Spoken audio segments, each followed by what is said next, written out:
As I have said many times, the defining characteristic of any lolcow is an inability to learn. It is a person who is maladaptive, doesn't take into consideration their situation or their circumstances, and no amount of good advice or punishment and retribution will dissuade them from behaving the way that they do.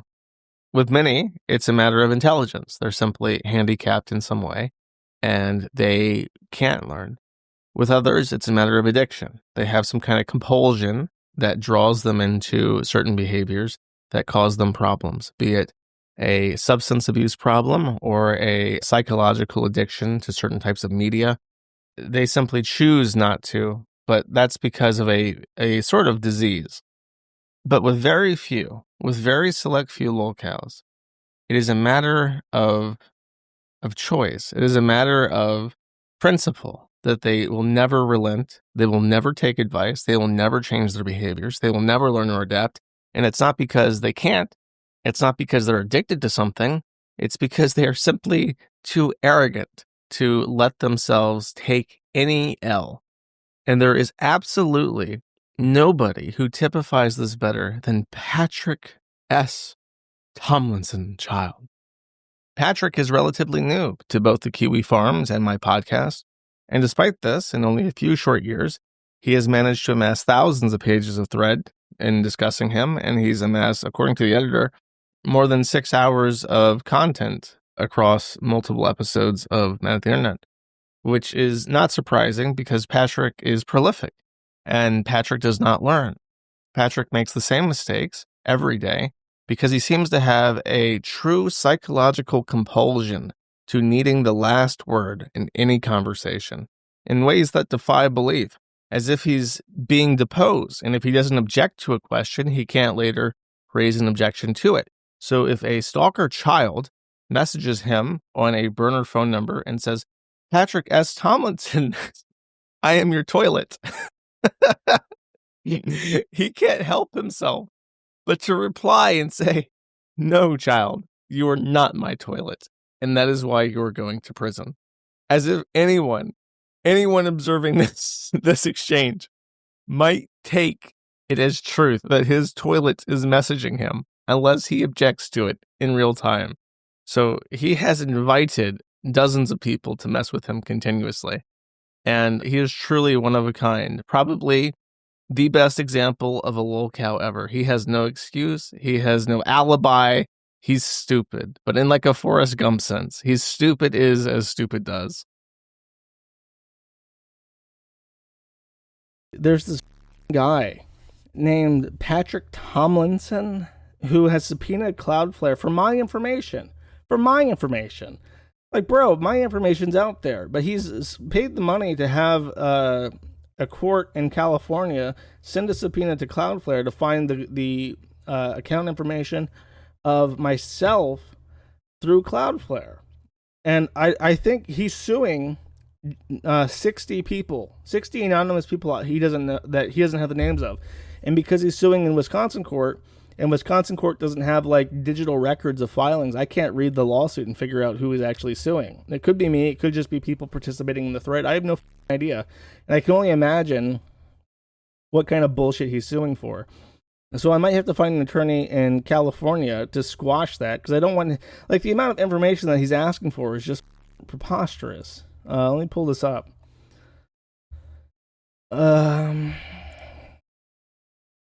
Okay.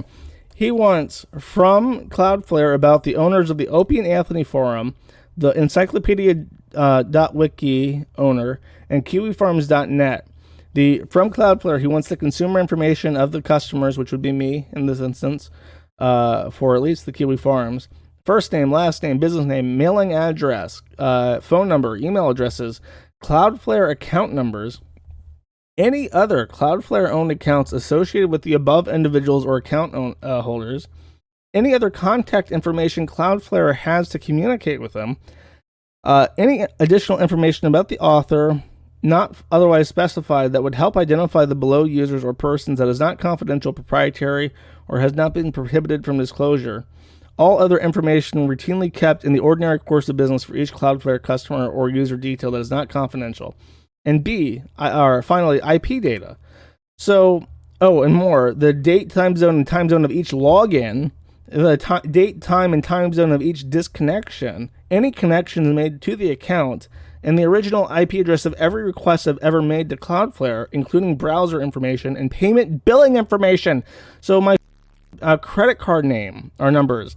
And the funny, or Bitcoin account names, any banking credit, like he wants a complete list of everything that I have with his business, and he's not required to keep that confidential. So if he gets a list of IPs, he'll know like whatever city in Ukraine or Serbia that I'm living in, and he'll know what ISP had that when I connected to Cloudflare. So if I've ever connected to Cloudflare naked without a VPN, which is very likely in the course of the probably the year or more that Cloudflare keeps custodial records of account holders, and also any other domain that I host. And I host domains through my Cloudflare accounts, not on the main one, but in other Cloudflare accounts to keep them kind of separate, customers that I do business with. So if he finds out like what domains I'm hosting on other accounts and shit, like he could harass them, and then he could make that public knowledge, and then 𝒮𝓿𝒾 could with those people. So I'm going to have to get an attorney in Cloudflare in California to squash this and be like, I'm going to answer your complaint in Wisconsin, you psychopath. You know who I am. My information's on the site. And then I'm going to have to find a different attorney in Wisconsin to actually address the filings in the initial court where this was handled in. And the most obvious person for that in Wisconsin would be 𝒮𝓃𝒾𝓈𝑜𝓃, but 𝒮𝓃𝒾𝓈𝑜𝓃 is very slow to answer and not always reliable in obliging requests.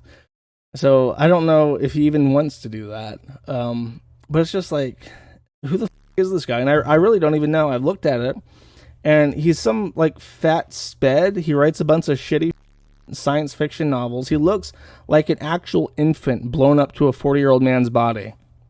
He is a consumer meme, and he is like psychotically obsessed with Donald Trump. Someone actually posted this. Hold up. Where is this?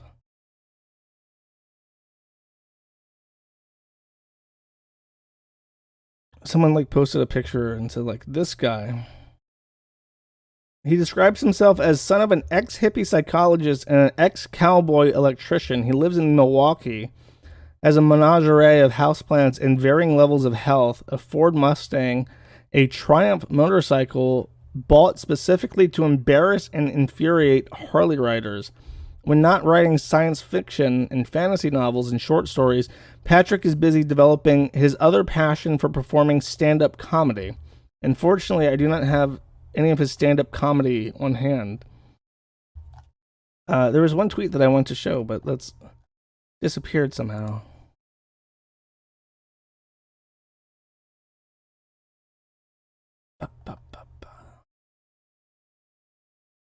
It's specifically him saying like how...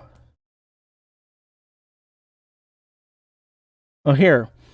For the Nazis threatening to disrupt Worldcon 2018 on Saturday, many people, including me, will be escorting attendees into the building. You will each be individually watched, filmed, and photographed. Those photos and videos will be uploaded immediately. You will be known. So this man is actually like a karate master. He's a mixed martial arts expert, and he will be escorting people to safety when they go to watch Worldcon 2018. Whatever the that is. He kind of, I think he became known because he was responsible for finding or for taking down the Opey Anthony subreddit. And I want to say there was something else that was funny. Besides this lawsuit, he really isn't that interesting. Oh, there was this. Okay, who is she? Says, I listened. My brother and some of my family was relentlessly stalked by Kiwifarms people. Our family was doxxed. They celebrated his death. I really hope you take these down. This is the sister of Carmichael. And if you don't know who Carmichael is, I mentioned him briefly. He changed his usernames a couple times, but he last went by like 700 going on 800. He had a feeder fetish. He wanted to be fed. He wanted to be the fattest man to ever live. He literally ate himself to death And he was an active participant on the forum. He would talk to people and make fun of people making fun of him on the thread. He would go back and forth and like have conversations with people directly on the site. But we killed him through sheer somehow I am responsible for this man's death. You can extrapolate whatever snide remark you want to, but I assure you that chances are him being almost 800 pounds was definitely what killed him. Nervous eating. So that's the Patrick Tomlinson guy. There's one more thing. I actually have quite a bit to play from this. Have I been streaming for like 2 hours? Oh my god. Okay, we're going to go over 2 hours today because I have audio that I want to play. It's going to be about 10 minutes long. And that will be the end of it. After that, I'm just going to play a new song that came out from Hardman Working Hard. There's a song that I want to play from 𝒮𝓃𝓾𝓁𝒹 as well, but that'll have to wait because I like this one. This one's more appropriate for the stream. But last year, there was a guy named Patrick Tomlinson who is a sci-fi author. Apparently, he's pretty successful as a sci-fi author, or once was. And now, he's like a Pete's. He's on Twitter. If you go to his Twitter account, it's just constant bitching about politics. And worse than that, like even worse than like bitching about politics, like in a shoe on head or vouch way, he's like staunchly pro-Democrat. He's one of those people who are like, Democrat good, Republicans bad. Like the most low IQ possible political take to have, where the political party spectrum in the US has a good and a bad side. The kind of people who should not be voting because they obviously are retarded, and who they're the kind of person who got the country in this position to begin with. Just dumb guy. And I don't know his full history. I'm sure it could be worth a person stream in the future, because but I don't know enough about him, so I'd have to get like a layout.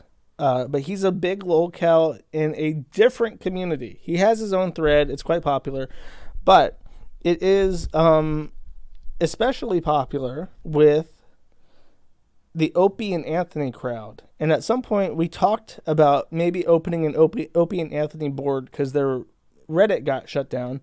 And I was actually warned not to let the Opey and Anthony people on the site, because they are so big into like hardcore Alawging, the Opey and Anthony people, that it would not be a good fit for the site. So I took that advice, and I never opened an Opey and Anthony board, but I think I helped them in some way host their site, because I think they used 1776, at least briefly, because I got Cloudflare complaints about their site at some point. So they're sort of like little Kiwifarms just for Opey and Anthony stuff. I don't know all that much about that universe. I was never into Opey and Anthony. The only person I knew who was into Opey and Anthony was 𝒮𝓾𝓾𝓃, who was a... who is the reason why, to this day, people accuse the Kiwifarms of having tranny moderators, because 𝒮𝓾𝓾 was gay and lost his virginity to a tranny, and then became a tranny, and added she/her pronouns to his admin profile, and then somehow just disappeared one day and completely vanished off the face of the planet. So 𝒮𝓾𝓾 was the only person I knew who listened to Opey and Anthony, because he was like a closet log house conservative. Very interesting person. I kind of miss him because he was nice. And he was around in the early days of the forum. He was an admin I did not appoint, I think. I think he's a staff who was a staff before I was the owner of the site. Anyways, Opey and Anthony. Patrick Tomlinson was a guest on Opey and Anthony. I don't know how he came about, but he ends up getting trolled the out by all these different people. And at some point, he files a lawsuit against 60 John Does, against Opey and Anthony, and don't say 41%. There's hope for him. There's hope for him to de-trans and become a man. Don't tell me he's joined the 41% chat. But he sued 60 people, and most of them were on Opey and Anthony. I think one of them he was also trying to find out who the author of the Kiwifarms thread was. But he sent a subpoena to Cloudflare to get my information about who owns the Kiwifarms. And I immediately lawyer up. I think I went with Legal Eagle. It was like someone from that Nick Ricada suggested. who was like a YouTube attorney or some shit. I'm sorry if I'm getting this wrong. I don't remember who it was. It was so long ago and it was very brief. But I lawyered up and they dealt with that and suppressed information that they received from Cloudflare because it wasn't relevant to the case. And Tomlinson never went after the Kiwifarms again. So I consider that a success in our favor. I racked that up as a win. Not Legal Eagle, Nick Lowe's that guy. I don't know who it is then. I'm sorry. Can't be Eagle. Okay, hold up. Let me pull up this is.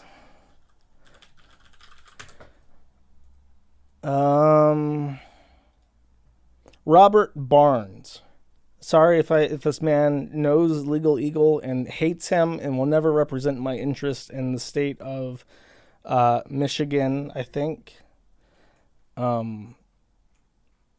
What state is he in? Ohio. I don't know. I hope I have not angered this man because he did what I wanted. He got Tomlinson to f*** off. And so I've just been watching this case, and recently he dropped it voluntarily, which means one thing. He ran out of money. And from what I understand, his lawsuit was actually funded by the Sci-Fi Writers Guild. And for whatever reason, they've been taking their member dues and giving it to Tomlinson to fund this stupid-ass lawsuit, which has no doubt racked up more than 6 figures of charges to the Sci-Fi Writers Guild on behalf of Tomlinson. And he owes the owner of Opey Anthony forums $23,000. Let me get the exact number because the number is a meme with them, and I want to say the exact number so that I can be cool and hip with the other crowd out there. He owes Quasi, the Opey Anthony forum owner, $23,739 and 25 cents. So a quarter on top of that. $23,739.25 in legal fees to Quasi. And it's unknown how if he will be able to pay this money back to Quasi. So he's basically and it couldn't have happened to a nicer person because much like Nadir, I really get power and dominance, like control freak, serious mental illness control freak vibes from this guy anytime I hear him talk. If you go on Twitter and you like search his tag, like geek something, and you like look at and you like search the term child, like he calls everyone a child, and I'm going to play about 10 minutes of this phone call. And he repeatedly talks down in like this weird sadistic, almost like perverted sexual way to this guy he's talking to. It's really creepy. It's really, and he mentions that he's going back to a party. So he gets this call, he walks out there, and he's like, child, why are you talking to me, child? You have no right to open your mouth when you have nothing to say to me, child. And he just goes on and on like this. That's not even exaggeration. That's literally what he says for 10 minutes, and he's like outside a party, so no doubt his friends are hearing him say this shit, which is super creepy and really funny when you think about it. And I'm just glad he lost. I hope this guy's bankrupt. I hope he's eating out of a trash can. He got divorced by his wife. He has no involvement in his daughter's life because he's a loser. He's probably verbally and psychologically abusive to these women, so he has no right to be in their life because he's obviously a freak who should be far away from other people. And he's got bitch tits, but he likes to pretend that he's like some sort of martial arts, like 300 confirmed kills U.S. Marine Corps officer, like Spectre. So they call him like pepperoni nipple Fatrick. They have a lot of nicknames. They really f*** with this guy, but he deserves it because he's an asshole. He's like the biggest asshole I can think of. Like compared to like Wings of Redemption or Darkside Phil, this guy like seethes and exudes this horrific, like pompous, pretentious, cocky energy. It just makes you root against him. But you can go to apostlegate.net and listen to the Hosea tapes if you want to listen to all of it. We got to throw it on the forum. There's the onaforums.com, I think, the Opey Anthony forums. If you want to talk to them, their site's not safe for work, though. They have, like, avatars and shit. which doesn't jive on my squeaky clean fun forum, Karen forums. But I'm going to play the second half of this, because the first half is just the same exact exchange over and over again. But eventually the troll, the setup is, this guy talks to Patrick and says, I'm from the Huffington Post, and I want to do an interview about the cyber terrorism you're enduring. So they have about 2.5 hours of phone calls. And then suddenly he's like, oh shit, this might be a troll. I'm a retard. I admit that I'm only doing this lawsuit to harass people. So he asked for confirmation, and the guy... I'll just play this, actually. He says, I talked to my... You're probably with my signal. So anyway. Oh, okay. Can you hear me now? I can, yes. Okay, I was just going to say that I spoke with my supervisor about getting in contact with you. She says that you're a fat with bitch tits, so we're going to have to cancel the article. Oh, well, the problem with that, sweetie, is that we already figured that out. He acts like that's, immediately part of his plan. He talked to this guy for like 2 hours and 40 minutes because he was actually trolling him. He was always in control. He can't lose control. Never him. He's always in control. It's like a psychotic thing where he can't take an L because it would like hurt him. But I'll play the second half and I'll interrupt it if I feel like I need to. Where was I at? Actually, it was like 4:30, wasn't I? Bam. You misrepresented yourself from the beginning, which is a crime, by the way. You then used that to get information that you were not privy to because you were lying the entire time. That's also a crime. And you used No, it isn't. No, shut your fucking mouth. You used that to continue furthering your obsessive criminal... Dude, you're a mentally retarded fat faggot. Me and my family.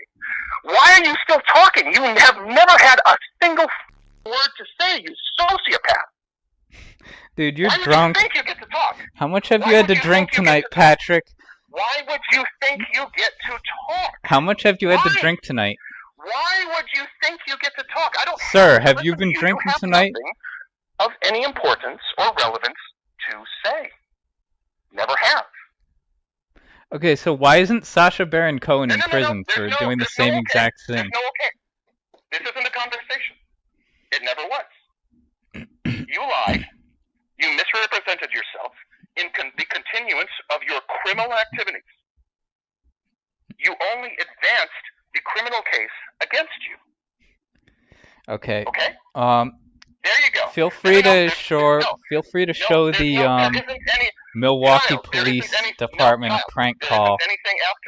I'll be happy to supplement that sending with an email where you sent me your phone number and gave me permission to call you, you idiot.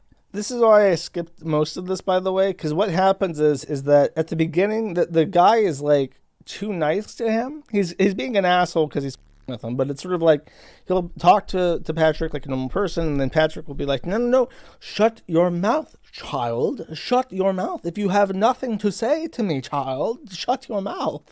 And the guy will like be put off by this and will just shut up because it's like, what the f do you have to say? I'm interested to hear what you have to say about this. And he'll just like start rambling about nothing, and like the conversation will die for the most part because he'll just stop talking on his end. So eventually the guy on the other end starts just talking over him, and Patrick can't handle this. Like psychologically, he has to be in control. He has to control the ebb and flow of the conversation. And once the other guy starts talking over him, and he loses that control, he really starts to like freak out at him. Those are the facts of the case. Those are the facts of the case. The facts of the case are you gave me your phone number and said I could call you, and I called you. You misrepresented. It doesn't matter. Who you are. Shut your mouth, you stupid little baby infant. You misrepresented. Is this what you did to your school teachers every time they proved you wrong? Your fucking mouth. You misrepresented who you are in order to falsely and fraudulently obtain information. That's what you did. That is a crime. No, it isn't. It does not matter. Yes, child, it is. What crime would that be? It does not matter. Yes, child, it is. It does matter. It does not matter. It does matter. I gave you it does matter. It does matter, Patrick. Shut your mouth. I will not shut my mouth. False pretenses. Shut your mouth. Why do you think you get to talk? I don't understand why you think you have any right to talk to me in the first place. Yo, shut the f*** up, you fat... It's truly bizarre. It's truly bizarre. Whatever mental health issues you have that you think that you get to treat complete strangers... What are you drinking tonight? ...is something... No. Be quiet. Be quiet. The fact that you have such severe antisocial problems in your tiny little brain that you think you get to treat complete strangers you know nothing about this way says a million times more about everything that you have, all the deficiencies in you as a person, than it will ever say about anyone you have ever tried to fuck with. But you with the wrong person. And now you're going to pay. Yeah, I'm really scared, Patrick. 3 years of telling me that I'm going to get arrested in, no, you should be scared. A matter of days, pretty much. That's what you've been saying. You should be. Actually, about a year ago, I asked you on Reddit. Actually, you didn't ask me anything because you don't get to ask me questions. Well, I did, and you answered. And I asked you, what's your new script going to be? Questions, little one. Well, I asked you, and you answered. You don't get to ask questions, little one. This well, is a conversation. You don't get to define reality, actually. You don't get to ask me questions.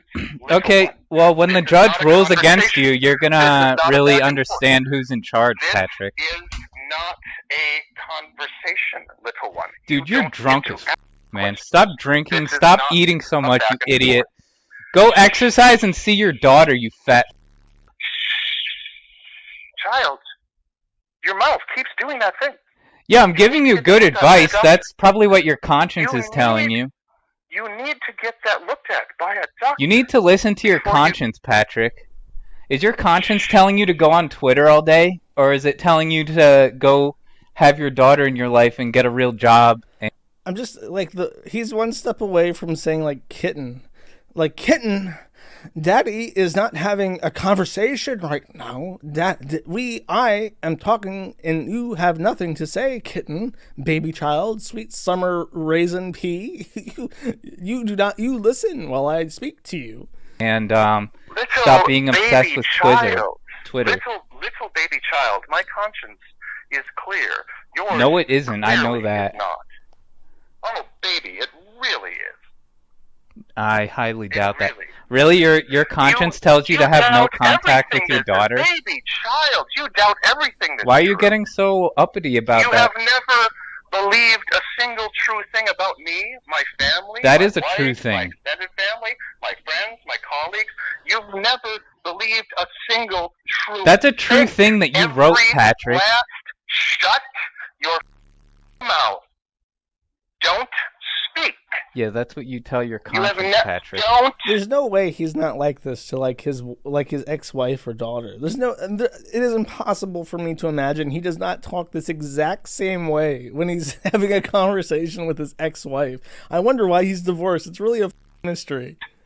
Speak. You have never believed a single true thing about me or anyone in any way tangentially associated with me. Everything your defective little group of sociopathic cultists tosses around as dogma is false. You can't separate your own delusions from reality anymore. Dude, you're a child, dude. Stop playing with toys. Lose some weight. No, nothing. Get a real job. Stalker. I simply don't. Get back with John and Adrian. Get back in their good graces so you can see your daughter, dude. Quit it with this bullshit. That's not how any of this works. You're not a victim. Nobody is trying to harass you. It's none of your concern. If you stopped being a dickhead to everybody, people would stop with you. Single day. No. What you do is a felony. No, it isn't. All of it. No, it isn't. It is a felony. The fact you're calling me right now is a No, it isn't. The fact you're recording me right now. You gave me your phone number, idiot. Shut your mouth. Yeah, the judge isn't gonna tell me that when I say that to him. The judge is not involved here. The judge is not in this conversation.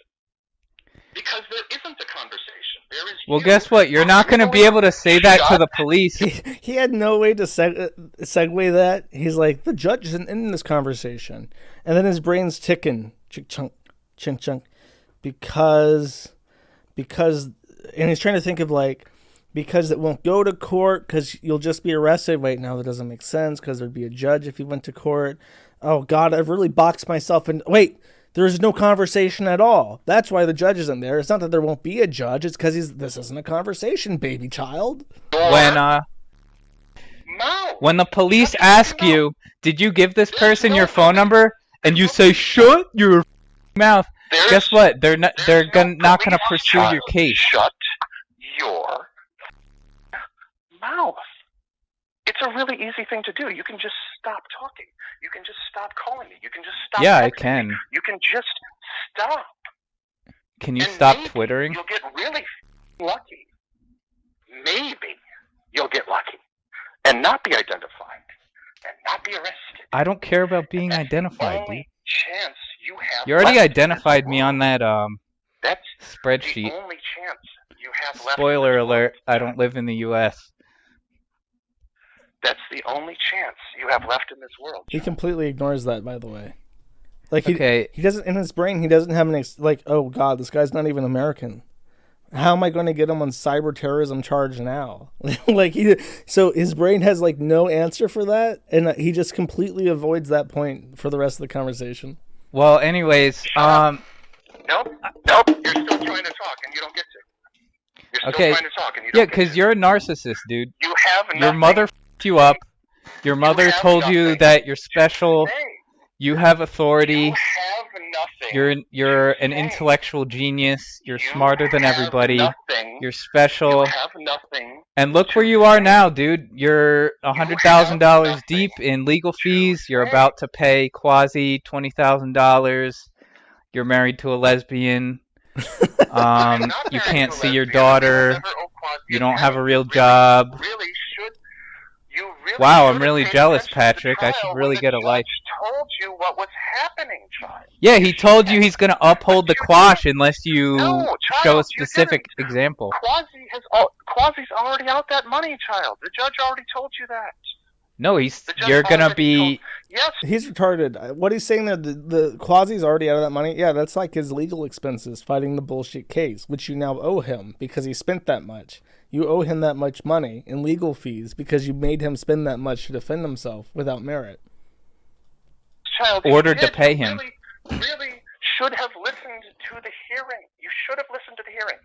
The judge already told you Quasi is not getting his money. No, he didn't. It's not happening. Did not say that. Child, he did. No, he didn't.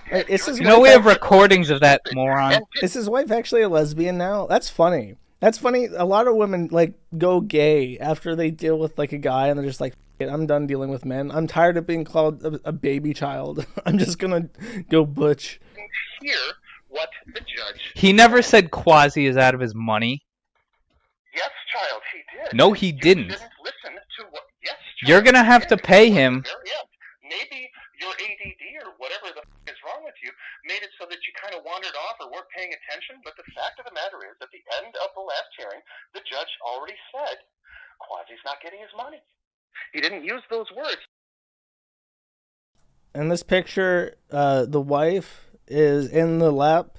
That is not 𝒮𝓾𝓃 that she's sitting in the lap of. That is 𝒮𝓃 on the left, the uncensored face. So, yeah, I don't know. Maybe he got cucked and that broke his brain. So now he has to act real narcissistic and indignant and talk down to people constantly because he's really butthurt. That's one possible theory. So maybe it confused you. Yeah, he didn't use those words. Okay. So that goes into your psychotic interpretation in your brain, Patrick. No. You have a tiny little brain that has many, many things wrong with it, which is why you did this in the first place. Dude, you cheated on that half marathon. You sent yourself that you will never find me 14. Because those sounds are meaningless and have nothing to say. There's no actual information contained within any of the little squeaks that come out of your pathetic little lips. Sounds so much like Pete's. That's that impotent target rage where you can't just call someone a because it would make you look bad by your own standards. So you just have to go like, you don't know what words mean, and you are wrong, and your takes are very bad, and you have nothing to say. You emailed yourself from You Will Never Find Me 1488. Shut the f up. Shut the f up. Good boy. Thank you for shutting the f up. Anyway, I'm ending Keep ruining your life, you stupid idiot. We're going to keep pointing and laughing at you. You keep pointing and laughing at you. Yes. Why? I can't conceive of why you think talking is in any way beneficial to you when you have nothing to say. Trying to help you, Patrick. I'm ending the conversation now, and I'm going to go back in and continue having fun with all of my friends and my very your friends. Life. And then we're going to go home and have a very good evening. And she's going to f*** you in the ass. Thank you very much. Go f*** yourself. No, that's not... I'm into things, but that's definitely not one of them. He was going to turn it off there, and then he pulled out... You got in the ass, and your wife told everyone that she pegged you, and then the call has to go on for another 3.5 minutes because he has to correct the record right then and there. Yes, it is. You already said it was. She likes... you like to get f***ed in the ass, Patrick. Don't lie. You already admitted that. No, yeah, child, yeah, I didn't yeah. say that. Yeah, you did. No, child, I didn't say that. Yeah, this you did. Is one of those things that is a delusion that you hold. You like to get f***ed in the ass. How other actual human beings work. You just don't understand things. You like to get pegged in the ass by your wife. You are fundamentally as a person, and we both know it. You're a gay faggot, dude. You like things in your ass. No, like, sweetheart, mentally healthy people don't act the way you do. They just don't. I don't know why, but that line really made me laugh. You're a gay. You like things in the ass. That's gay. Like, wow. Now that you put it like that, you're right. That is pretty gay. Well, straight people don't like to get in the ass, Patrick. They have hobbies that don't include being a cyber terrorist against complete strangers. But that's what you do because you mistake cruelty for comedy, because there's something fundamentally broken inside of you as a person. This isn't how mentally stable people respond to prank calls, Patrick. I can't help that for you. There's nothing I can do about that. And if I could, I wouldn't, because you're a sociopath, and I don't want to help you in any way. I want to see you stopped. I want to see you put in prison where you... Exactly, because you're a narcissist. You have these incredibly delusional... Child, you keep doing this talking thing when you have nothing to say, and it's really tiring. I gotta tell you. Dude, you clearly do not live a good life that anybody envies. No, baby, child, you obviously don't, or you wouldn't act this way. That's just not how Why, doing prank calls? Would act. No, you have nothing. That's why you're doing this on a Saturday. Doing a 20-minute prank call? That's why you're doing this on a Saturday night, because you have no life. You have no one to go to. You have no one who cares about you. You have no one who wants to be with you. And I do. So guess what? We're just going to go ahead and end this pointless talk. And you're going to get f***ed in the ass by your wife. You never had anything to say. No, child. Yeah, you will. No, child. No, child. Why does he talk like that? That last one.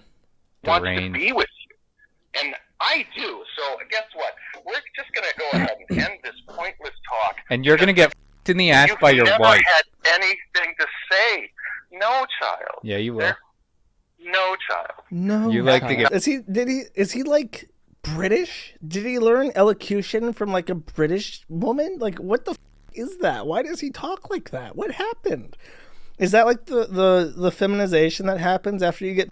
Like, what the breaks you that way to make you sound British when you're talking down to someone? In the ass by your wife.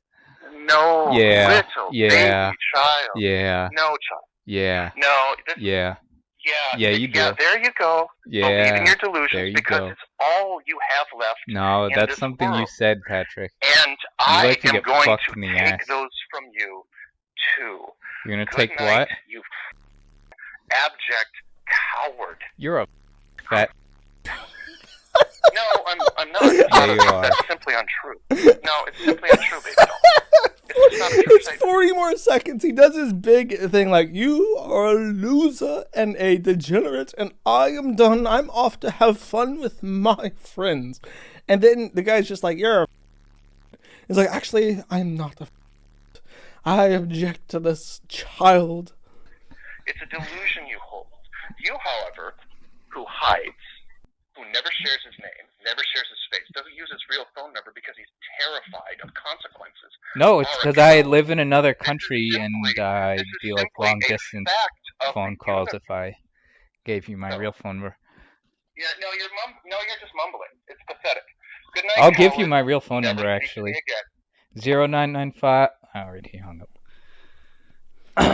So that's the 𝒫𝓾𝒾𝓈𝑜𝓃 call. Patrick Tomlinson, in case you're interested, there's a supercut of every time he says child in that call, and it's still like 5 minutes just by itself, in case you're interested in that. Oh boy, a CAPTCHA. Okay, I can just bypass the CAPTCHA. So this guy, Andrew J. Nadolski, I have been informed that he is a Kiwifarms user. I do not know if this is true. He is an alleged Kiwifarms member. I cannot confirm or deny. I really don't know. So I can't comment. But Patrick had a run-in with this guy at a bar. Patrick Tomlinson, the guy who subpoenaed Cloudflare for my information, which was publicly available, and then went on to sue 50 John Does, one of them being the owner of the Opey Anthony forum, whose name was like Adam or something. Sorry, I forget. And he won a very specific amount of money that is now a meme. And he then goes on to, because this guy Andrew shows up at a bar and they have a conversation. It's something like, let's have a fight or something. Patrick then files for an injunction against this guy, a harassment restraining order, and loses. And apparently the judge, supposedly this is very easy to get, this harassment restraining order. Supposedly this is very... He said that he only lurked and never had an account. Okay, so he was just a lurker. But he shows up at the bar, challenges this guy to a fight or whatever the fuck. Judge says no restraining order, which is apparently strange because they hand these out like candy, from what I understand. And the judge said that this was a very strange series of events and embarrassing on both sides that this happened. So Patrick loses again. And then he goes on to have a chimp out on Twitter. So I'm going to read some of these... I like how this guy downvoted every single Patrick tweet. You know those downvotes don't go anywhere. It's like on YouTube. Here's a fun fact. If you download or downvote a comment on YouTube, a comment, not a video, that goes nowhere.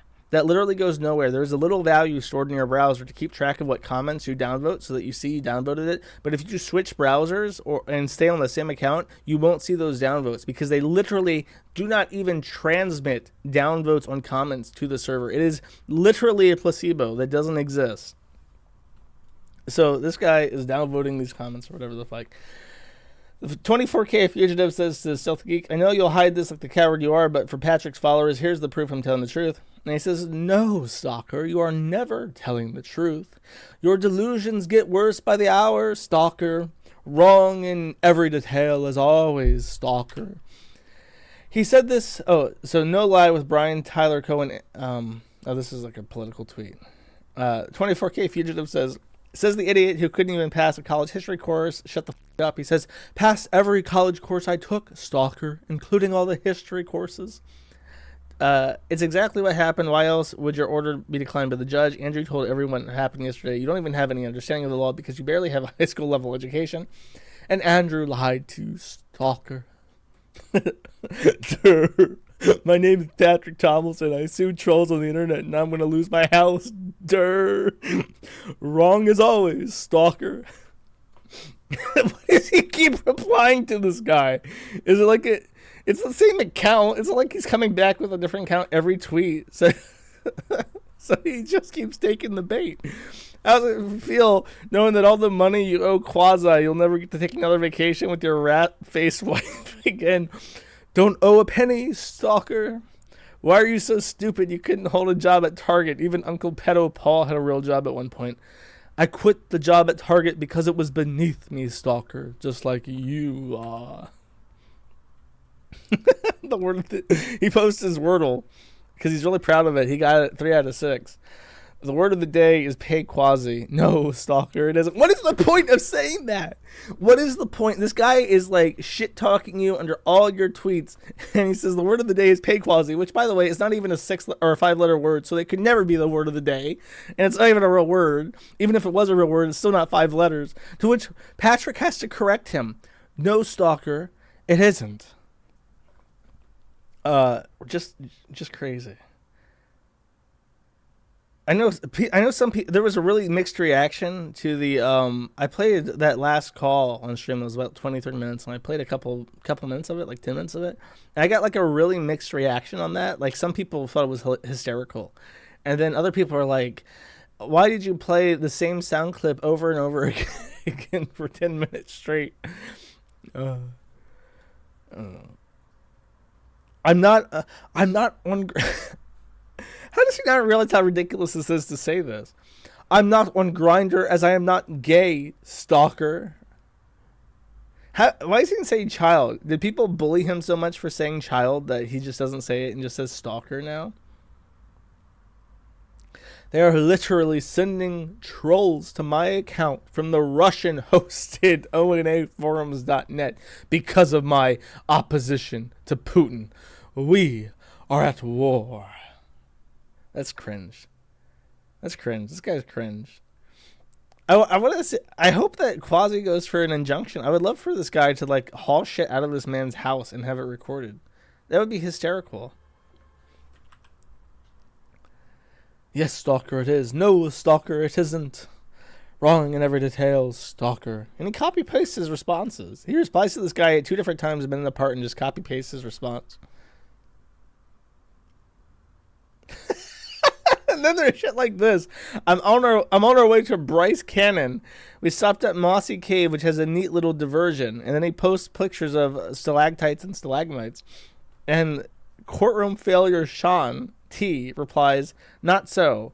And he replies, so, stalker. Like, what is the point of that message? Does he hope that the guy is going to be like, oh, I guess. I mean, I guess if he's so certain about it, it must be true. I guess I'm wrong. Like, what the f does he hope to accomplish there? I wonder if it's like a mental coping mechanism. Like one of those interrogation techniques on Jim Can't Swim where he has like mental pressure. His head is like is inflated like a balloon. He's going to pop and he just has to deny it. Like he has to like sit there on Twitter and deny every single thing that people send him. Otherwise, he's going to have an aneurysm and die. Wrong as always, stalker. So, and he likes to do this where if anyone like uses his picture or name, he'll quote retweet them to his audience and go, cyberstalker and imposter account, report for impersonation and block. Like he gives these people so much attention, it's nuts. That's why he gets trolled so much. Speaking of, someone else is about to get trolled. I don't want to linger on this too much, but I do find this, like his insistence on replying to everybody is crazy. Imposter is sus. State of Wisconsin. Circuit Court.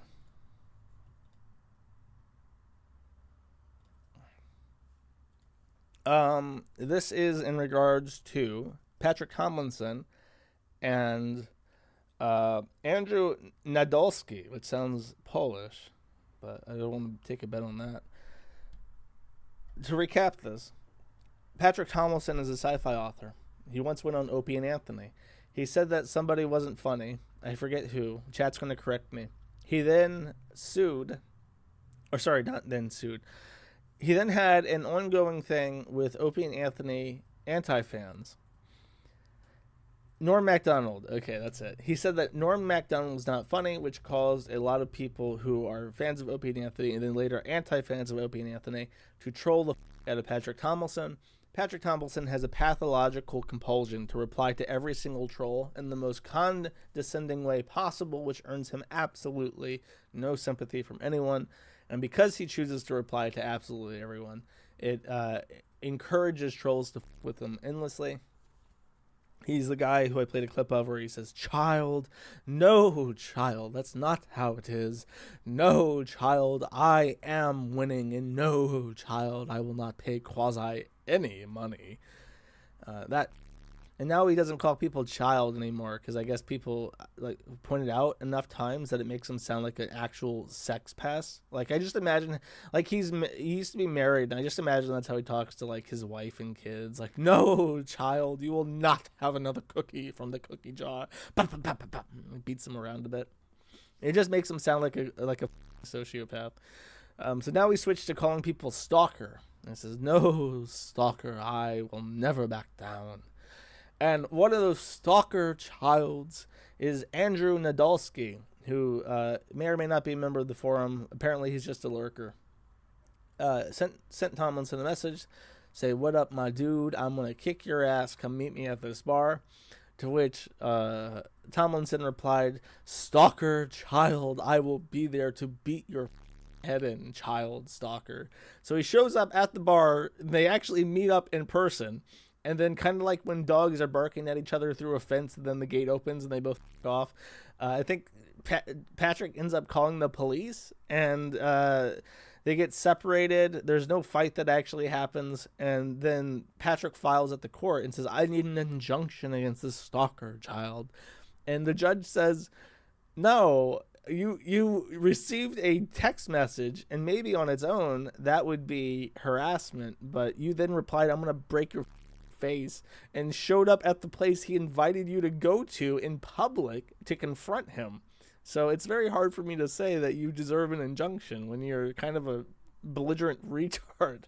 And this is the transcript of this injunctive hearing.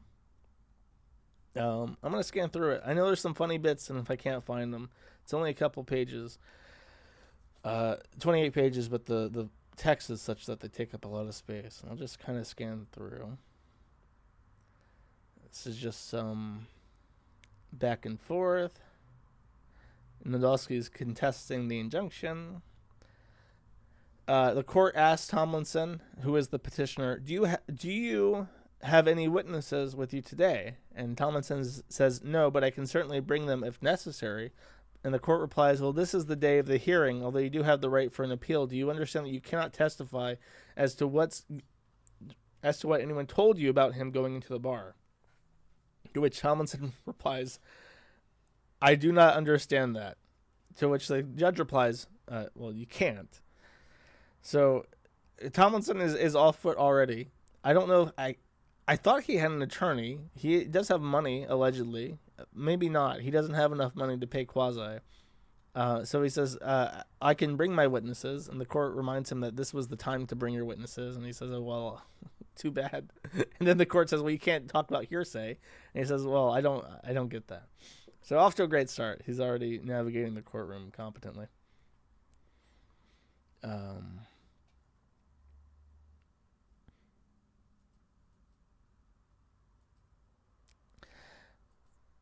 Says, heading them that the text messages came from Nadolsky. He sent me a picture of his driver's license. When did he do that? During the text exchanges of about a month ago leading up to him showing at the bar looking for me. He says, can you bring those up on your phone? And then he does. Which is very strange. This is how you end up in court for harassment, by the way, is you just show people pictures of your driver's license as you threaten to fight them. Oh, why would he possibly text you a picture of his driver's license? Asked the judge. And to which Tomlinson replies, he's an arrogant idiot. This is the first time any of them have broken their anonymity. Don't you think it's equally possible that this group is doing the same thing to him that they're doing to you? No, it is not. Why not? Because he is a part of their group. How do you know that? Because they embrace him totally. How do you know that? Because they have a website dedicated to the harassment of me and my family. I guess the question is, why would he send him a picture of his driver's license as opposed to like this group with you also sending a picture of some random guy saying that this is me? So how do you establish his identity? And he's like, I don't really have a clue. Yes, with over 200,000 posts dedicated to stalking me. Is he talking about the forum, or is he talking about the Opey Anthony forum? Hi, my name is Andrew Nadolsky, and I think you're a fat indiscernible, a possible who should be bullied until suicide. Have fun being a middle-aged loser whose entire life revolves around Twitter and your shitty book. See you at Hooligans.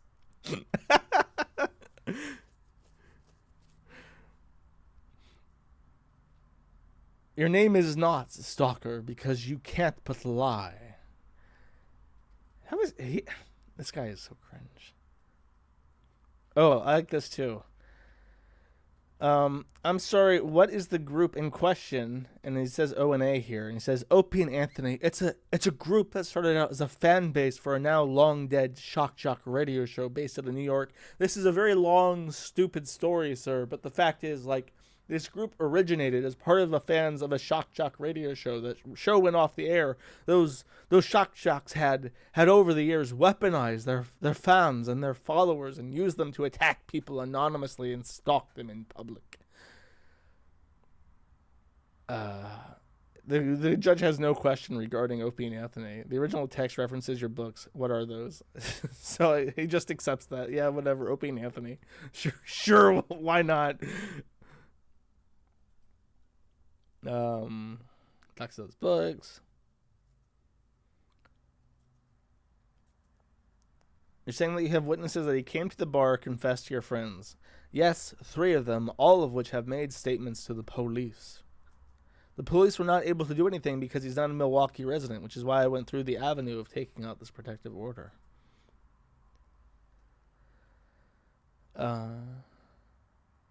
Okay, this is great. At one point in, I think, May during lockdown, they managed to get the police called to our home at 11 o'clock at night, banging on our door with their hands and their guns because they had believed a report that I was kidnapping African-American children and grinding them up into pepperoni in my basement, which they all thought was absolutely hilarious. Didn't you? Yeah. To which the judge then instructs him, sir, don't do that. So I don't know what the he's doing when he says, didn't you? Yeah, but the judge finds it very objectionable and says, please don't do that. And then Andrew gets to reply.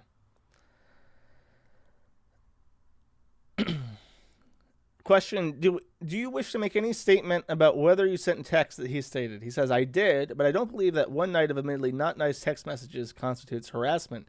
Also, he's saying that I threatened to kick his ass, yet in the text he read off, I never once said that. And I, to my recollection, never did threaten to beat his ass, though he did threaten me with violence, and I have proof of that. The petitioner, no, I did not. The witness, yes, you did. The petitioner, no, I did not. I should have added a child there. By the court. How did he threaten you with violence?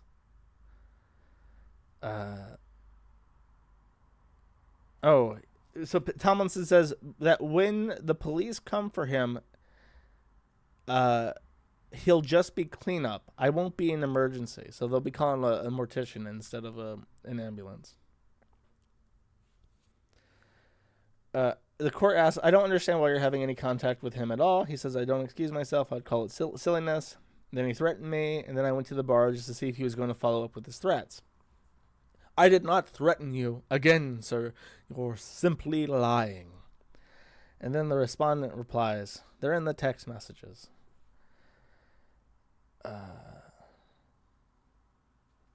So he asks, what threat did you say he sent you? He says, like the 911 wouldn't be there an emergency, just clean up, presumably to clean me off the sidewalk or something. I'm not sure exactly what he meant with it, but it sounded pretty threatening to me. And how did he send you that? Answer over text messages. The court asks, Tomlinson, sir, did you send a text message to that effect? He says, no, I did not. I have all the text right here.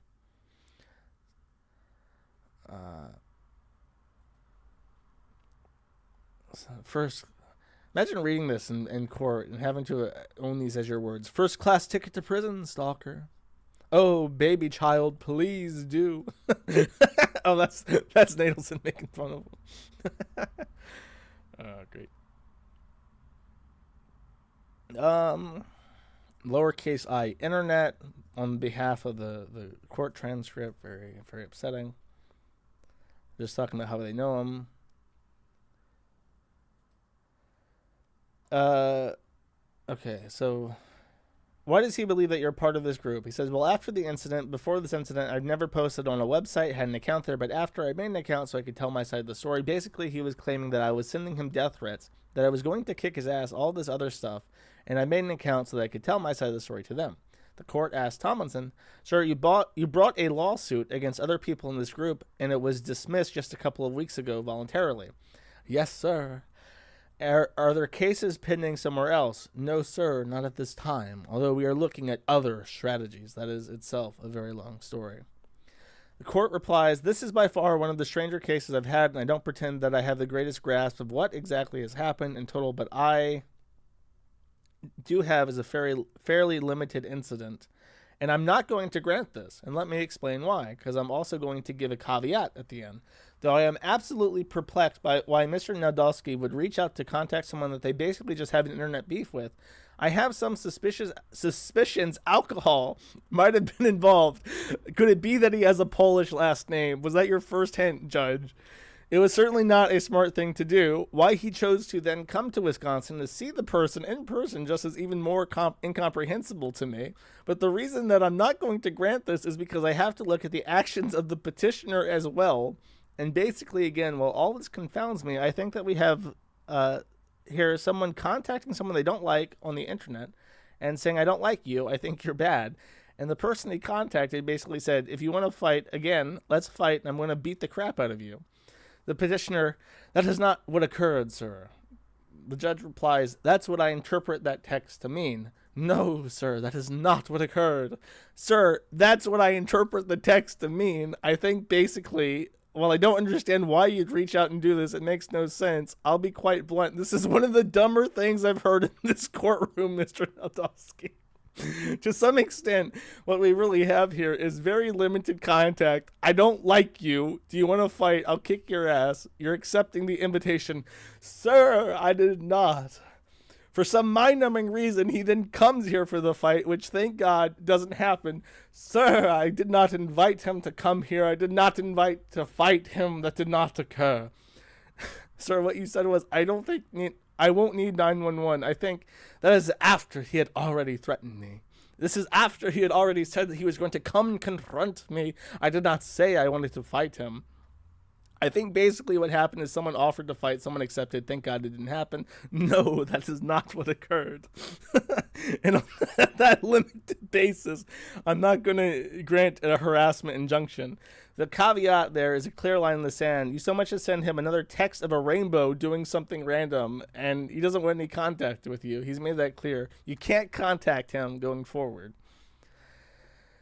And then he says, I'm not going to give the injunction, to which Tomlinson finally replies, very well, how do we appeal indiscernible? So he mumbles something, very well, how do we appeal? Rah, rah, rah, rah, rah. To which the judge replies, you can get information from the deputy. And that is the end. Signed by Jennifer, whose signature appears to be the Japanese symbol no. I don't know why I know this, but that's what it looks like to me. Post it in chat if you know what the f I'm talking about. And that's it. Tomlinson once again loses. And Nadolsky gets away. Yeah, there it is. There's the nose. Thank you, weeaboos in chat. We finally did something useful, and and you know exactly what I mean. So that is the end of this. Very entertaining, very uplifting. I'm warming up to Tomlinson because he's just a big, lovable goof. And unlike a lot of goofs on the site, he causes no harm to anyone but himself continuously. So, someone requested I do an update on Tomlinson, who, if you don't remember who Patrick Tomlinson is, he's the silent stalker child stalker. So that's what you think, child stalker. He has opened a auto blog. He wants to talk about cars. Because apparently his father was a traveling salesman for Lucas Oil, and his mother hand-stitched custom leather interiors for a lowrider shop in Riverdale, California. So that's his evidence that he's like an experienced auto mechanic that knows a lot about cars. His father was a traveling salesman and his mother stitched. And I guess that's what you put on your resume. Usually someone, when they're trying to show that they are very experienced with cars, will say, I've worked on cars for, 20 years. My grandfather worked for Ford, and his son opened a mechanic shop, and I've been, apprenticing with him since I was 12 years old. I've been to cars. Not Patrick Tomlinson. He can express his proficiency with motor vehicles by simply saying that his mother stitched upholstery for cars. Very, very interesting. He tries to keep himself under the radar because he knows that he would be trolled to death by the stalker childs if his name came up at all. So he took on the nickname Torque Wheeler, which sounds fake right off the bat, but the enterprising stalker childs have started referring to him as Pork Squealer because he's fat.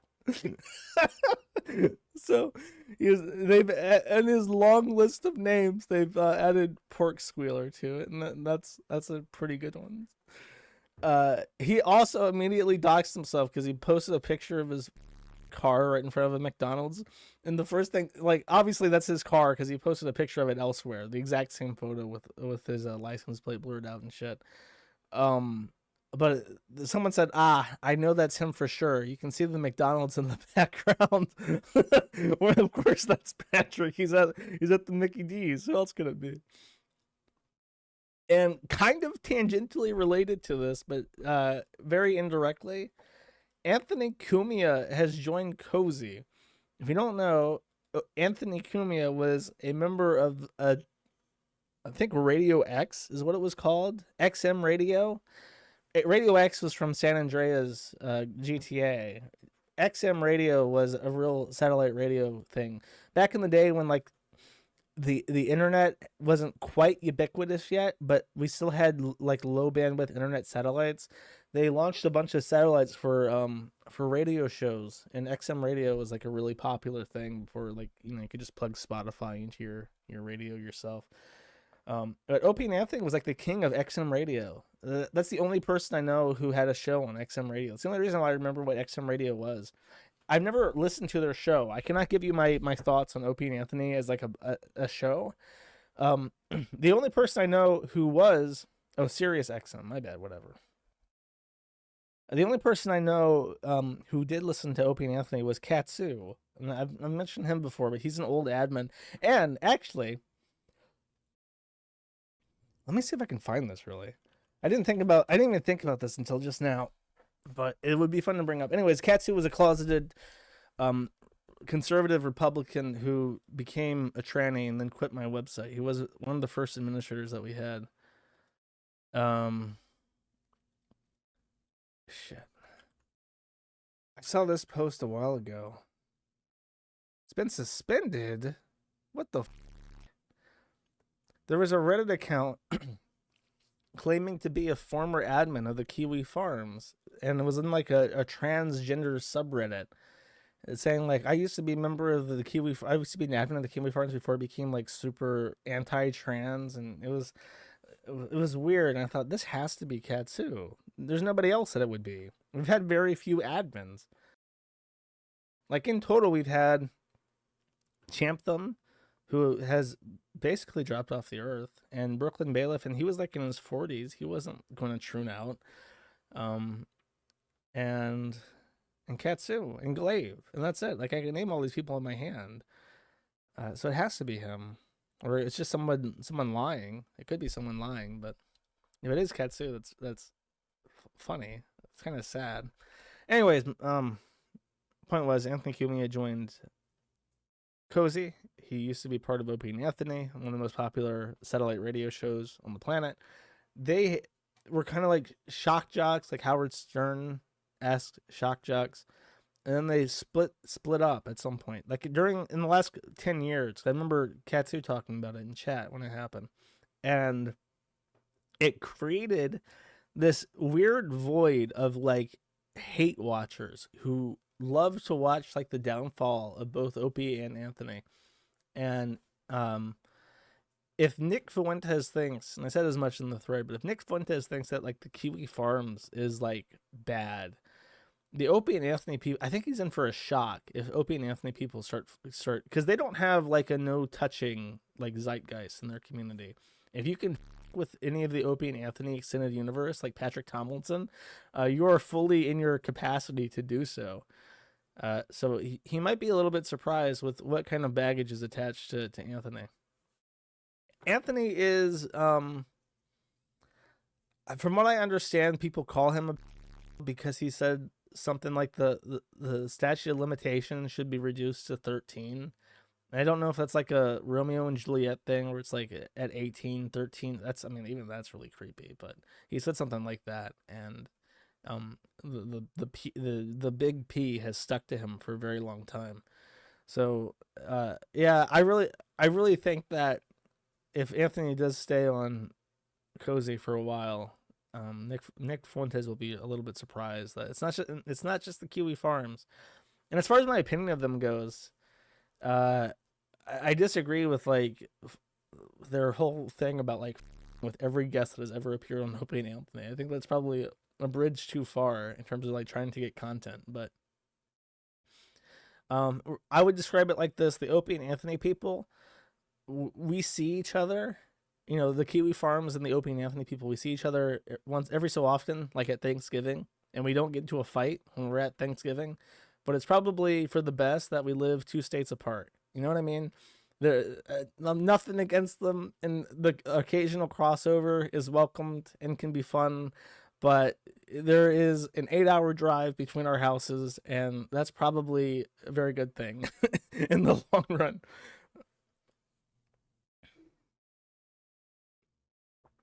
Anthony is he's following 13-year-old girls. Jersh needs to watch Red Bar. I think the less I know about Opie and Anthony, the better off my life will be, my friend.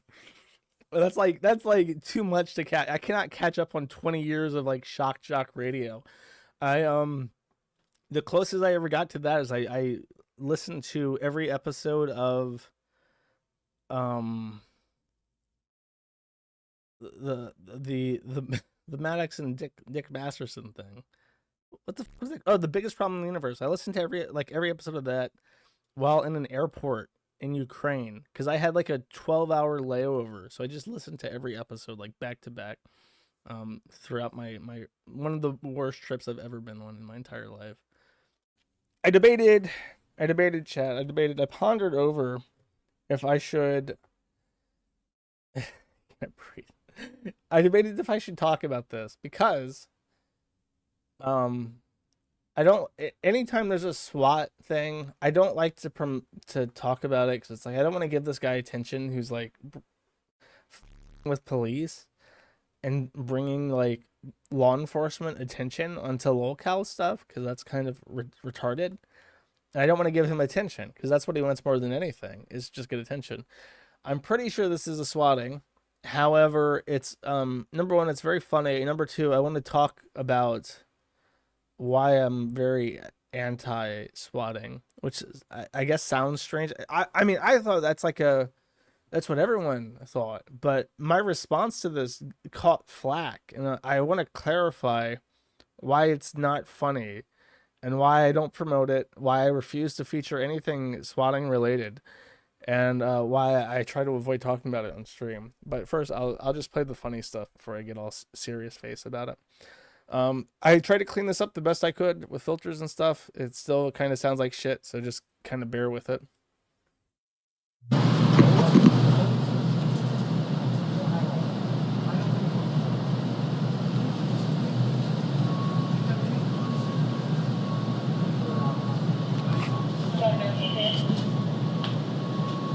The police are responding to Patrick's house to shots fired. So they put him in handcuffs at some point. Because none of you have listened in 3 goddamn years! Shut up! Thank you.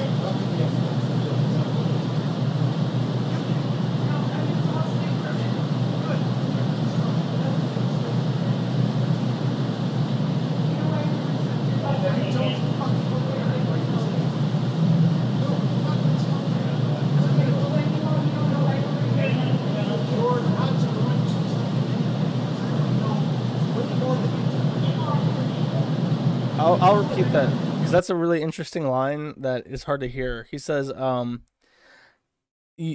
you're like I transcribed it. He says at that point he says, no, you're not going to tell me. You're not going to tell me anything. I know way more than you. That's what he's telling to the police officer there.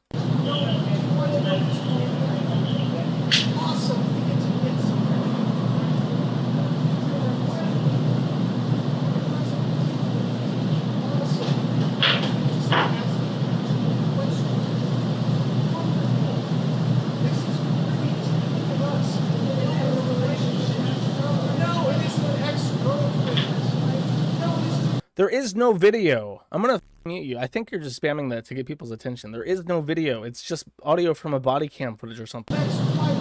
Like, do you not see the player up here? Does that look like a video player? You can see my screen. It's just the audio.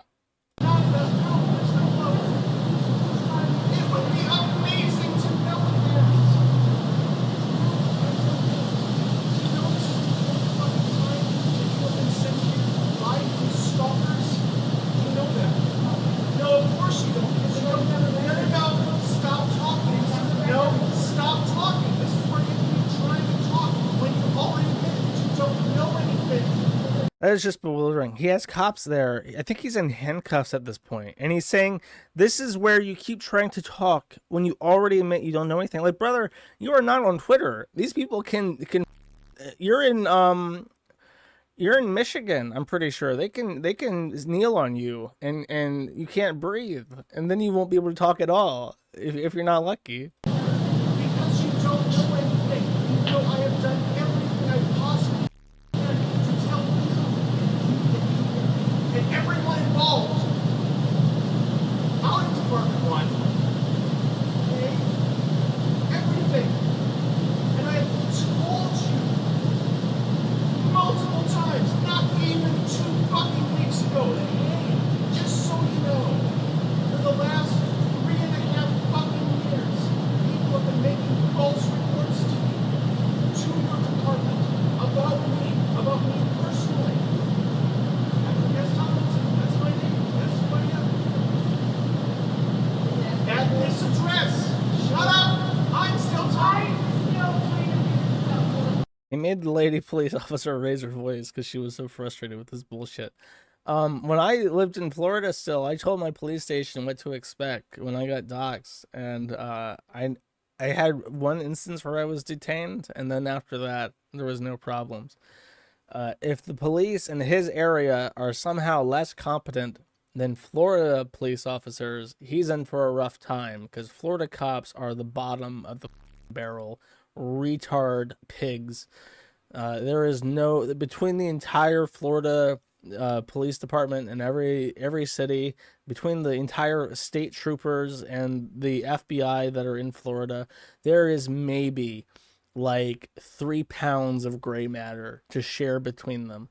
So they figured it out somehow. If his cops can't, then he's in for some problems. However, chances are that he went into the police station and was like, attention, I require assistance. I am being accosted by internet stalkers and I need a special protection from the law enforcement. Child stalker. And everyone was just like, get the out of here, you weirdo. What phone number? I don't give a shit. That would be awesome because I'm calling Anthony. Do you have any idea how many times I've called you to let you know that this keeps happening? Do you have an idea? It's more than once.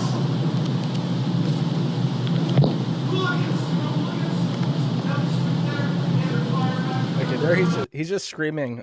This part's hard to understand, so I'll let it play and then I'll repeat what it says from the transcript. These people, I don't remember there. I've been there before 4 days a week probably. These people saw the hooligans on fire using the local, just all the local news.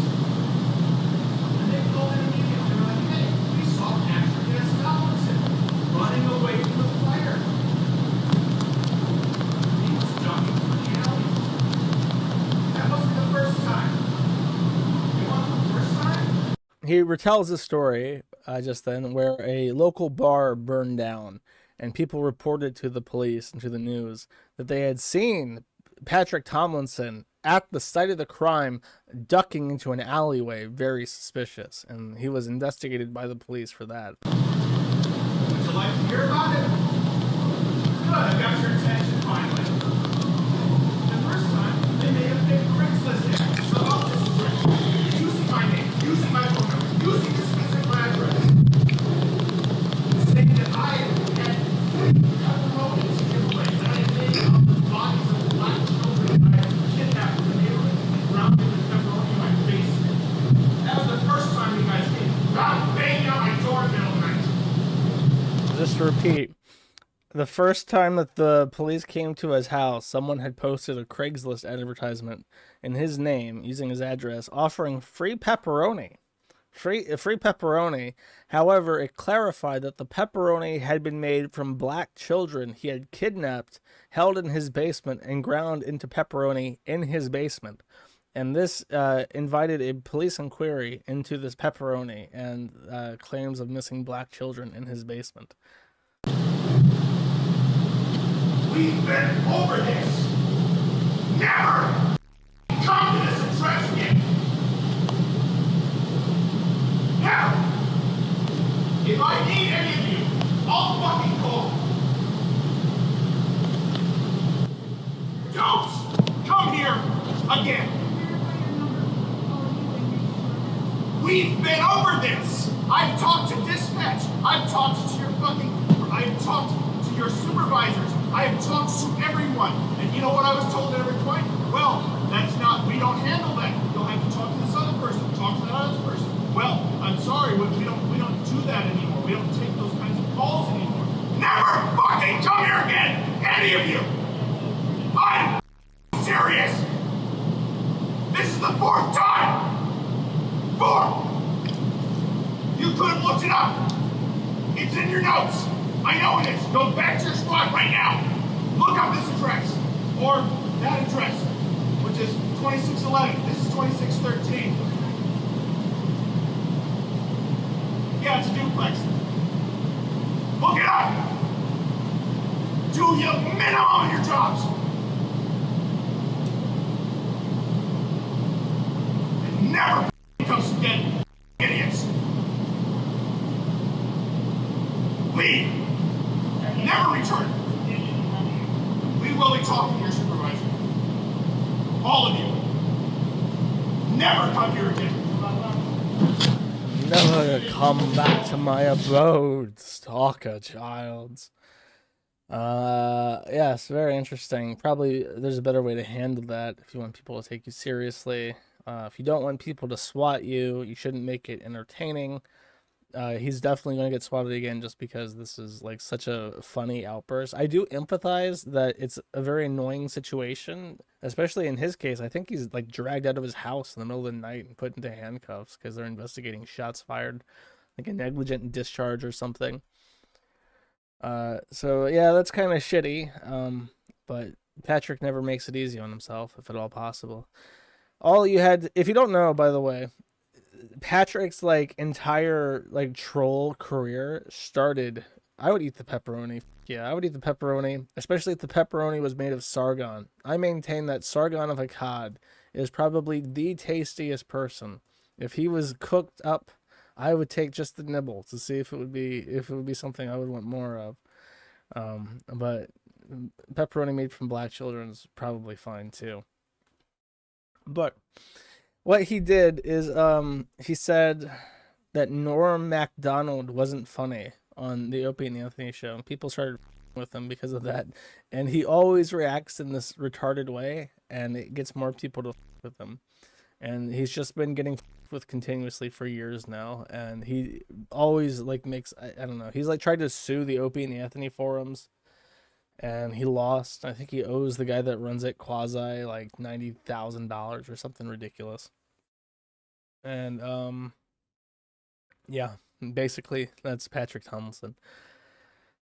Though I would say I mentioned I wanted to talk about my perspective on swatting, and I condemn it because, like I've said before, if someone is upset over a comment that you make and he like chimps out and makes a video and he's like, no, stalker child, Norm Macdonald isn't funny and you will go to jail.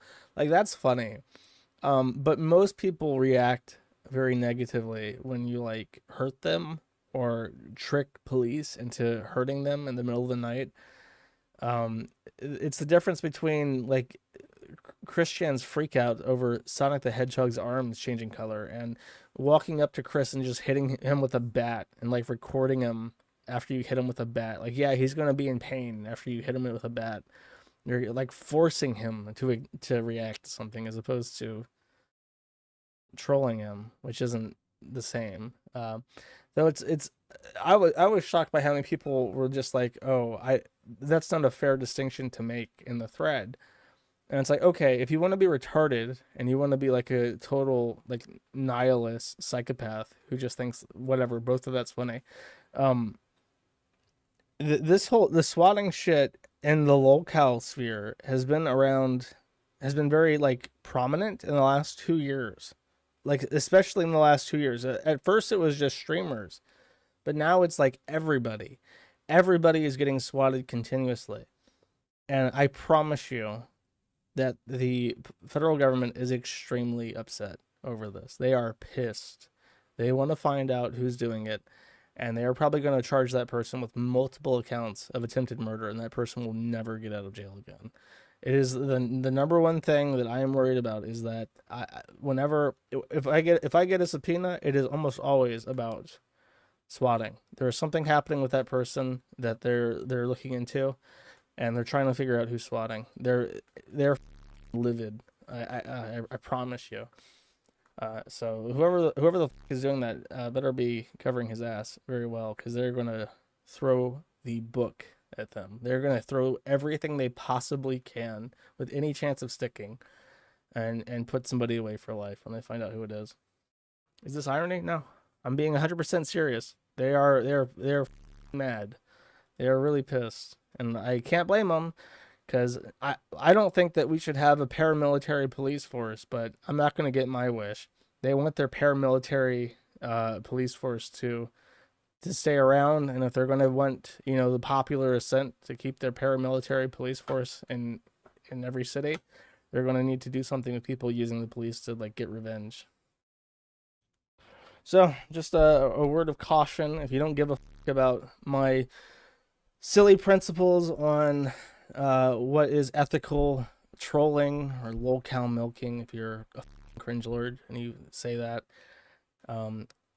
keep in mind that the survival of my community trumps anything. Even trumps what normally trumps everything. Everything is fine if it's funny, unless it threatens the site, in which case it is no longer okay. That's like the hierarchy. And swatting is in that field of, you're really trying to like bring unwanted attention into what is a wholesome big chungus free speech discussion corner of the internet. Just food for thought. Patrick, he is still fat and has bitch tits, from what I understand. The Microsoft flag, I think I talked about that on stream. Patrick Tomlinson got exposed for having a tiny penis. Really? Is he still fat and has bitch tits? Can you clarify this? What do you think of Factorio? Have some 𝒮𝓃𝓃𝓃𝓃 tokens. I don't like it. I like the other one, the 3D one, better. Sorry, I forgot the name of it. I haven't played it in a while. My issue is that I played it before it was like fully done, so I've kind of burned myself out on it without experiencing all the cool stuff they have in it now.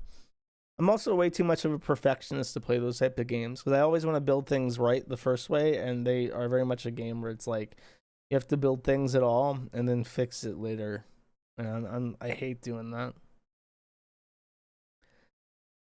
Satisfactory, that's the name of the one that I like better. That is not a wiener, stalker. That is the side of one of the cops' heads you swatted our home with 6 times. Okay, I want to see this wiener.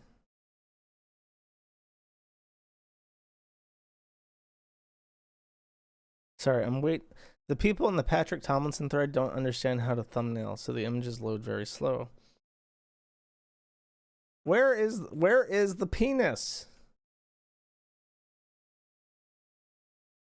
Okay, I'm watching chat for links if someone has the post, because I want to see the stalkers.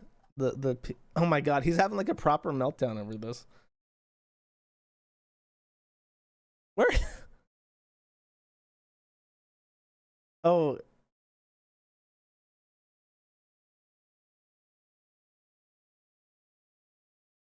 Hold up. Sorry, I'm literally reading a Kiwifarms thread trying to figure out where this penis is.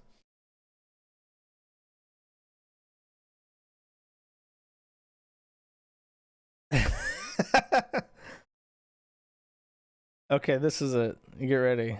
You can't see much, so I'm confident in showing it on screen. It's like an outline as opposed to an actual weenus. I think he's being arrested naked, and he published this on Twitter. Oh, and you can see the outline of a little weenus, and people are see it. See the weenus chat. And apparently he's having like a proper meltdown about this. He's been on Twitter arguing about his penis all day. Let's read some of these. I love doing my Patrick Tomlinson voice, so. Let's see. He had no argument to rebut, stalker. I've had many tweets go far more viral than that one, stalker, and all Ben did was shit himself over it. Yes, stalker, that is one of the many felony crimes you're going to prison for. It's very obvious you never have and never ever will, stalker. Ben conceded my point immediately and then fought a straw man because his only talent in life is sounding smart to stupid people just like you, stalker. Wow, glass house with that one. That's one of your many delusions again, stalker. Yes, stalker, you have. This is your entire life, stalker. Every waking moment, you'll never have anything outside your pathetic obsession with me ever again. How sad is your life that you've spent every waking moment for the last hour, or 4 hours, or 4 years rather, anonymously and cowardly stalking, harassing, and lying about a complete stranger you've never met. Stalker. No, stalker, it really isn't. And no, stalker, you're not going to subpoena me ever for anything unless you want to drastically hasten the day you're placed in prison. You've committed several today, stalker. You're not the general public, stalker.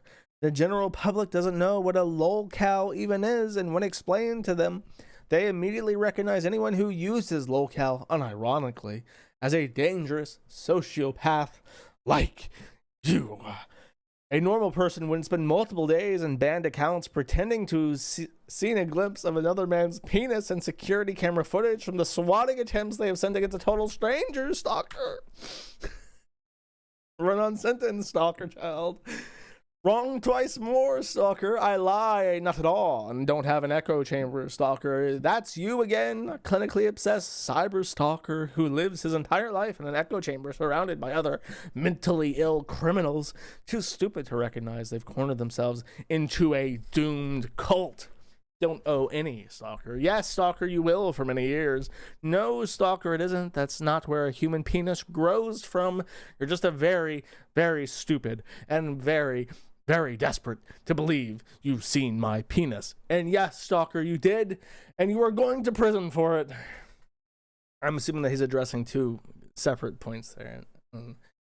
Not saying that, actually, yes, you have seen my penis, and you're going to prison for it. That's not a wiener, stalker. That's the side of the cop's head you swatted our home with 6 times. The photo of the side of the cop's head that you swatted my home with half a dozen times, stalker. No, actually, I want you put in prison for it because swatting is a felony. Tell the other federal inmates all about your memes once you've sentenced to prison, stalker. I'm sure they'll be very impressed. Her real dad is right here and always has been, stalker. No, stalker, I don't remember things which never happened. Enjoy your prison cult, stalker. That's not a penis, stalker. That's not even where a penis would be on a person. Congratulations, stalker. You've circled the side of a man's skull. My wife is a beautiful woman and she's still not my penis. or that's and that's still not my penis, no matter how weirdly desperate you are to see it, stalker. Wrong in so many different ways, stalker. That's not a penis, stalker. That's not even where a penis would be on a person. No, wait, it's the same thing. Wrong in so many ways, stalker. Yes, stalker, you really, really are. No, stalker, I didn't. No, stalker, you really can't. You aren't and don't, stalker. We're going to enjoy your sentencing hearing, stalker. Our home is not located in a ghetto, stalker. It's on the east side of Milwaukee. You're a deeply mentally ill person and facing prison. I am neither, stalker. These are your delusions again. So, I don't know. If you want to believe that's the peenie of Patrick Tomlinson, it doesn't look like it's attached to his head. Maybe. No, I don't think that's his head. I don't know if that's a weenus, though. That's pretty grainy, stalker children. I don't know if that's actually the weenus. I can't say with any certainty. You know, I will reiterate that he should probably just stop, like, posting about being swatted on the internet constantly. Patrick Tomlinson. Someone asked me to play this as an intro video for Patrick Tomlinson. I'm not going to do it every time, but I will play it this once because it's pretty funny.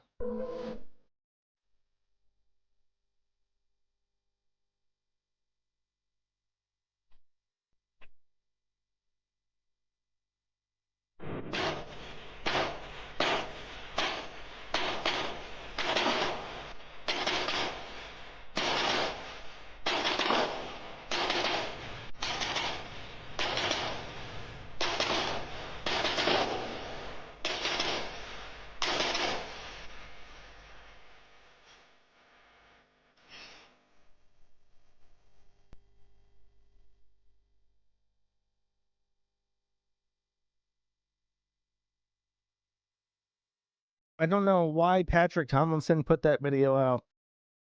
I consider that extremely violent and heinous. Like, nobody deserves to be hurt over what they believe. But this Patrick Tomlinson guy is real problematic. I'll show what he said recently. They got him into some trouble. They actually got him into like a little bit of a Twitter-wide kerfuffle. He posted, "Thread time. Here's the thing about Tesla. It's not a car company. Tesla is a company that has to make cars in order to sell its real product, emission credits. Let me explain. Back in 2012, the EPA put out strident emission standards for new vehicles fleet-wide." And he goes on to explain something which is actually kind of interesting. You see, in 2016, or sometime throughout Trump's presidency, I remember that Elon Musk said something that was kind of condemning of Trump. And people turned on Trump very quickly, as they often did during the Trump presidency, where the Trump people would, myself included, would start bullying people who Trump parted ways with, at least in the first 2 years. And what people pointed out with Elon Musk was that his vehicles, or his company, got a lot of credits from the EPA. Essentially, this is sort of like how corn works in the U.S.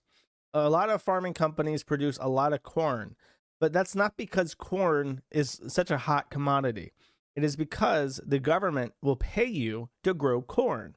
So you will lose money on corn, like for actually selling it, but the government will give you back money. So there is so much corn made in the U.S. that doesn't actually have any like buyer, that just rots. And they constantly invent new uses for corn because the government pays farmers to grow corn that nobody needs. And it's kind of like this. There was this theory that Tesla was the same thing. He's building these cars that nobody really wants. Not because the cars themselves are so profitable, but because the EPA is giving him credits for doing so. And when he posted this, he got fact-checked by Twitter. Readers added context they thought people might want to know. Regulatory credits only account for a small percentage of Tesla revenue. In 2020, it was 6%. In 2002, it is less than 3%. As of fiscal year quarter 3, 2022, credits were only $287 million against profits of $3.3 billion. This was retweeted by Christopher Dungeon, and Elon Musk laughed at him. So Patrick Tomlinson has been laughed at by Elon Musk, a billionaire owner of Twitter, owner of Elon Musk, or not, owner of Tesla, one of the primary people involved in PayPal's foundation, for which, unfortunately, despite all the things people like about Elon Musk, his involvement in PayPal will mean that he goes to hell. Very unfortunate to have to say that, but chances are he will burn for eternity for being involved in PayPal. But then the beatings continued. He responded basically to every single person making fun of him for this. Kavarin says, does Elon have a troll farm? And then he says, the biggest troll farm on... Oh, I had to do my voice. The biggest troll farm on Earth. Red Mercy says, is child supposed to be provocative or undermining or something? I'm confused why you resort to this lamau. Anyway, enough entertaining you in your games. Good luck in your future endeavors. Yes, child, confused is exactly what you are. Kurt says, you got fact-checked by Twitter as a liar. Ha ha ha ha. Patrick says, no, child, I didn't. Carbon credits are a greenwashing scam and a delaying action for corporations. That's a cyber stalker account. Another journalist getting exposed for spreading lies. Who knew? Or what's new? What's new would be you not knowing how to spell new. Community notes are meaningless, child. It's like the $8 you keep cutting. The $8 check you keep cutting. Well, I mean, it's been out for less than a month. He's only cut it one time, stalker child. Gods, you people are exhausting. Tell all 7 of your followers about it. November 22. Child. My real Hove account is at @StealthyGeek. There's already at least one imposter using the exact same handle. My real account is currently following 56 people. Mastodon, no. Post, yes, same handle. He gets into a nice little tizzy with people on Twitter, and people find it very funny. He reacts to, oh, let's read this one. Oh my God, this is just too precious. That G is probably plural. Oh my gods, this is just too precious. At no point in the thread am I talking about revenue. I am talking about profits. My first added context on any tweet is, of course, from Elon Stans. That's the Patrick update. He is standing alone against an entire army of troll farm stalker childs from Elon Musk, the biggest stalker child of them all. Patrick S. Tomlinson, stalker child, started off the year as a fat piece of shit, owing Quasi like $47,000 because he sued and lost. He got swatted a bunch of times, and unfortunately he made getting swatted really, really funny, so people are going to keep swatting him. And then he got into a fight with Elon Musk and is just having like a perpetual tard rage on Twitter. I predict that in 2023, absolutely nothing about this situation will change, and Patrick S. Tomlinson is literally incapable of learning from mistakes ever. Stalker child, no. I will not be corrected by the Twitter community. I do not think that what I have to say has to be corrected in any way. In fact, it was probably you who should be corrected by my facts and logic. Stalker child. No, I did not fart into my wife's vagina. That is a lie. That never happened. Like, speaking of, I have a lot of frustrations with retards right now, because the other one is the Patrick Tomlinson thread. The Pat people, here's what happened with Patrick Tomlinson. He sued the owner of the Opey Anthony forum, who goes by Quasi. And Quasi now has him for like tens of thousands of dollars in legal debt that he can collect on, that he's trying to. They're like setting up their own debt collection company in Wisconsin or Michigan so that they can, I think it's Wisconsin. He lives in Milwaukee. So they're gonna try to collect him. It's like, okay, that's fine, that's fair. You have a legal right to do this. Go ahead. But his lawsuit was funded by a nonprofit, and it's not a 501c3. It's a different 501c. It's like a brotherhood or a guild or something. It's one of the weird ones that you don't often hear about. But Tomlinson belonged to a sci-fi writers author guild. Which again is a non-profit, but it's not a 501c3. It's a different one. It's like a league, and they funded this lawsuit. So the Patrick Tomlinson people are now reporting his guild that funded the lawsuit to the IRS for fraud. And that's obviously really gay because it's not fraud. If you are a guild that protects the interest of sci-fi authors, and a sci-fi author in your guild is having legal issues and you decide to fund it, that's not outside their purview. And they try to compare this and say, well, you reported Trans Lifeline to the IRS. Like, yes, I did. But that's because I knew, because they were using charity money to fly to Florida to harass my mother and to show off their firearms as they did so. I knew that they were embezzling money, and it came out that they were embezzling $350,000 over years of charity money to their lifestyle. And they just don't get it. They don't understand. There's something wrong with these people. And then I say that I think that they're the ones doing the swatting to Patrick, because I think they are, and they get super pissed off at me and say, actually, it's the Kiwi who are doing the swatting when it's not. And then they like send tips to the FBI saying that I'm swatting Patrick Tomlinson. It's like, okay, so this is a cordoned off area of mentally ill people, and they're leaking onto my site. And I'm not entirely sure what to do about it, because I want to talk about Patrick, because I think when he's funny, he's funny. But in doing so, I'm encouraging people. It's like with Ralph. I'm like, somehow by talking about this and using this content, I'm encouraging people to do this shit that is anti-funny and that ruins it for everybody. Because how hard is it to have multiple interests? I have like a bunch of people that I follow, and when stuff comes up, I'm entertained. And there's stuff like every week there's stuff that happens, and they're so fixated on Patrick, and they've morally justified doing literally anything they want to Patrick, that they're gonna be buddy with the IRS. They're gonna make false police reports to the IRS, the most evil organization that has ever lived, besides maybe the CIA. You're gonna play games and go to bat and simp for the IRS. I just don't get it. And I don't understand how they're entertained. Like, again, it's funny when someone trips and falls because they weren't paying attention, and they said, I'll never trip and fall, and then they trip and fall and say, God damn it, it's somebody else's fault, even though they tripped and fell all by themselves. It's completely different. And somebody says, I'm never going to trip, and then you take a bat or a golf club and you swing it and break their kneecap, and they fall over and start crying out. Like that. Just go. If you want to be that kind of person, get off my website. Go be Patrick Bateman. Walk around the streets of New York and just stab homeless people to death in the night. Like, get the away from me. Why do you have to up my shit? Why do you have to get into my world where things are funny and organic and just up me and my stuff and the stuff for the thousands of people who want to read it and see things develop on their own? Just go be a psychopath.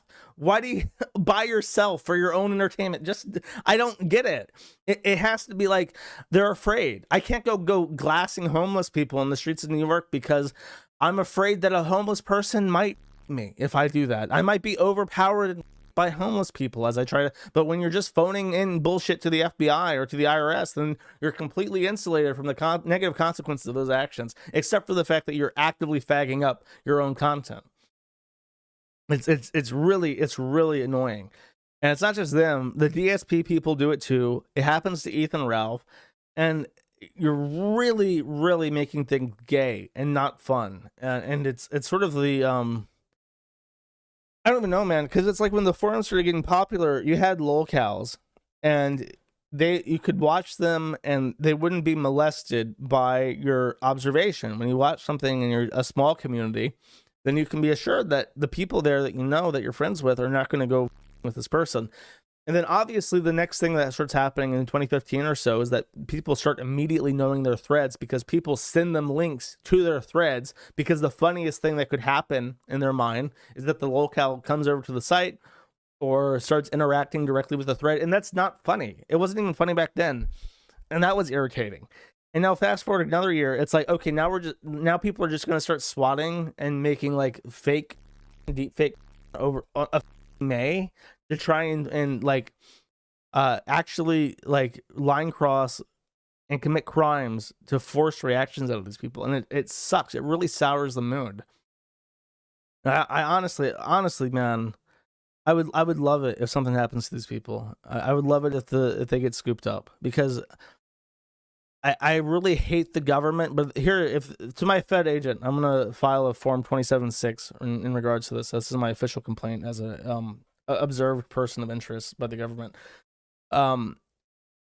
If you want to score a lot of brownie points for the agency and do some PR, find the people swatting and scoop them up.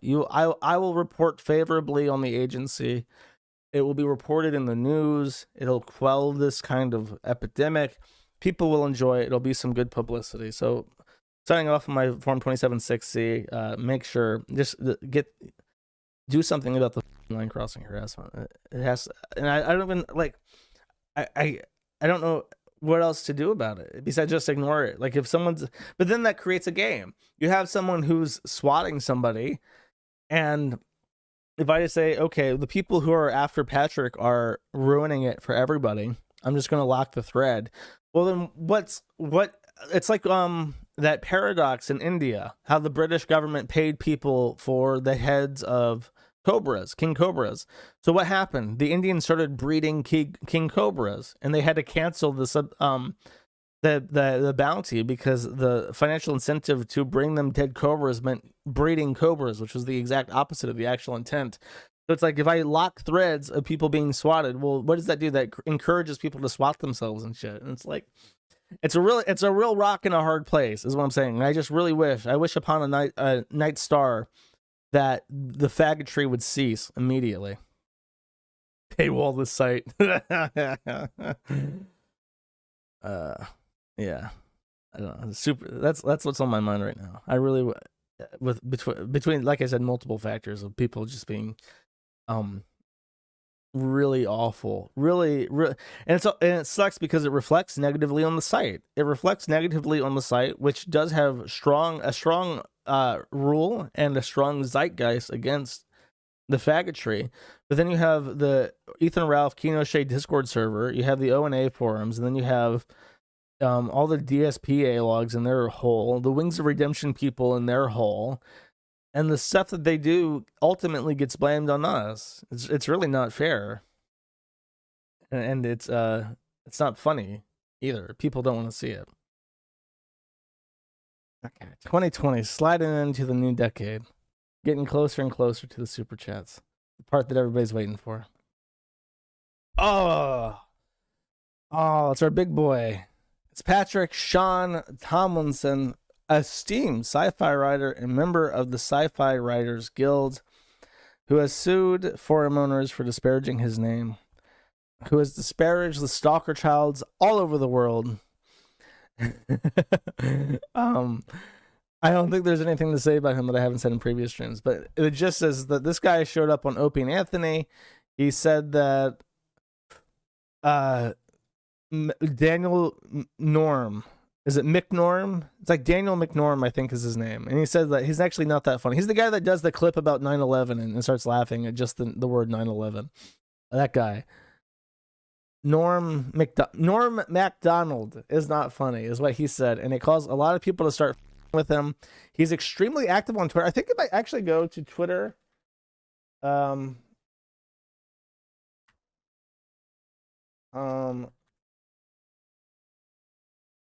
I think he tweets about us a lot.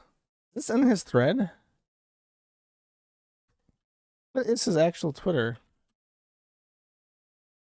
No, I can actually see it. Stealthy Geek. Such a retard. It's literally right there. I'm just like, let me Google this. No, it's in the screenshots. Alert. 1 minute ago. God, he never takes a break from this. Alert. One of our cyber stalkers has... Wait, I need to... in the proper voice. Alert. One of our cyber stalkers has been emailing women friends and followers of ours impersonating a journalist named Daniel Kurlansky. This is not the real Daniel Kurlan. I do not want to enable notifications, stalker child. I just want to read the tweet in front of me, stalker child Elon Musk. It's just another part of their obsessed campaign attacking my reputation to harm my career. It says 1 out of 0, but he's literally still writing this as I read this. I think if we go up here and we do this and do from Stealthy Geek Kiwifarms or Farms, let's see what we get. The owner of Josh Moon knows this. We know he knows because... Wait. Let me read the full thing. I have a thread on Kiwifarms. The very first post doxes my phone number and address. It's been up for years. The thread has grown to more than 1,050 pages of stalking and harassment. We've been trespassed, vandalized, IDs stolen, death threats, swatted 4 times. Hashtag drop Kiwifarms. The owner of Kiwifarms, Joshua Moon, knows this. He knows. We know he knows because we tried taking him and others to court. Instead of removing the private info being used to criminally harass us, he spent thousands of his own money fighting to keep it online where it could be abused. Kiwifarms is one giant, organized, criminal conspiracy. But instead of money, it pursues profits measured in pain inflicted on the vulnerable, lives ruined or even lost, and Joshua Moon is the godfather of this crime family, trading in human suffering and death. Bravo, Patrick. Bravo. Now I see why you got the Sci-Fi Writers Fiction Award, my boy. Very interesting guy. I would actually recommend his thread, even though the people in there are a bit too insane for my liking. The insane people tend to stay on a different website, though. Patrick S. Tomlinson went to Mexico. He's having a great time, I think, even down in Cancun. I'm not sure where in particular he went to. But he disappeared, leaving many people to wonder, where is Patrick? Now, you could just say, well, he's having a nice vacation. Obviously, you go on vacation, you turn off your phone, or at least you turn off notifications except for emergencies, that kind of stuff. But no, Patrick isn't the type of person to enjoy a nice trip to Cancun. He did bring his phone, and he did intend to use it. However, Samsung advertised that their flip phone, because he has one of those touchscreens that are also like folding, they make like a clamshell. They advertise it as being water resistant. And he goes, I am very athletic. I love to swim. And I would love to take my phone with me as I swim. This new Samsung water-resistant phone seems to be the thing for me. And since I am a successful author, stalker child, I will buy myself an $1,800 top-of-the-line phone to take with me on my trip to Cancun, child. Then he dipped into the salty waters of the Gulf of Mexico and his phone was destroyed because, as it turns out, water-resistant does not mean water-resistant in salt water, and it most certainly doesn't mean waterproof, as in you can swim with your phone, you fat dipshit. So he has completely destroyed his phone, and he is threatening Samsung with a lawsuit if you do not file or give me a free phone due to your spurious false advertising, stalker child, stalker phone company. And I wish him luck on that. He's like legit chimping out on Twitter saying, no, this is false advertising. You got to give me a phone now. You got to pay me back. This is bullshit. I'm going to sue you. So I'll keep track of that. If he decides to file a lawsuit against Samsung, I will be sure to mention it. By the way, everyone's making fun of him on Twitter, and he's replying to all of them saying, no, child, it is not. I don't have to know the specifications of what being water resistant is, stalker child. What's actually funny is that those flip phones are notoriously fragile because you're folding a piece of glass. Like, how could it possibly be as strong as a regular phone? And the main thing is that they get criticized for being not water resistant at all. You drop them in a bowl of water, you get it wet in the rain, your clothes get wet and you have it in your pocket, it would short and break. So the reason why they advertise it as being water resistant is that it was more water resistant than a normal new clamshell phone, but it's still not as water resistant as any typical smartphone with a regular screen. Kind of related. Well, actually not related at all, actually. Shane Nokes. A guy named Patty Lomenston sends a message to 𝒫𝓇𝒾𝓈𝓼𝒾𝓃. And I think that he's blocked by Patrick Tomlinson, so he can't reply to this image. That is true. I'll just give full context here. Chi asked, I have a question. What do explicit sex scenes achieve that implied sex scenes don't? Unless an important plot point or character moment, relationship moment is taking place during the scene, does it actually need to be explicit? Patrick S. Tomlinson, not to be deprived of his on-screen sex, says, swap sex to fight and see what happens. This provokes Opey Anthony troll Patty Lominston to reply saying, sounds like you suck at both, baby dick, so much that you don't know the difference. Don't throw your back out clipping your nails again, tough guy. Now this troll comment activates the almonds, jogs the nog of a man on the internet named Shane Nokes. He says, you have made my radar. Welcome to your nightmare. Now, Patty, O&A troll, sees this message and he thinks to himself, what the fuck is that? And replies, who the fuck are you? Another mentally deficient fat ass with a compulsive need to correct the record. Sorry, baby girl, I've got my hands full of Patty, and there are only so many shits one can take in a day. Shane Noke replies saying, don't worry, you folks have given me a huge trove of data via the DB on PFG forums. Backed it up and sent it to law enforcement already. So much for them to dig into there. Oops. Now this message really gets some interest going. And as it turns out, Shane Nokes is a fat, gimpy retard who pretends to be an internet hacker.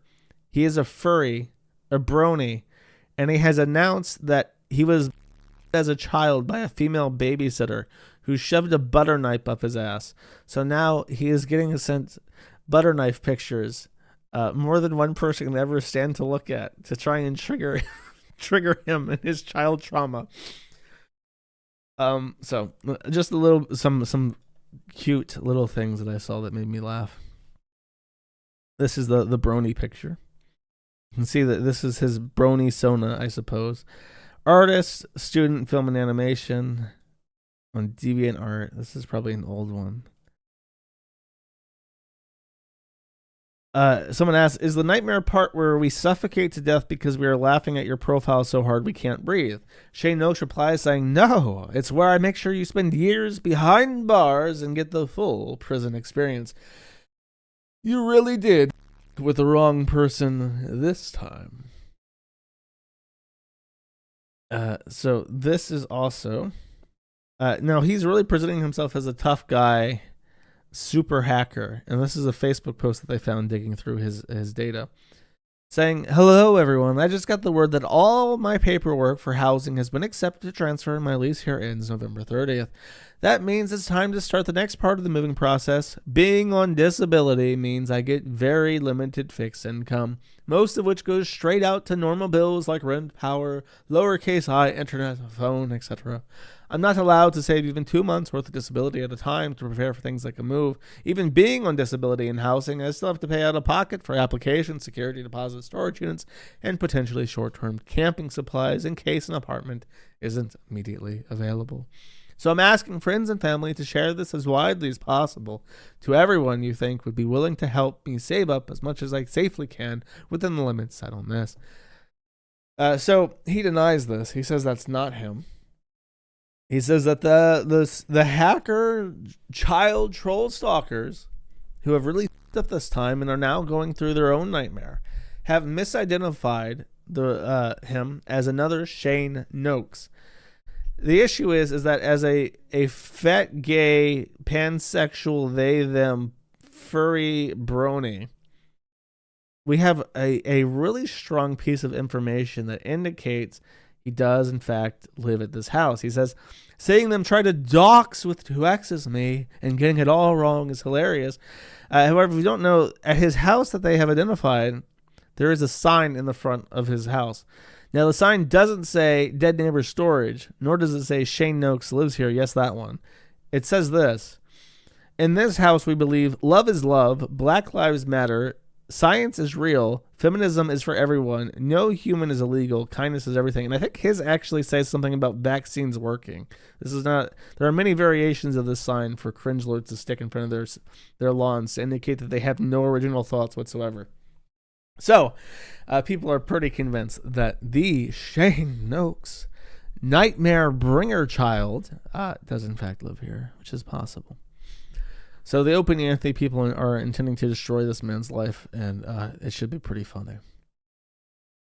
I was trying to desperately find something to put in this that I had only seen a reference to, and I discovered that it was very old.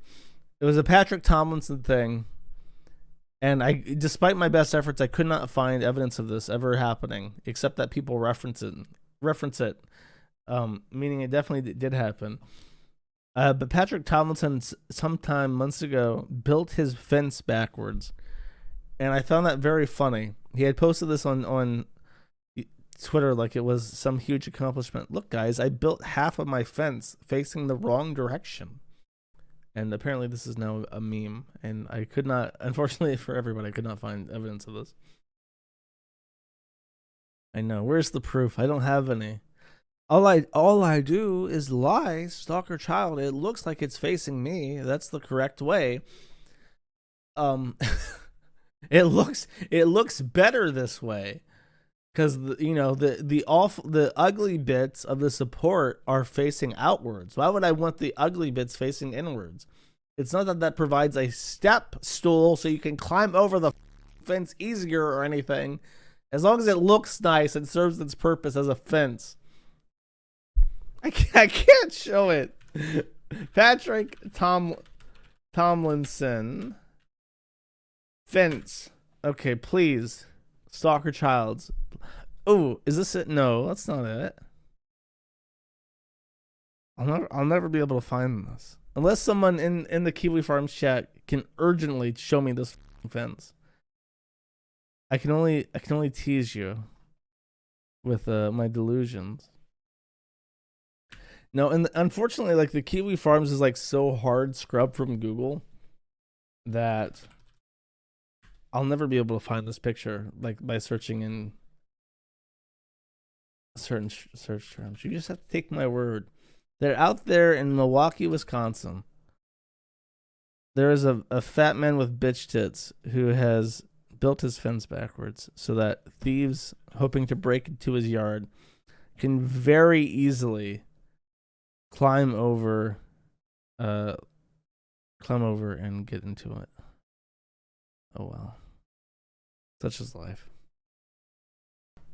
Someone, a dedicated Alawg from the Opey Anthony forum, has found Patrick Tomlinson's fabled mugshot. In this picture, he looks a lot like Dick Masterson. I don't know how that's possible. But this was from years ago. This was from when he threatened, I think, what was the crime?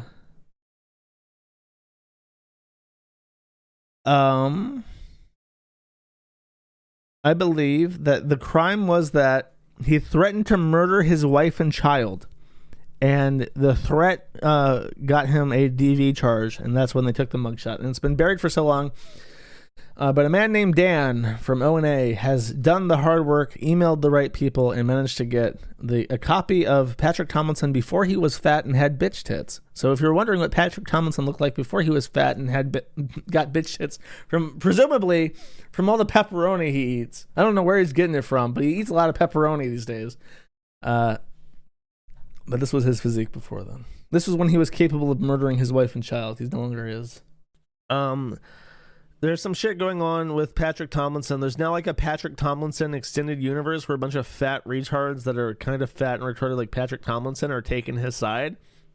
And there's some drama going on with swatting. They're really insisting that Patrick Tomlinson swatted himself, but the only reason why they believe that is that a swatting Telegram channel says that he was swatting himself. And then some shit's happened, and Quasi has shut down Opey Anthony to the public, so it's private now. But Quasi, I think he's got his first payment.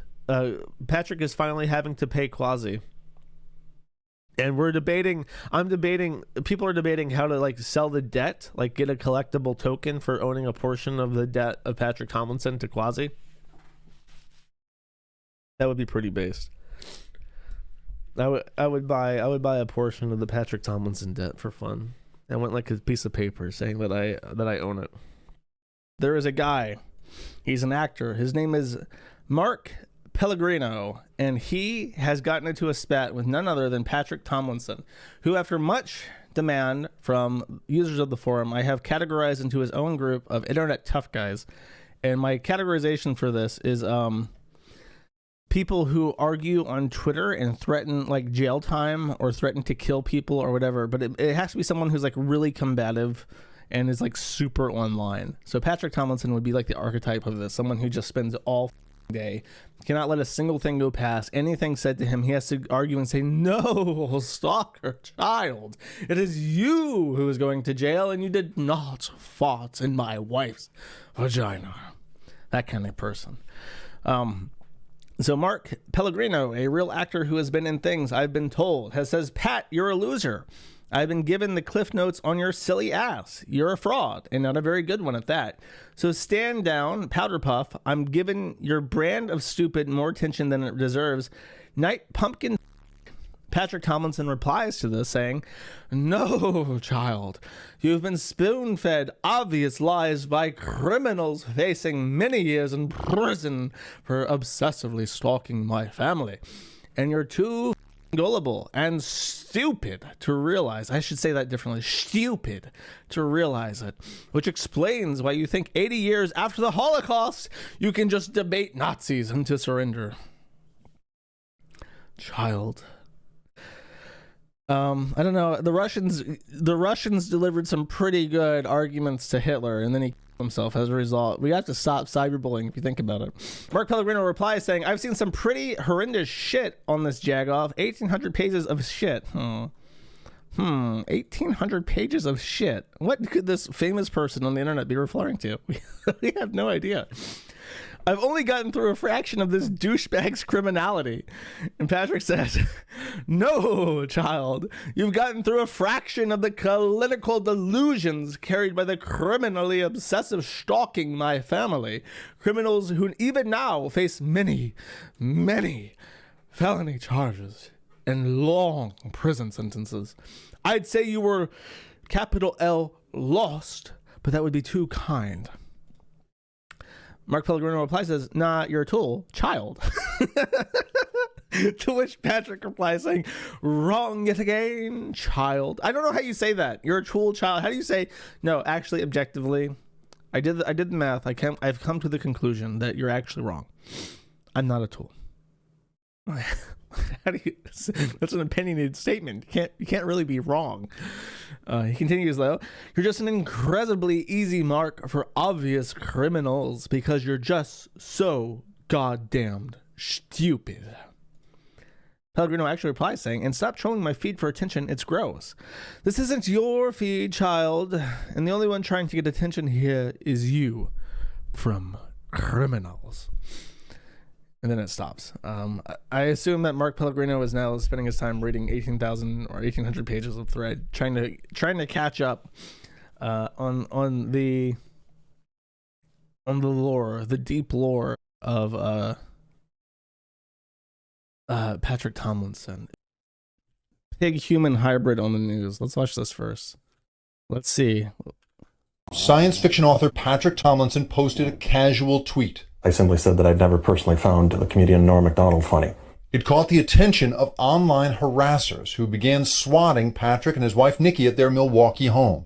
Swatting is when false calls trick 911 dispatchers into sending an all-out armed response.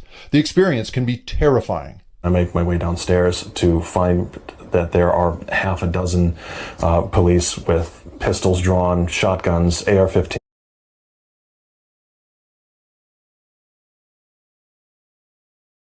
Flashlights all pointed at my head. I am pulled out of the house, and then on my own front porch, I'm handcuffed. And not just once. Our house has been swatted 42 times now. 42 times police have actually come in some form to your Yes. door? Yes. No central agency tracks swatting, but one estimate put the number at more than 1,000 incidents in 2019 alone.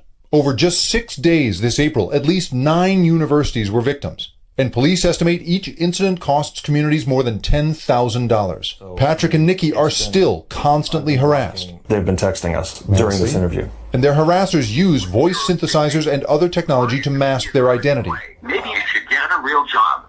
Then again, you'll be able to learn a trade in prison. At the same time, they can't get the police to stop coming.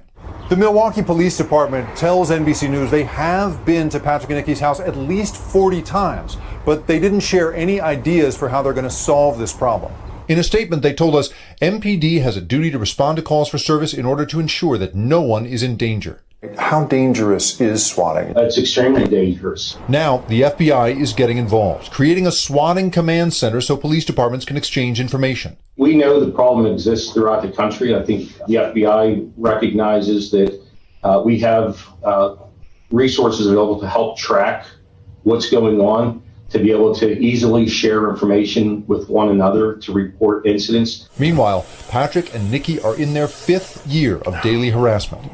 What has it done to the two of you to be in this position? It's taken away our sanctuary. We don't feel safe in our own home. Every department in this country should have policies, procedures, and training around it. People have died from it. There is no excuse. A waste of public resources and a nightmare for its victims. Jake Ward, NBC News, Milwaukee. I like how the internet age is just breaking absolutely everything, and people don't even really know how to respond to it. It really is just like fragmenting people's ability to deal with shit continuously. You know, I'm surprised to see Patrick's. Police estimate. Is this the woman that he farted in the vagina of? I thought that they broke up. And she was with like a black man. Who is this new woman? Is this wife the fart vagina wife, or is this a different wife? I will chat. Explain this to me while I look at something else and try to find it. No, child. Patrick does a different woman. How has he acquired a new woman when he's so insufferable? That's really impressive. If Patrick can find a woman, you guys don't have any excuse. And then finally, on my roundup of things that I have said, which offended people in my audience or so on and so forth, I said that there was no Patrick Tomlinson clip that I had not played. This was a high point of contention in my last stream because apparently I played the same clip twice, 2 weeks in a row. I have uncovered the third clip, which I will now play for you. By authorities for the state. On the news today, this couple feels like they're living a nightmare. For the past 5 years, they say they've had SWAT teams descend on their home, bomb threats have been called in, and cops aimed guns at their head. As 𝒮𝓄𝒾𝓈𝑜𝓃 reports, when the couple found out why they were being targeted, they were shocked. I really appreciate how you can hear the stalker child in the background going,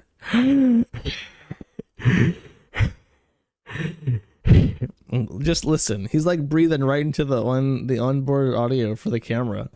Surrounded by cops on his own property, this man is being detained, but he did nothing wrong. There are half a dozen police officers with shotguns, pistols drawn, assault rifles, all pointed at my face. Someone had called 911 falsely reporting that the homeowner, Patrick Tomlinson, had just his wife Nikki, all to bring a massive police response with the SWAT team. And that was just the beginning of their nightmare. The Milwaukee couple says they've been swatted 42 times. I was home alone, and a dozen officers at least swarmed the door with a special tactical squad where they had ballistic shield and giant guns. They're also receiving death threats over email. I will be murdering Patrick Sean Tomlinson in front of a shocked audience. I have stolen his identity. And there are chilling death threats over voicemail. This only gets worse for you. Then your wife has disappeared, followed by your mother-in-law, vandalizing, torturing you to death.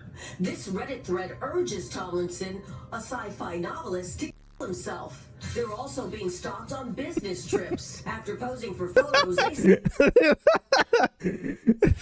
they put in the picture with this little, like, his budding breasticles, and that's very nice of them. Posing for photos, they say their stalkers show up later at the same place and eerily recreate the image. What could have triggered all of this? And this is the fake news. Tomlinson says the nightmare started after he tweeted that he didn't find the late Saturday Night Live comic Norm Macdonald particularly funny. This social media posting from one of their stalkers orders Tomlinson to admit that Norm Macdonald is funny. Do it now. There just seems to be so much hatred there just because you put out a tweet against a comedian. This is what this group, this cyberstalking cult, does for fun, and we were not the first person they did it to. They have to run an entire website dedicated to us. Their web forums have over 400,000 posts just about obsessing about us. As for those 42 swatting calls, the couple says they're frustrated that police continue to show up at their home with guns drawn. There was one particular sergeant who has been here repeatedly and has tried on all 3 occasions to kick our door in. Police department tells us it's their duty to respond to all calls to ensure everyone's safe. The couple says they are in debt with legal fees after trying to shut down one of the stalkers' websites. They're hoping that the FBI will get involved. Oh, according to authorities, that bit. Debt with legal fees after trying to shut down one of the stalkers' websites. You will pay Quasi. You will pay Quasi. And that's funny because he doesn't admit that publicly that he's in debt. He goes, no, stalker child. I have no debt. I owe Quasi nothing. Stalker website. And then when he talks to the news, like, yeah, I'm like settled like $50,000 in debt. And she admits it for him. It's great. Wonderful. If only he had admitted that Norm Macdonald was trying. See, everyone in chat was giving the guy recording shit. It was like, oh, he's fat. That's why he's like breathing so heavy. No, he was simply sexually excited by seeing the fruits of his stalker child behavior. His creepy stalker death cult was on TV, and it just, he couldn't. He's like, ah. It gave him the willies. And okay, this is a compelling update. Quasi, who I believe is the admin of the Opey Anthony forum, which is now mostly dedicated to trolling the of Patrick S. Tomlinson, has filed a request to hold Tomlinson in contempt of court. So the technical term is affidavit in support of motion for contempt. So only the court can hold someone in contempt of court, but Quasi's lawyer has filed an affidavit suggesting that the court should probably hold him in contempt of court because he is not paying his debts. So Patrick Tomlinson refuses to pay Quasi what he owes for trying to sue him like a retard, and having lost that lawsuit, and now owes statutory damages for the whole rigmarole that he started. He is refusing to pay his debts, and Quasi is not going to let up. He will pay Quasi, and he will enjoy it. Very, very brief update. Patrick Tomlinson. I mentioned that Tomlinson, Quasi, who hates me, by the way, even though I allowed him to host Opey Anthony forums through my site, the fact that I correctly pointed out that members of his site wanted to swat people in my family makes him think that the Kiwifarms is now a site that he happily hosted Opey Anthony forums alongside on 1776 Solutions for quite a while.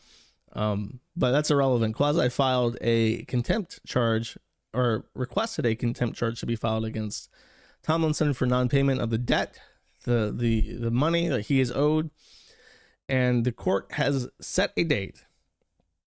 It is set. They have set a date. Tomlinson will be back in court to protest the complaint, to justify to the judge that no, stalker judge child, I do not owe Quasi a single red cent. You cannot make me pay him. And I did not hold you in contempt of court. Even though I could hold you in contempt of court, I could hold everybody in this room in contempt, and it would be morally justifiable. Stalker. So good luck with that. Tomlinson, have fun. That ain't me. Let's talk about Patrick S. Tomlinson. Patrick wanted to get some publicity. Patrick Tomlinson has been wronged harder than any man has ever been wronged in these so-called United States of so-called America. And stalker child, he will prove his case in the courts of public opinion. So he reaches out to a podcast called Pretend Podcast, and he says that he wants to do an interview. He wants to set the record straight, and he doesn't want this guy to reach out to any other side of the story, any of the stalker children that are accosting him, the terrorists, because that would offend him. Because they're objectively wrong and evil, and he shouldn't need to talk to him. So the guy talks to him, and then immediately talks to Quasi and the top Alawg of Patrick Tomlinson, some guy who's like banned from the Kiwifarms and from the O&A forum, which is crazy because they don't ban anybody. So he talked to his biggest stalker childs immediately. And then the podcast episode airs, and Patrick Tomlinson is like super pissed that even though he had a choice of reaching out to whomever he wanted, and he picked this podcast and then got over because nobody can listen to this guy and then think that he's not full of shit, gets over by this guy that he picked to be on his team. He have anybody else in the world, he picked this person, and then they also didn't believe him. So he complains, or in response to Pretend Podcast, saying, binge all 4 episodes of The Pests. There are always 2 sides to every story. In part 4, listen to my interview with the online forum administrator. We got to discuss the ongoing legal issues and so on and so forth. This is a conversation with Quasi. Patrick goes, that's exactly the problem, Javier. There are never 2 sides to any story. There is one side, the truth, which you abandoned in this episode in favor of presenting a false balance and equivalency which simply does not exist. I think the guy shoots back to him. Drew Applecross asks, could you give me 2 examples? Patrick says, just did everything in this episode. Drew says, so saying everything in this episode is not a clear answer. Why is it so hard to give a specific example? Give one, and I'll ask the interviewer to respond. I just want to hear both sides. It is a very clear answer. As opposed to the first 3, the entire 4th episode was mishandled from the start. Its framing is false. As already explained, there are not 2 sides to this story, and never were. There are the facts, and there are the lies told by criminals. Those lies should never be allowed, or never have been allowed to be aired, and they should have not gone unchallenged. But they were, and did. That's why the entire 4th episode is wrong. All of it. No, my voice for Patrick does not sound anything like real world Patrick. You're going to listen to real world Patrick. You know that I don't sound anything like him. It's just that the way that he writes is so airy and pretentious that I can't help myself. That's just how it sounds in my head when I read his tweets. This is Javier and Patrick discussing the podcast. The first time we talked, you and Nikki were talking about being on this subscription payment plan, you know, where you had to pay the legal fees of the opposing party and you were going to be on this subscription plan. But sometime between our last conversation and this conversation, it seems like things changed, or maybe you have like a different strategy.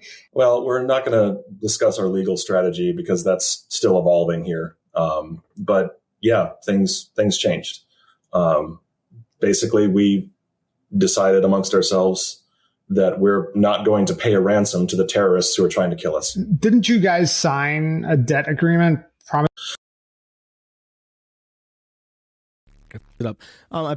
wanted to pause there. Unfortunately, I fucked up my position, but I just want to say, when you're saying I don't want to pay a ransom to the terrorist, he sued Quasi. Quasi won. He now owes Quasi $30,000 something in legal fees.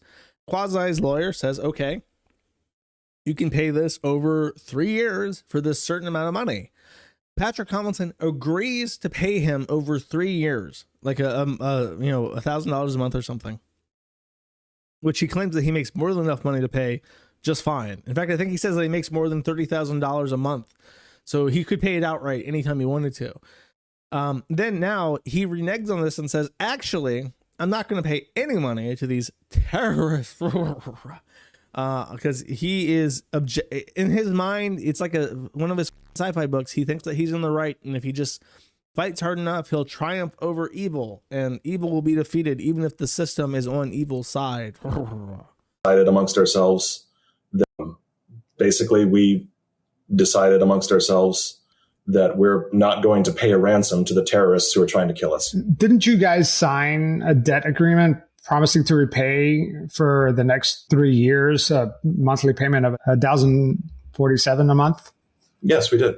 And so I know you didn't want to discuss legal strategy, but that's court ordered.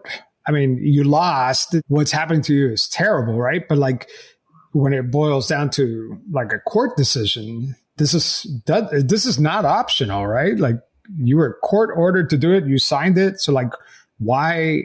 The judgment is court ordered, but the payment plan was our idea, and we just decided not to go through with it. And then we decided after thinking about it that no, we're going to keep fighting this. But the time for fighting this seems to be over. I asked Patrick and Nikki if they ever appealed the court's decision. But the other thing that we were not informed of was our rights to appeal and like the windows to appeal, which we absolutely would have done had we been properly informed of our rights. So what would you have done differently now knowing that it didn't pan out? What would you have done differently? Well, it's hard to say because we're both law-abiding citizens. So we just relied on the advice of our lawyers as they worked their way through the process. Now, looking back, they stepped on some landmines. And would a different strategy have been much more beneficial and less risky for us? Yeah, of course it would have been. But there was no way for us to know that ahead of time. Let me ask you about those landmines. Were you given legal advice warning you that this could go south, that, No. you would be, the risk that you were taking was that you would have to pay their attorney's fees? I mean, no, we would have never gotten involved in this if we knew that this was a risk. But you didn't know that was a possibility? No, we didn't know that was a possibility. I mean, we're not done fighting this, and we aren't in contempt. So that's a really interesting comment. Someone mischaracterized this. I remember what they said is that they didn't know that losing the lawsuit was an option. I don't think they realized that they could be on the hook for costs. That's different, and that's actually strange. I'm actually really surprised to hear that Quasi is owed costs, because the United States is the only country in the entire world who has what's called the American rule. And if you don't know, the American rule is that all parties in a legal issue bear their own cost. Usually, if you sue and lose in any other country in the world, you owe attorney's fees almost as a matter of default process. The American rule is the only country. The American rule is like the only time that both parties, you can sue somebody, lose hard, and then owe nothing except what you already paid for your own attorney's fees, and the other person is just in their attorney's fees. It's a uniquely American thing. So they didn't know, and they were probably even told that it would be unlikely that they would ever owe attorney's fees. So they didn't consider that a possibility, because it is really strange. And it also syncs up with how they're talking about how they didn't know they could appeal. And it makes me wonder if now they're so far along in the process and they didn't do their research that now they can't appeal. Like the time for appeals for the original decision are over. So now he's just stuck with the fees and he doesn't know what to do about it. So he's just not going to pay is literally his strategy, because he doesn't have any more legal avenues. That's how I've interpreted this. It could be wrong because I'm not a lawyer, but that's how it sounds like to me. We simply aren't. The filing that their lawyers put in, for a motion of contempt is, again, filled with lies. It's simply, most of it is simply untrue.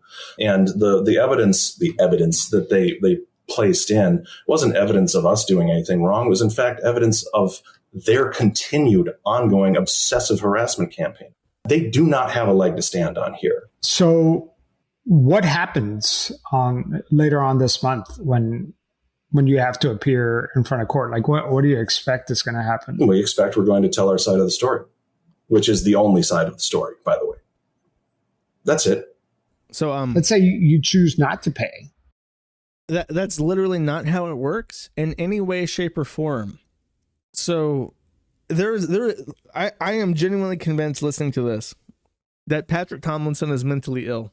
He has something wrong with him. He, in contrary to reality and what anybody would tell him, you cannot go into an appeals court and then say, "Your Honor, here's the truth, the whole truth, and nothing but the truth," and then explain how you've been cyberbullied and therefore you shouldn't owe any money, in contradiction to whatever the fuck is happening in the court, whatever the law is, whatever the actual ongoing legal process is, which you can't just walk into court at any time and then do whatever the fuck you want and then hope, like, there are stages where certain things can and cannot happen. So you can't just walk into a random hearing of yours and then lay everything out on the table and then have, the entire judgment thrown out. That's not how it works. So for him to think that, number one, that is how it works is extremely retarded. But then for him to also say there's only one side of the story when the other side has a counsel and has sued you and won for damages, and that somehow the judge wouldn't be allowed to hear that is legit. Like, I think that there's something wrong. I think that he actually has a sickness, and he has a complete and total lack of ability to understand other people's perspectives. And he kind of has like this tunnel vision. Like I'm bad at chess because when I play, I don't consider every other possible move that's on the board, to happen all at once. So I make a move because I'm seeing that what I want to do is move here and then move here to take this piece. And then obviously by doing that, there's a million different things that could happen that could fuck me over. Tomlinson doesn't seem to have any concept that that's actually a thing and that there are maybe consequences for his actions. And more importantly, he has total tunnel vision that there is any possible outcome to his actions other than what he hopes to accomplish. He thinks that the moment he sets out to do something, not only is he guaranteed that result, nobody could fuck him over in the process, because that's what he wants to do. It's like genuine, like the behavior of someone with brain damage. You know what I mean? I don't know how he's made it this far in life. You think that he would be dead by now, because like what if his desire was to walk across the street and he had a reckless disregard for traffic crossing the street? Like he should be dead theoretically if he has the mental illness that he appears to have. So I really don't know how he's made it this far. It's a bit strange. And you are ultimately found in contempt of court, and you go to jail for this or whatever, or get fines. That doesn't relieve you from the original court order to pay. The original court order is illegitimate, and we will not pay the people who have made multiple attempts on our lives. It's obscene. We are going to continue fighting this. Yeah, buddy. How bizarre. Yeah, I'm convinced there's something. There is something where if you put him in a therapist's office, he would have a diagnosis. I don't know if I don't think it's oppositional defiance disorder. It's something else. It's like there's something that you can give a name to for this behavior. Speaking of well-earned, hard-earned, well-deserved, there was a culmination of a lot of excitement and anticipation with Patrick S. Tomlinson, the award-winning sci-fi fiction author. You see, on the last episode of Patrick S. Tomlinson, he had just, he was beating the drums. He was about to march into court. He had it all written out in his head. His great moment where he would stand up and slam the desk and say, "I'm not out of order. You're out of order. This whole damn court's out of order." And the judge would be so taken aback by his brazen defense of self, his righteous indignation, that he would have no choice but to declare the prior judgments before him vacated due to unfairness and actually arrest the plaintiff on the spot for cyberbullying. So he had this written on his head. He was talking to people about it. He was trying to get on podcast, on local news to talk about it. And then the day comes. And right before I should explain that what the hearing was for was contempt of court. He had a contempt of court hearing because he was ordered to pay Quasi. And actually, normally when you're ordered to pay, what you do is you decide not to pay, the guy who has the debt just decides to collect on it, which is like with a credit card bill. You know, you have to hire a collector, you have to pay someone to try and collect. You may have to sue to actually have it collected. It's kind of a pain in the ass to collect any amount of money from somebody not willing to pay you. Because in the United States and many other countries, debtors have rights. To get to the point where the police are literally breaking down your door and hauling your furniture off to sell at an auction, that's way down the road, and that costs a lot of money, usually more money than the debt is worth. To get to actually have it collected, it's kind of a pain in the ass to collect any amount of money from somebody not willing to pay you. Because in the United States and many other countries, debtors have rights. To get to the point where the police are literally breaking down your door and hauling your furniture off to sell at an auction, that's way down the road, and that costs a lot of money, usually more money than the debt is worth. So it doesn't happen unless your name is Patrick S. Tomlinson and you are way dumber than you think you are. So Patrick agrees to a payment plan, and this becomes a court order. He agrees to pay Quasi a fixed amount of money over 3 years, which is very fair. But because of how he entered into this agreement, it became enforced by the power of the court. And if he were to renege on his agreement to pay Quasi, then it becomes the court's problem, and he's in contempt of court. So his decision not to pay Quasi, after promising the court that he would pay the money in a certain way, in a certain amount of money over a certain amount of time, that became a criminal issue. So we had a criminal contempt of court hearing that was coming up, and everyone was very eager to see him represent himself, because at some point he dismissed his attorney. At the last second, he hired 2 lawyers to represent him, which is a little bit strange because he's already spent like $100,000 to sue somebody, but now he's on the defense and he decides to hire 2 attorneys out of nowhere. And what everyone expects is that Patrick will simply say, I just hired counsel. They need time to acquaint themselves with this hot mess that I got myself into. I need this continued so that they can have time to educate themselves on the facts of the law. That did not happen. He, after huffing and puffing and swearing up and down and going on podcasts and shouting to the ends of the earth that he will not pay Quasi because they are terrorists extorting him and his family into submission, he hires 2 attorneys at the last second, walks into court, and then agrees to pay Quasi. Attorney David Pavalsky appears for the plaintiff Quasi. Attorney Megan McCabe appears for the defendant, which is Patrick. Contempt hearing held. Parties advise the court the matter has been resolved. Parties request that contempt be stayed pending the satisfaction of the judgment. Court approves agreement confirming documents to be submitted by e-filing. He walks in and he says, we have reached an agreement out of court. There's no need to have contempt of court hearings because he's going to pay, which is the exact opposite of what he's been saying for weeks. It's .st is the Kiwifarms right now. So that was a surprise. It did not play out like how anyone expected. However, it remains to be seen if he will actually pay Quasi. The real surprise was that one of the Pests, that's the DSP people are called detractors, and the Chris people are usually called Alawogs or Weens or whatever. The Pests are the Tomlinson folk, and the Tomlinson folk sent their top guy out to the hearing. Patrick tried to get this guy banned or arrested at the court because he didn't want them there. But Dan, I think they call him Dan, he was there. He did attend the hearing, and from what I understand, he reported that Tomlinson is still insisting that Quasi is the federal judge that the fat retard Indian Jackie Singh has reported him to be.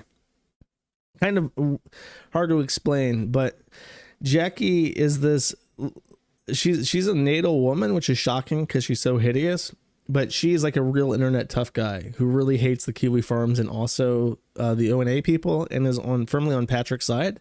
And she failed docs Quasi. She insists that he's from Oman and is the son of a federal judge or something. I don't know how that works out. I don't know the details. It's apparently bullshit. But Tomlinson apparently reiterated this point in court and is accusing Quasi of being this person. So Singh, Singh. Okay, let's see. Learn some poo in the loo today, chat. Singh. Jackie Singh. From the land of spice, who is also one of those people who is way, way, way dumber than they think they are for whatever reason. So that's the Patrick stuff. I was expecting a continuance or something. I was hoping for something ridiculous where he would show up by himself and then bloviate about how the system is doing him dirty, and instead, I think that he hired 2 attorneys. For a second opinion, he hired one attorney and the attorney said, pay him. And then he hired another attorney for a second opinion and they said, pay him. And he's like, fine, stalker child. I am not the commandeer of this system. I am but a mere victim of it. And if that is what's required of me to continue my fight against the cruelty of the internet, I will pay Quasi. But I will not be silenced. I will find you, Omani, son of a federal judge, and there will be hell to pay. So, chapter 2, Patrick's Revenge, the dark Patrick saga, where he abandons the legal mechanisms and goes to hunting Quasi down in the deserts of Oman like the dog he is. That's what's That's what's coming up. Oman Chad state winning. Is it time? It's time to have a fun Oman fact. Okay. Oman is the last sultanate of the world. It is an absolute monarchy, and the monarch has a beautiful turban. Let's check him out. His name is Hatam bin Tariq, and he has a cool ass hat, and we're gonna look at that right now. Here's a fun fact about him. Okay, here's your Oman fact of the day, chat. This is him with his cool hat, last sultan, absolute monarch of Oman. He is allegedly gay, and he has no heirs. So he has actually written a last will and testament, and this is in a safe somewhere in Oman. And when he's dead, they are to pull out his last will and testament and figure out what to do with the monarchy after he dies, because there are no obvious heirs with this country. And Patrick S. Tomlinson, so I talked about this and I skipped over this post on my last stream, and I didn't actually get to read it in time for this one, so I'm gonna have to wing this. He filed pro se before he decided to come to court and pay Quasi, so apparently this is funny. Let's see. Court will be asked to set aside motion.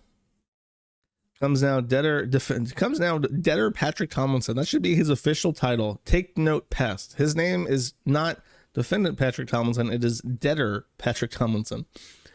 Pro se, and for his motion to continue. This case involves a years-long harassment campaign waged by the users of the plaintiff's website against the defendant for no reason other than their own statistic entertainment. The harassment of the defendant and his family has been well documented by both local and national news. Plaintiff's motion for contempt was not filed in good faith and is only the latest example of actionable conduct. The hearing for the plaintiff's motion to contempt is currently set for August 24th. It should be continued. First, it should be continued to allow more time. Second, it should be continued to reset for a remote video setting and be closed to members of the public to protect the safety of the litigants and the integrity of the proceedings. Third, it should be continued until such time as plaintiff has identified himself for record. So he's trying to dox Quasi. Miraculously, I really don't know how he's pulled this off. But Quasi managed to not get doxxed by any of the subpoenas that Tomlinson originally issued out to try and hunt him down. And then Quasi basically was represented as John Doe 1 through counsel and never had to identify himself to the court. So extremely masterful handling of the entire trial by Quasi. I really don't know how he's accomplished this. Plaintiff John Doe 1 owns and operates a website called new.uniforms.net. The predominant purpose of the website is to provide a forum to harass, defame, threaten, and intentionally inflict distress on the defendant for no reason other than entertainment of its users. Some of the agents act as agents or apparent agents of the plaintiff.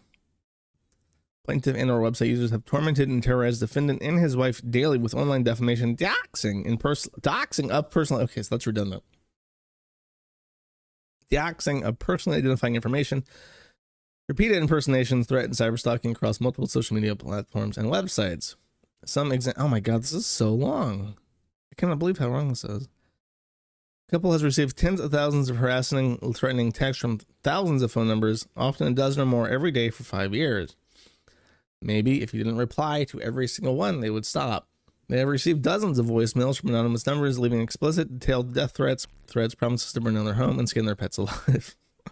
I don't know why that made me laugh. It's so gratuitous. The couple's business has been struck by masses of fraudulent one-star reviews. Local businesses are known to have frequently been harassed with phone calls. Friends and family have been blah, blah, blah. Has been physically stalked and photographed in cities across the country, like in Washington, D.C., Detroit, Chicago, Indianapolis, and multiple locations here in Milwaukee. Defendant has tried to organize a mass shooting event at a convention. Plaintiffs and or his website's user. You can't do that. You cannot say plaintiff and his website's users. It just doesn't work.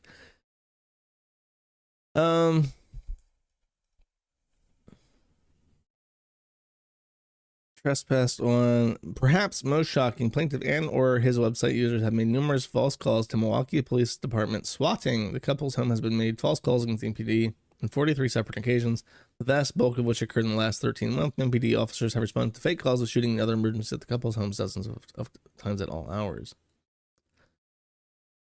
6 bomb threats.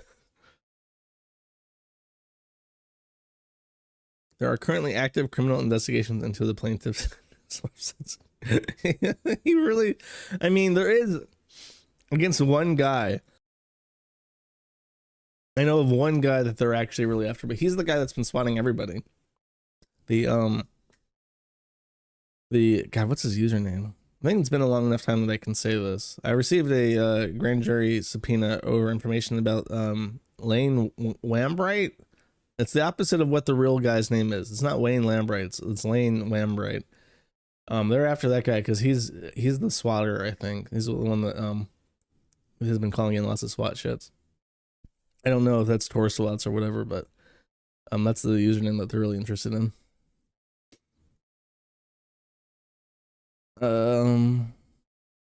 In the intent, they put this to harassment defendant filed a lawsuit in Milwaukee County Court in 2021 against John Doe 1, other anonymous defendants alleging torts.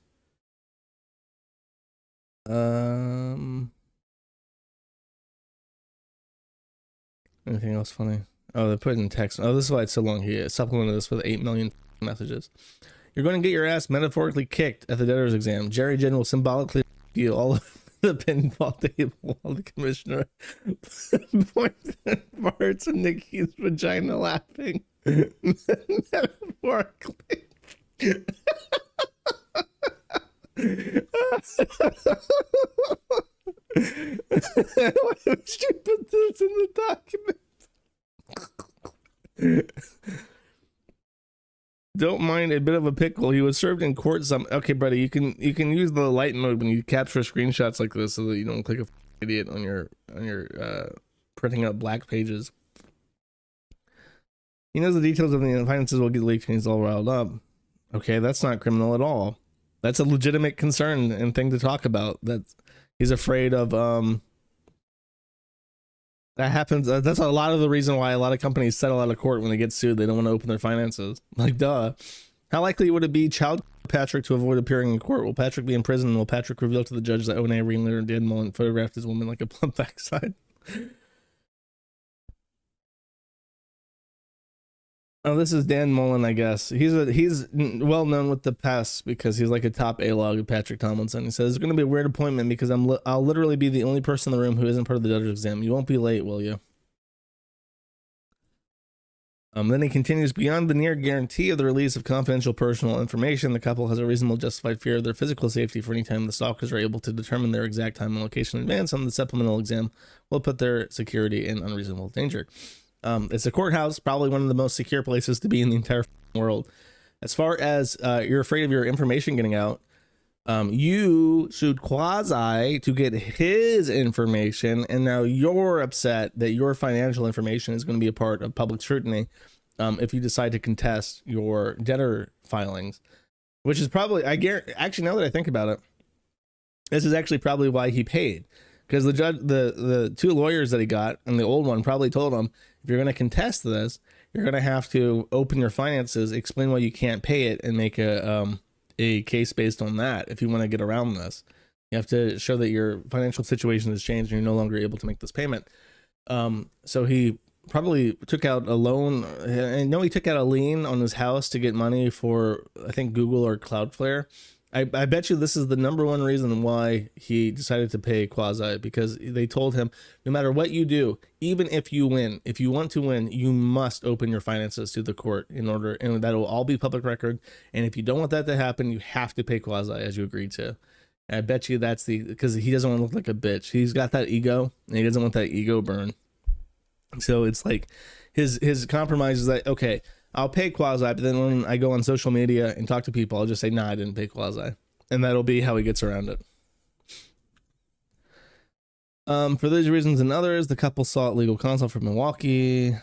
Contrary to the church, the counsel advised was planned to agree to supplements therefore necessary. Blah, blah, blah.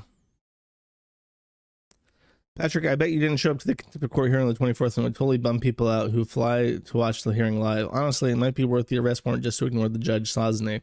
I mean, who the f is that guy, right? Him. What is the boss of Milwaukee or something? Trying to convince him not to appear, which would be a mistake. Plaintiff's website users have impersonated the court in their efforts to harass the defendant by creating fake social media profiles impersonating his honor, and going back so far as to ask Milwaukee County Clerk and MPD to use excessive force against the defendant. Judge William 𝒫𝓇𝒾𝓈𝑜𝓃 on X.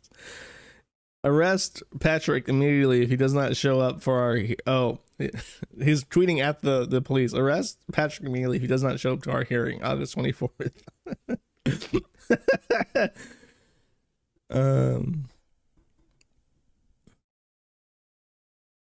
He's been trying to find counsel. He can't find any. Several factors beyond their control have hampered the effort, does he say? Oh, he says that many of the firms don't want to be harassed by the evil past. The fear is justified. Carrie Goldberg and Brenta Ross have been personally and viciously targeted by the plaintiffs and their users. These attacks include mass review bombing of Mrs. Goldberg's book, online sexual harassment of her employees, and attacks to her recently deceased mother's memorial page with anti-Semitic and pro-Nazi messages. Mr. Resso received multiple phone calls from anonymous people trying to threaten and intimidate him into dropping a couple of his clients on the text phone. Okay. And the Kiwifarms is a bad site. They're on Cloudflare. My people don't do this shit. Complaining that he doesn't know who Quasi is. Plaintiff even implied that the father helped perpetrate a fraud in the California court in this very judgment case. Sounds like Quasi and his judge dad got some Cali lawyer friends to do it for free, then cook the books for innocent patent trouble. I mean, that's written in third person. That's weird. I guess multiple people use the admin account.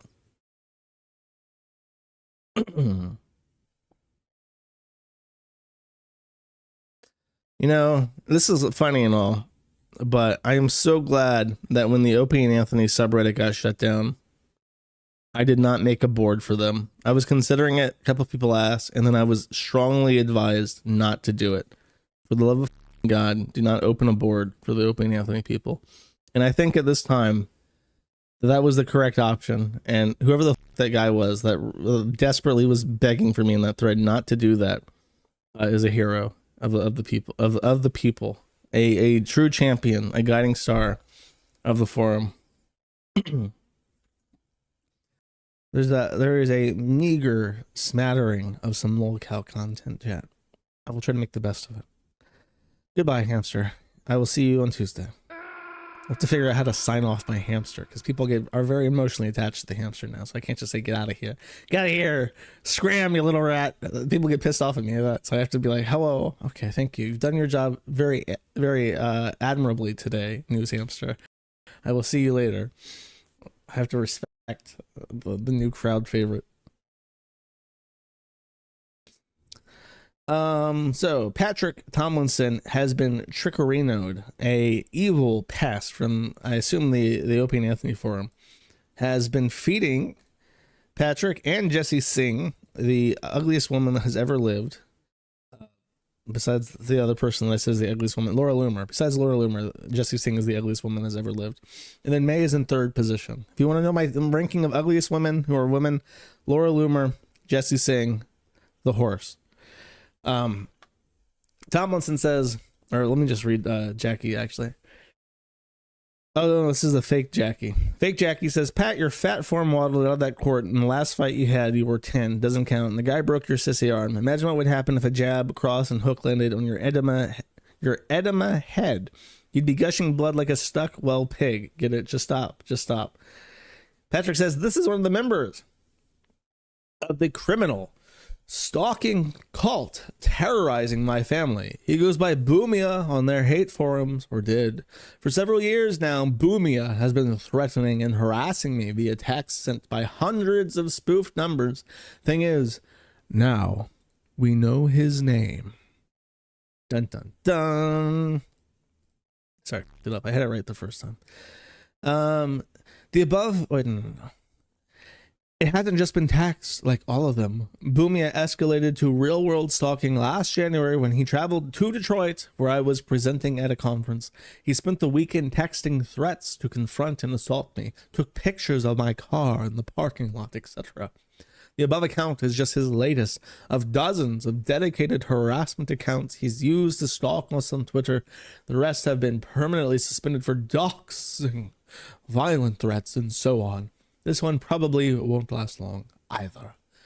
But after several years of his boasting and bluster, enough breadcrumbs were dropped that we can say with a high degree of confidence that the user Boomia is actually Robert Prongay Jr. of Ontario, Canada. Pictured here, chat, is Mr. Robert Prongay Jr. of Ontario. He continues.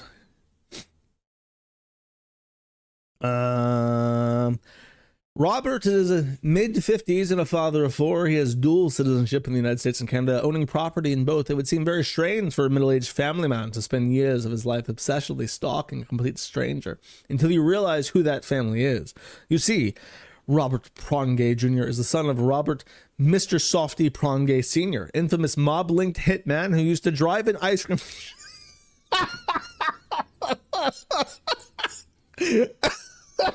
who used to drive an ice cream truck and got his moniker from allegedly freezing his victims. You can find time of death estimates. Robert Prongay Sr. was subsequently allegedly killed by his mass murdering protege, Richard the Iceman 𝒾𝓈𝓃𝓃. They called him 𝒾𝓈𝓃𝓃 and they believed it. Richard the Iceman 𝒾𝓈𝓃𝓃 in 1984. He was shot in the head repeatedly and eventually found in his ice cream truck. There was even a 2010 movie, The Iceman. Chris Evans played Prongay. So it seemed little Bobby Prongay is an apple that didn't even roll out of the tree's shade. He's an impulsive, rageful, sadistic, and violent. He has involved his own children in his criminal stalking campaign against my family through emotional abuse and manipulation. He has never hidden the fact he revels in cruelty and sadism. He's a dedicated white supremacist, racist, transphobe, and anti-Semite. He bragged about participating in the trucker occupation of Ottawa and flouting health protocols to spread COVID in both the U.S. and Canada. I love how he's going on the list of he's a Nazi bigot, transphobe, anti-Semite, yada yada, and also 3 sentences dedicated to how he was an evil trucker that didn't want any more COVID restrictions. Wow, he really is a terrorist. But he continues. His own posts have all but confirmed the idea is correct, ranting about how he's been doxxed. He hasn't been. We've enough shared his addresses or phone numbers, nor used them for any reason except to forward to law enforcement. So he has been, allegedly, he has been doxxed. They just not posted it on Twitter, I guess. He doesn't really seem to know what doxing is. Surprise. We even have recordings of his voice should a final confirmation of his ID and participation in the stalking campaign against us become necessary. We're going public with what we think we know because these criminals have operated from the shadows with impunity for far too long. They think anonymity will protect them from consequences because what they fear the most is exposure, to have their deeds and crimes linked to their names and reputations in the public eye, and all scrutiny from law enforcement that will bring. And finally, if the worst should happen to one or both of us, or if we're forced to defend ourselves from the ever-escalating attacks, there has to be a public record of the suspects and how we arrived here. So Patrick Tomlinson preparing for a breadcrumb for private investigators and detectives to find when he is unceremoniously executed in an ice cream truck. Addendum, a cinemaphile follower pointed out the profile pic for Bumia looks remarkably like Sopranos actor Adam Mookie. The pic was taken from one of Prange's other social media profiles. It would not surprise us in the least if he's used an actor's headshot instead of his own. Because he has, actually. This is just a random picture of a guy from The Sopranos, and the story of his father is actually based on The Sopranos. I've been told. I've actually not watched The Sopranos, so I apologize to all the cinephiles out there who believe that The Godfather and The Sopranos should always be watched by anybody who lives. Not seen it, I don't know, but people say it's based on The Sopranos. And also, if you're not clued in, 𝒮𝓾𝓚𝓃𝓃𝓃 is obviously a bullshit name, and Richard Prange is just Dick Gay, if you think about it hard enough. And he bought this. Both Jackie Singh, who professes to be a hacker but legal, and Patrick Tomlinson, who has convinced himself that he has a 180 IQ and is smarter than everybody else in the entire world, could not recognize that Richard Prange is a fake name. 𝒮𝓾𝓚𝓃𝓃, at least, because it's like a weird Polish name. You might think, oh, I guess someone's named 𝒮𝓾𝓚𝓃𝓃, but Prange is like... That's not a real name. You can just Google that. You can Google, is Prange a real name? And Google will say, no, dipshit. I'm pretty sure that's the exact response you get if you ask that question to Google. So that is the Tomlinson update. He's having fun. He appears to be getting more unhinged and more desperate for any kind of win after he paid Quasi the money that he owed and shit. Oh man, this is really long. I'll read a little bit of this, because I don't want to read all of it because it's so expansive. A guy named Michael Gallagher reacts to Patrick S. Tomlinson saying that someone had plagiarized. I don't remember who he accused of plagiarism, but I'm sure it will say so in the paragraphs here. I'll just read a little bit of it. It's pretty long, and it's basically just more people who are like professionally adjacent to Tomlinson, like shitting on him, which is pretty funny. So it says, Patrick S. Tomlinson launches plagiarism accusation over the Phoenix novel. He probably shouldn't query to Tuscany Bay books anytime soon. Oh, so I think he was accusing the one of the higher ups at that Tuscany Bay, which is like a prior publisher of his. I want to say that he did have a professional relationship with them at some point. I could be very wrong about that, but that's how I remember it. So he's like accusing his old publisher of plagiarism, which is probably not a good look, which is why this guy says he probably shouldn't query. He says, on August 29th of this year, Fate's favorite piñata, Patrick S. Tomlinson, was forced to finally accept the conclusion we all knew was coming. Regarding the settlement of his legal dues stemming from an ill-fated lawsuit we first reported on over a year and a half ago, following months of bluster and denial, he at long last #paid Quasi. We will all now wait for enforcement of lawsuit payment to Google Quash Boogaloo. This must be a troll. I assume that Gallagher was somebody who knew Patrick, but this has to be a troll. Payment Quash Boogaloo, originally 11,000, now 18,000 as of time of writing. It seems that the great saga of Pat v. the Pests has finally come. At least now it is ignominious.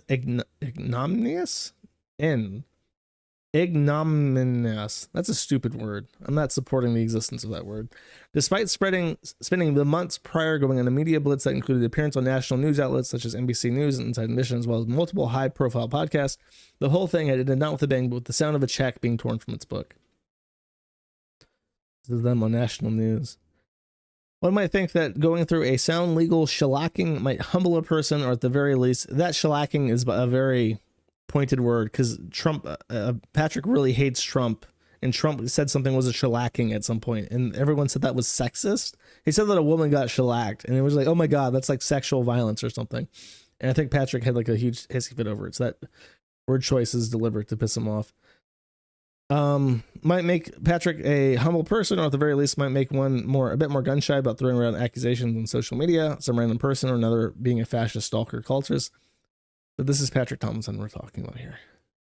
So I will not read all of this because it is quite long. This is definitely like SEO poison for, I didn't even realize, I honestly thought this guy was like somebody that he really knew, but maybe he does.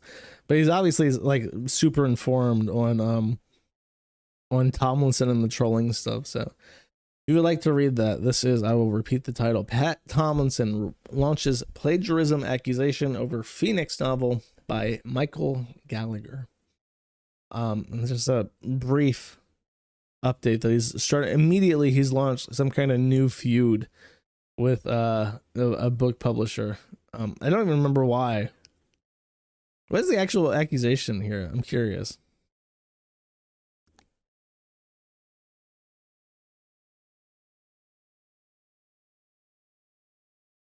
Oh, this? He's saying that the Phoenix and Red Rising have similar covers because it's a bird with spread wings. Actually, I'll have you know, Patrick S. Tomlinson, that they did not steal the cover of Red Rising. They have, in fact, both of them have plagiarized the flag of Albania.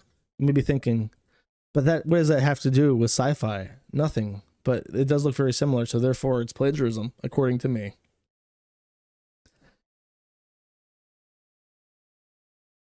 It's not even close. He took out like a small portion. He took out like a small portion of the cover and said it's the exact same thing, as if a bird wing is like identical, or is like a novel thing that someone can trademark. Oh my god, a bird wing on a cover. How thought-provoking and original. Surely these must be plagiarism. Fascinating, chat. What a fat idiot that Patrick S. Tomlinson is. And then finally, stalker child, chief pest of Patrick Tomlinson, a guy named Thomas Dahl, who I believe is also a podcaster. Oh, sorry. Patrick tried to file pro se for a restraining order against him, and it was denied. So now Thomas Dahl is trying to get the copies of the minutes of that hearing, because from what I understand, he showed up. Sorry, Daniel Mullen. I don't know where Thomas Dahl come from.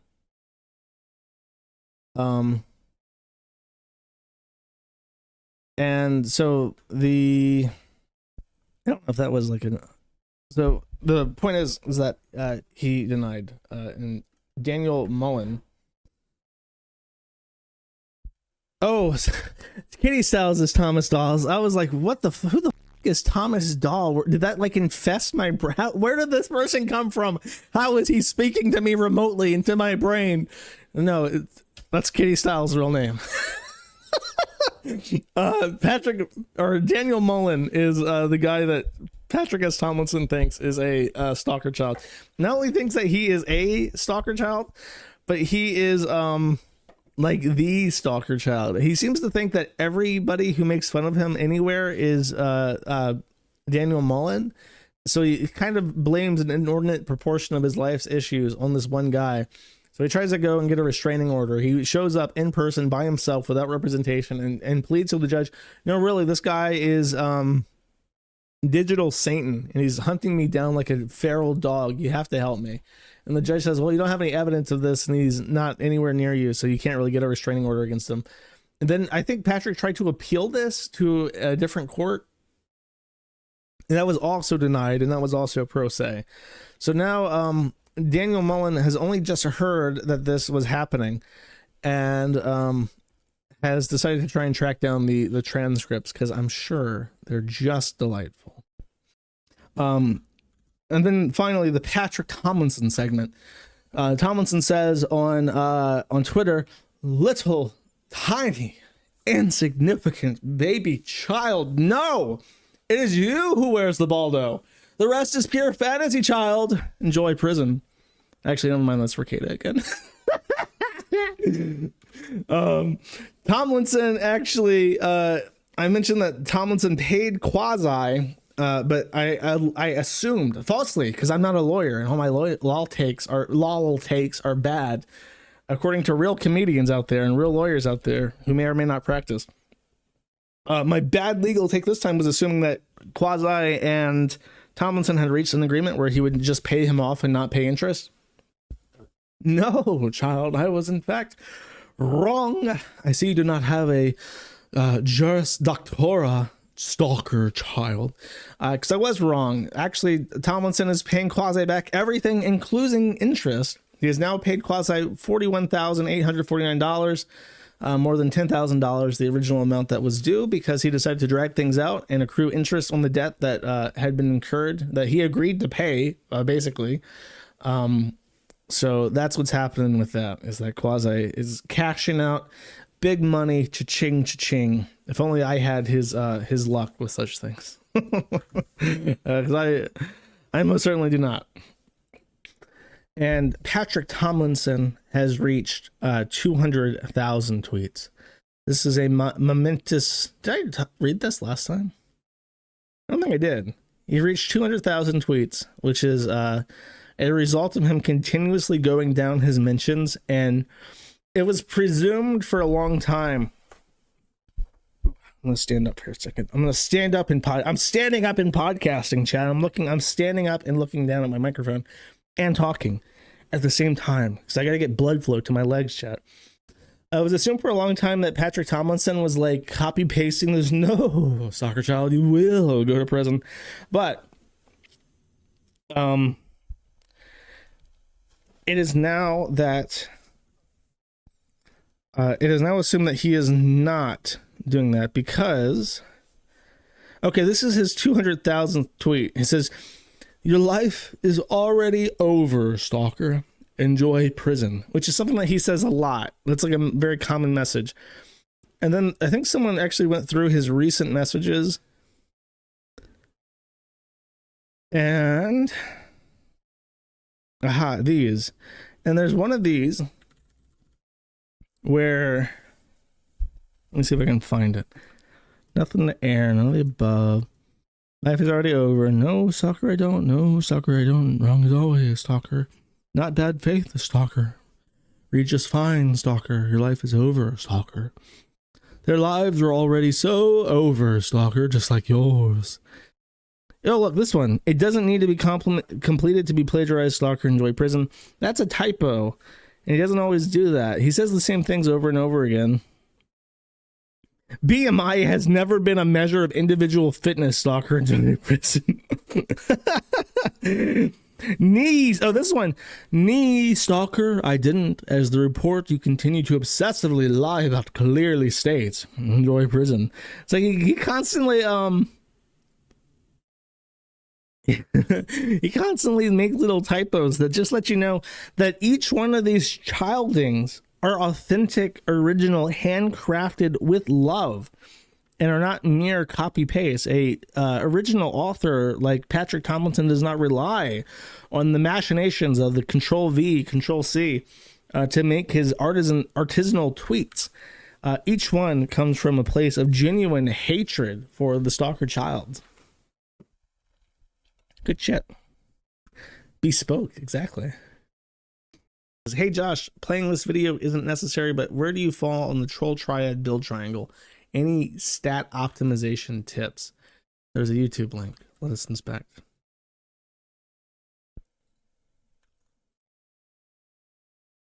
That drive its culture and behaviors and manage the operations. They manage the systems that keep the thing up. Oh, it's running. Jackie Singh. She's talking about how cyberboys work. And the engagement here is in character, defamation, slander, and libel. This is just like updated technology, focused groups of people who are disturbed who somehow form this troll triad, which makes them extremely effective in what they do. This individual is the admin of the forum. Ooh. I gotta say, when I found this framework, I was completely blown away, because after spending so much time being attacked by these people and learning about them and studying them, I was mind blown to see something that described them in such clarity. You know what's funny is that she's Indian and she's very dark skinned to the point of looking kind of like Candace Owens and being so dark. And in their culture, the darker your skin is, the more untouchable you are. Isn't that weird? Isn't that weird that such a culture exists, chat? This person is the architect. This person is the legitimacy front. And this describes them to a T. They do not display anger or rage in public settings. They try to keep themselves really controlled. Is that me? There is a provocateur. This individual is really controlled. She didn't read the whole slide. They do not display. Acts as the architect and legitimacy front of defamation and disinformation campaigns, driving the group's cognitive agenda online. Not necessarily technically proficient or highly formally educated, but is charismatic and influential in an online, offline public forums, effectively the brains of the operation. Publicly composed, the cerebral refrains from displaying anger or rage in public settings, but may express strong emotions privately among trusted triad members. No, I'm pretty much like this all the time. My thing, I don't get angry usually. I get really annoyed. Like, people annoy me. I'm like, off. Anger or rage in public settings. They try to keep themselves really controlled. I wonder, that's funny, because the way that she says that, like, he's the operator of the forum, he's the cerebral. Well, so she's trying to say, like, I'm angry off the scenes. Like, after, like, whenever I have to, you know, spend a couple hours fixing the site because of some new attack, she likes to imagine that I'm doing like what's his name? The Jewish guy from the new Star Wars movies. His name's like Darth something. He's got the stupid helmet. What's the name of the guy from that Star Wars? There's a part in the first one where he has a Kylo Ren. Yeah, there's a scene where Kylo Ren like takes his lightsaber and starts smashing up the control room like in a fit of rage. She probably has to imagine that, like, no, he may seem like a mush-mouthed retard that just laughs at retards on his podcast, but after that podcast is over, he's taking out his lightsaber and pulling a Kylo Ren, trashing his room, smashing shit, destroying electronics in a fit of unfettered rage at my technical superiority. There is a provocateur. This individual is running YouTube infrastructure, right? He's like a podcaster. He wants to be a content creator, but he's actually a propagandist, a disinformation producer. And his goal is to motivate other people to engage in the harassment, to produce content that allows them to stick. Is that also me? Am I all three? This person loves unverified claims. It's just anything they can say. And because they are a relatively charming type of psychopath who is gainfully employed, looks like a normal person by day, they fool a large number of people. There's a type of legitimacy that they create by using their real name and face and going onto YouTube and saying, look at this guy Patrick, and this guy has published 60 videos. She's talking about Patrick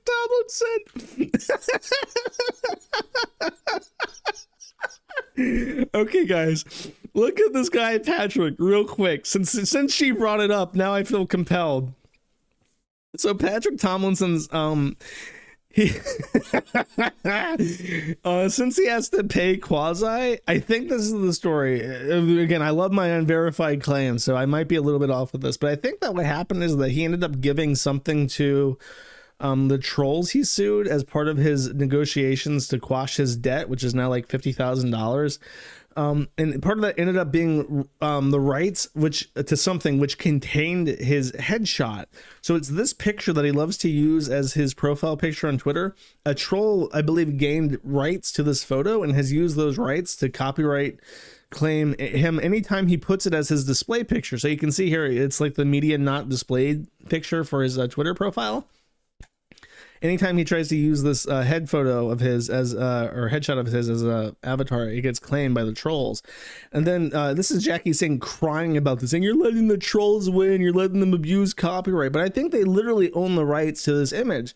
And you might think, why doesn't he just take another headshot? I mean, it's not like this is such an amazing picture of such profound artistic integrity that you can't just literally take another picture with the right lighting and get the exact same result, and then it would be a completely different copyright that he's able to use. The issue is that this picture is like 10 years old, and he's now a lot fatter and older, and I think he's literally too insecure to try and pull off that photo again. So he just keeps trying to use an image he doesn't have the rights to use, and it keeps getting claimed, and this causes Jackie Singh, this person right here, to chimp out on Twitter and say, Twitter, you let bad actors steal his profile picture again. It's a photograph of him that he took. And then John Freeman says the losers at Kiwifarms are online again, and it shows they are hosted in Poland, and I'm sure that is of interest to the Polska Policja. While the X allows this type of abuse for their DMCA form to be ongoing, they may be liable for damages. Kiwifarm is using a host of servers all over to create his own cloud to protect him from DDoS attacks. They host in several countries. It would be nice if the FBI did something about online terrorist websites. So there's your Patrick update. I've snuck it in. You thought there was going to be no more lolcow updates in the stream chat, but I snuck it in. Right? This is an entire cottage industry for him.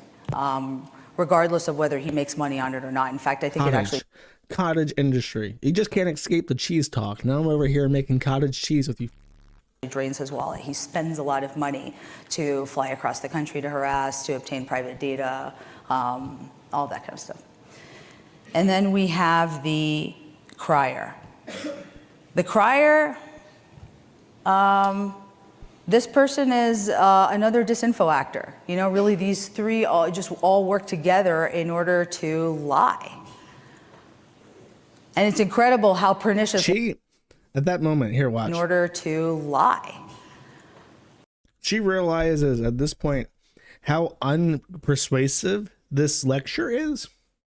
Because it's like, you have three people. You have the mastermind, you have the voice, and then you have the crier, and it's like person A does the disinfo, person B does the disinfo, and person C does the disinfo. Like, is there like a structure to this? Is there like an actual organization to this? Or is there really any delineation?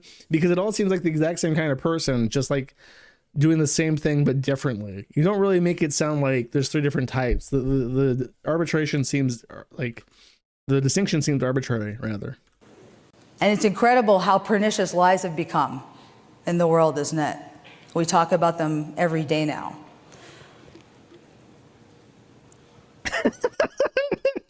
What a choice moment to pause for water. Lies, huh? Crazy world, isn't it? Like, am I supposed to, like, usually when you pause, you want people to ruminate on what you just said. Like, there's nothing to think about. What is the point of that? The question of how these actors continue to operate, despite the widespread opposition to their toxic cultures, isn't simple. The reality is that there are complex networks of obscured financial and technical support that help keep these forums online, to help keep these people talking to each other. And it's important to note that these actors seek the internet venues that are the least restrictive on their speech, right? Which is why Elon Musk's Twitter has turned into the cesspool that it has now that there is no more moderation on the platform. God, what an awful... What is the, honestly, what is the point of the, I can't, obviously I'm the most cerebral because I like that word, but it's like, there's no way for me to delineate between these three categories because she does such an awful job at presenting this information. Terrible. I hope she didn't get paid for that. Patrick S. Tomlinson. Child. I predicted that Patrick S. Tomlinson will change nothing in his life and not learn anything. And at the end of 2023, I come to the realization that Patrick S. Tomlinson has learned nothing and will change nothing in his life. And I can prove it to you, Stalker. If we go to Knitter and we type in from Stealthy Geek child, you can see that Patrick S. Tomlinson was childing people throughout Christmas, childing people throughout the Twixmas, childing people on New Year's Eve, and has even childed people on January 1st, 2024. So even though it's been a full year, even though Patrick Tomlinson has accomplished literally nothing, even though he owes Quasi tens of thousands of dollars, even though he's paid Quasi some of that money, he is still on Twitter doing the same exact thing every day to no end. And I don't know why. He really doesn't seem to believe that if he just stops feeding the trolls, they'll stop with him. I mean, now it's like this weird thing, right?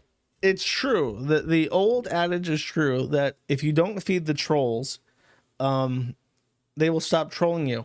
But when it comes to like people like him, they're sort of like trolls are kind of like camels. Allow me to explain. Instead of water, they store delicious LOL cow milk. You know how I love cow, extended cow analogies. So let's extend this cow analogy. They keep milk in their humps. And when there is a particularly decadent lol cow like Patrick Tomlinson, and they come to rely on that milk for entertainment, they will store it up in their humps. And then when if they were to experiment a little bit, and try to stop feeding the trolls, because they've done so much already, because they've already fed the trolls so much, those dedicated troll camels will have enough milk storage to keep them going for quite a while, and they will fruitlessly prod at this target until it renders success again. And it can, because Patrick has taught them that he is a retard and he can't help himself. They know that if he does try to ignore them for any length of time, he will eventually break down and start childing them again. So he's taught them that they just have to wait it out if there's ever a dry period. And then I think it's sort of also a rewarding thing to him, because if he's ever tried to ignore them, he now goes on Twitter and says that it doesn't work. Ignoring the trolls doesn't work. So he probably tried ignoring them for like 1 week, one time years ago. And then there were a couple trolls dedicated enough with humps full of milk who waited out that dry period. And then Patrick comes back and he childs them all over again. And now he has like the proof. Oh no, stalker child. I am merely a plastic bag floating in the wind without control of my life, stalker child. The trolls will merely do what they want because they are psychopaths. And it's really sad to see, chat. No, stalker camel. So for 2024, I predict that Patrick S. Tomlinson will learn absolutely nothing and will not change a single thing. And I'm pretty sure that in 2025, when I look back on Patrick Tomlinson and type child stealthy geek into Twitter, I will still see results in the last day, on New Year's Day, from Patrick Tomlinson. He's just incapable of learning, which is the hallmark of a true lol cow. So I mentioned last stream that Tomlinson was not being permitted into a convention at the request of the star guest there, which apparently I was wrong. Apparently the star guest is this woman, 𝒮𝓃𝒾𝓁𝒹, who apparently had a bad experience with Tomlinson in the past and requested that he not be permitted to attend this convention to avoid complications, which apparently seem to follow Patrick wherever he goes. So she writes here to say, I'm writing to clarify, or I'm writing to see if there will be clarification on the situation with author Patrick Tomlinson. I'm sure you're familiar with many of the antics that surround Mr. Tomlinson, and perhaps with the understanding that he is without blame for his situation, but I want to assure you that this isn't the complete picture. This is what she wrote to Penguicon. I assume that this is Penguin's a book publisher, right? So I'm assuming that's for them. And this is what she wrote to them to clear the air about what she said to get Patrick removed from the convention. She continues and says, I encountered Mr. Tomlinson first last June when he and another author took offense that I didn't immediately believe their account of harassment, and I communicated with their supposed terrorist stalkers. These are just two examples of the hyperbolized language that they used. For me, they used words like wicked, moron, mouth breather, evil, and imbecile. Since that time, Mr. Tomlinson and his associates have attacked me mercilessly on social media, up to and including a death threat from one of his associates, much to the express entertainment of Mr. Tomlinson. During this drama, I received messages from other people who have faced the same treatment, and it didn't take a genius to notice they were all women. In fact, I had originally called Mr. Tomlinson and his fellow author out on the misogyny and homophobia they expressed openly or supported quietly, especially in light of their accusing faceless attackers of being racist and homophobes. Anyway, this is all a long-winded request to know if I can look forward to attending PenguinCon in the future, knowing he won't be attending. I've been considering if or how to bring this subject up to the Worldcon 2025 committee, since I know he plans to attend, and I'd appreciate knowing if I can point to your decision as a precedent. Thanks in advance for any help you can provide, Leslie. That is beautiful. I especially love that ending. I would like to know if I could point to your decision as a precedent. This is exactly how deplatforming works. This is exactly how, Liz Fong Jones deplatforms the Kiwifarms. If big companies like Cloudflare decide the Kiwifarms is an imminent threat to human life, then all you have to do to justify your whining is to point to that and say, look, they did their due diligence and they found this. Therefore, they must be right, and you should ease yourself of this burden and do the same immediately. So Patrick is finding out that this knife cuts both ways, as it turns out. And when he gets banned from PenguinCon, which he already has been, he'll find that he won't be able to attend other conventions like Worldcon because PenguinCon already did their due diligence and found that he was a toxic person to have in their convention that made other guests feel uncomfortable. Very, very unfortunate. I would love to know, I wish she had elaborated more about how they interacted and how the topic came up of stalker childs and why she didn't believe him. I would love to know what he was saying that she's like, that doesn't make sense. Does he mean to tell me that a group of neo-Nazi, homophobic, racist, terrorist stalkers, for whatever reason, for no reason, found you, 7 billion people on this planet, they found you in particular and said, let's ruin this guy's life? I don't believe that. There's more to this story. To which he replied, no, you wicked, moronic, mouth-breathing, evil imbecile.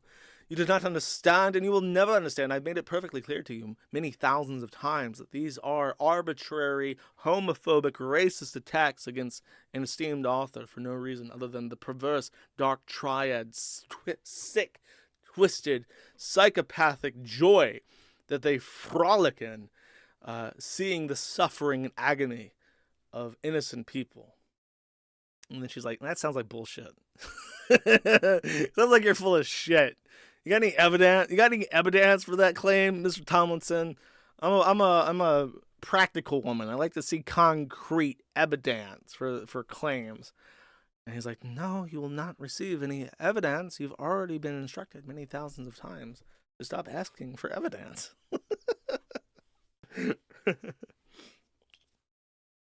I am feeling myself right now. Thank you. So that's the Tomlinson update. Oh, of course, the most important thing that I was going to mention, I've completely lost just reading her message.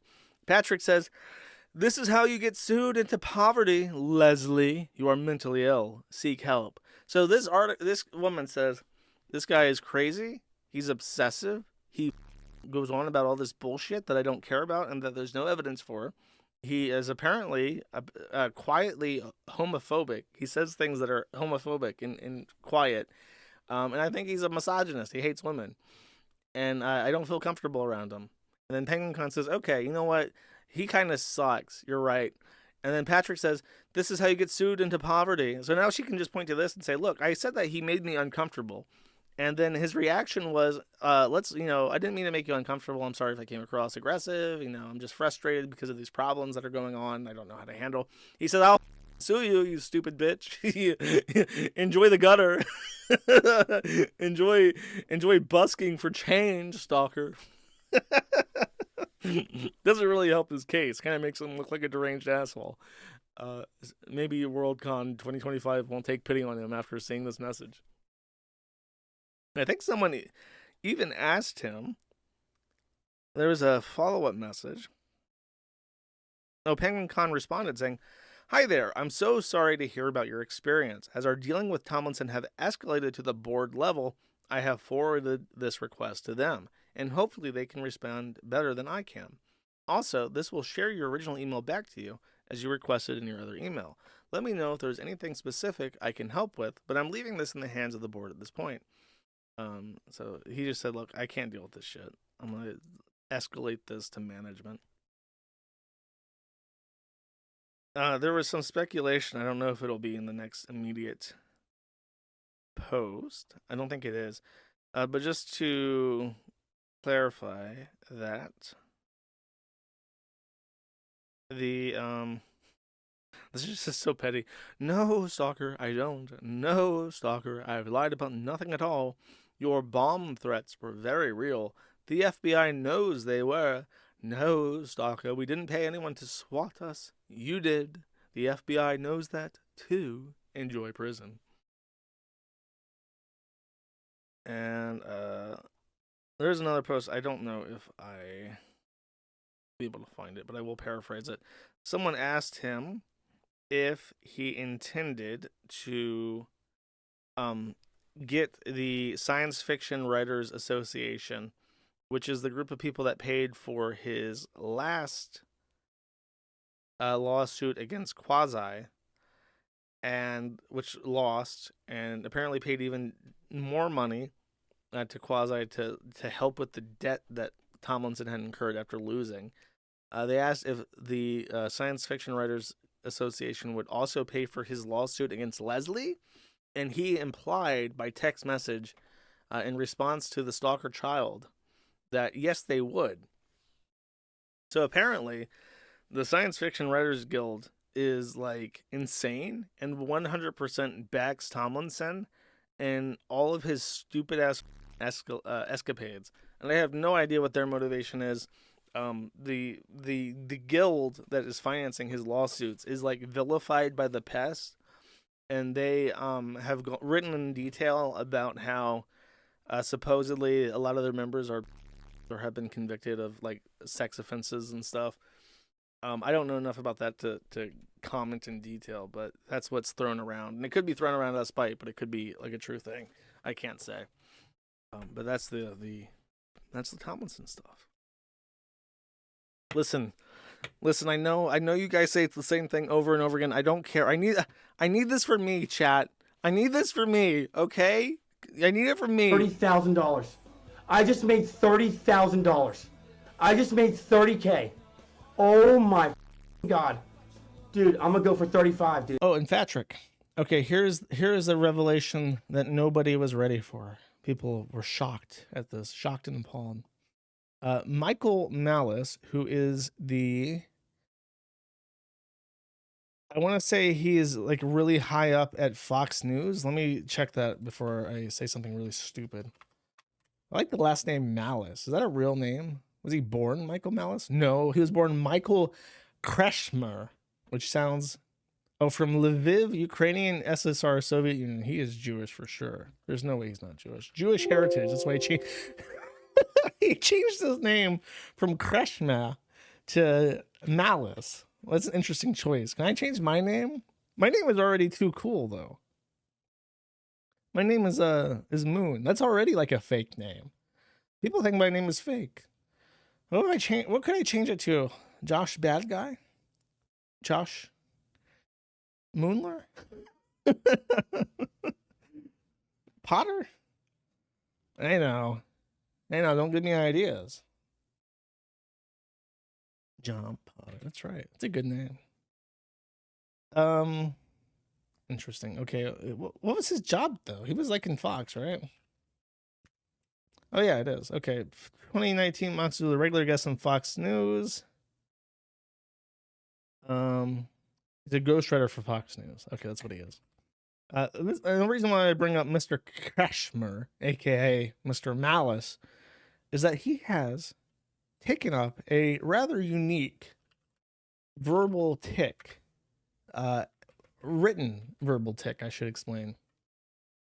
Michael Malice on Zitter says, this is a Zitter post, but this is actually locale related. I did not find this on Zitter. It was posted on Community Happenings. He says on Zitter, I am finding it hard to reconcile how little damage Trump did to the deep state, not to mention exploding the federal budget, with how heavily his opponents are trying to keep him from getting elected again. There's either two more factions here, or someone is playing 4D chess. Roman Kermit replies, midwit alert, and Michael Malice says, that's not what that means. Patty Meatloaf replies saying, I decide what words mean, child. To which Michael Malice, ghostwriter for Fox News and a political commentator with how many followers? 681,000 followers, says, you have been instructed thousands of times to not reply to my Twitter. Enjoy prison. Which brings us an irreconcilable fact that this person, who is famous, who is a actual contributor to Fox News, who has almost 1 million followers on Twitter, is a Pat poster. He reads about Patrick S. Tomlinson. He enjoys the writings of Patrick S. Tomlinson. And in his own time, on his own leisure, he will Pat post to the enjoyment of his followers, because they will also apparently know who this is. Now look, you can see down there, rent-free. That's actually him. Rent-free child.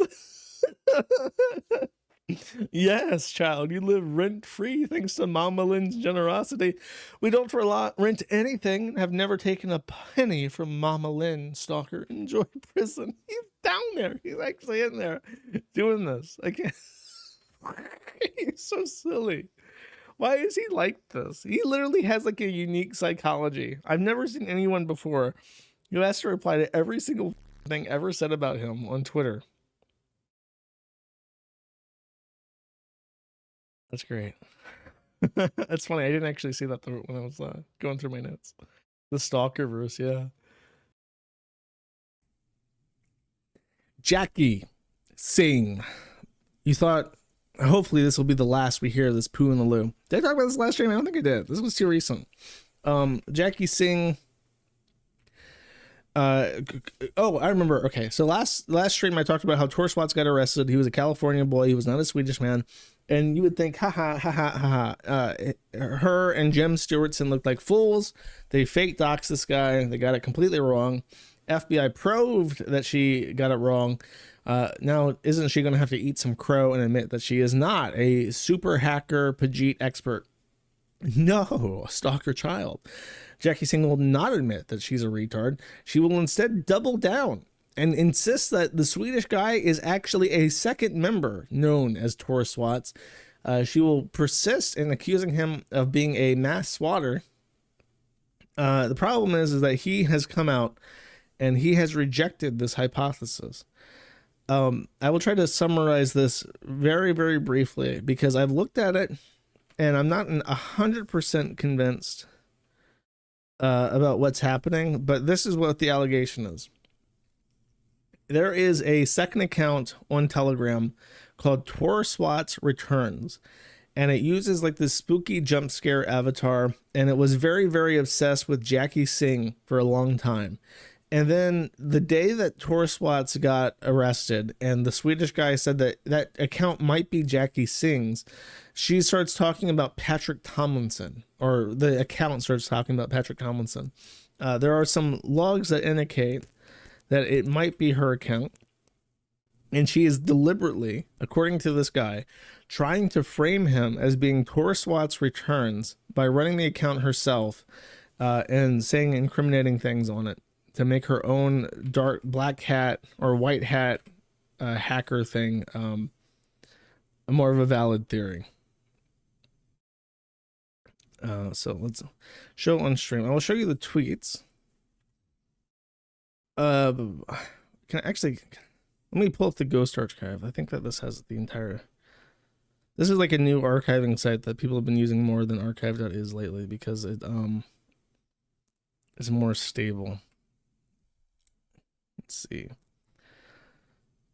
So Cher Scarlett said, Jackie Singh has spent the last year doxing and orchestrating a mass harassment campaign against the Swedish man and his family, claiming with no evidence that he was the hacker called TOR SWATS. The actual hacker, a teenager in California, has been caught. 𝒫𝓇𝒾𝓈𝓼 has said, thank you, it's been rough. Cher replies saying, I hope you get some peace now finally. And 𝒫𝓇𝒾𝓈𝓼 replies saying, sadly, no. She seems to have doubled down on her claim. I'm not sure if she even believes it herself anymore. Rather, she is too proud to admit she was wrong.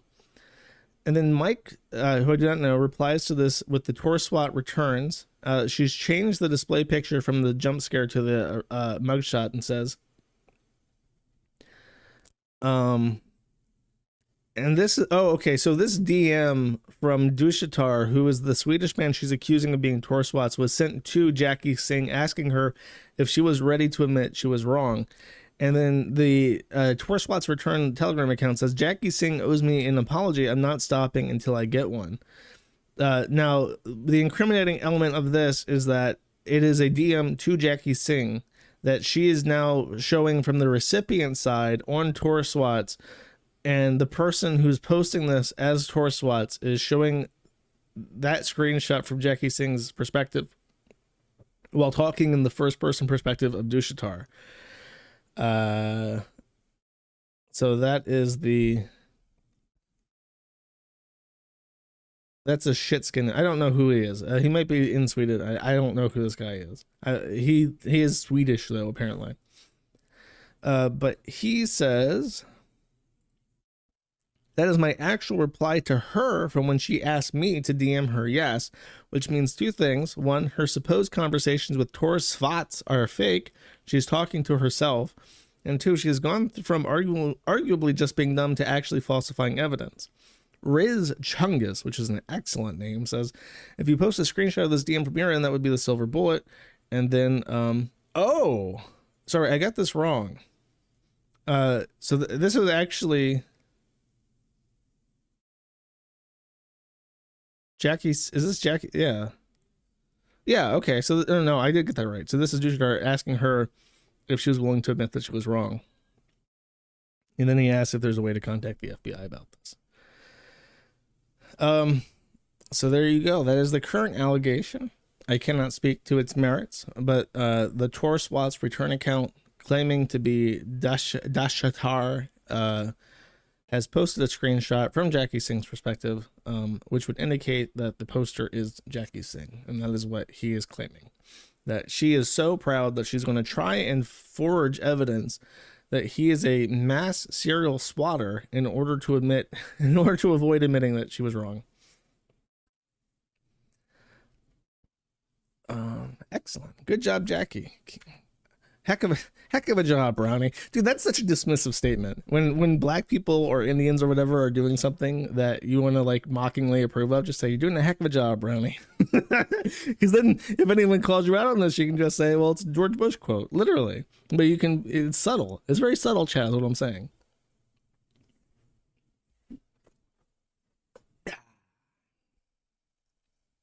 She's going to get away with it? I don't know. Apparently TOR SWATs was the guy who was pretending to be Lane Lambright.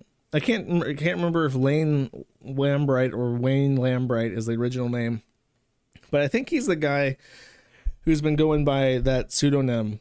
That's a play on the real guy's name. And the FBI had been after him for years. I have gotten, I think, at least like 2, maybe even 3 grand jury subpoenas from the FBI, and I've posted all these in public over the time, just so you know. But they're specific. They really want this guy's ass because he's done this hundreds of times. I'm sure if you add up the amount of damage that he's done and the resources he's wasted, it's probably millions of dollars at this point. Because he's called in hundreds of these things. So I mean, it's not funny. Like, it's not funny to them. They do not. It's a serious crime. It's been prosecuted variously as attempted murder because you're trying to send armed police into this someone's house when they're not expecting it, which could always unfold in an unfortunate way and result in someone dying.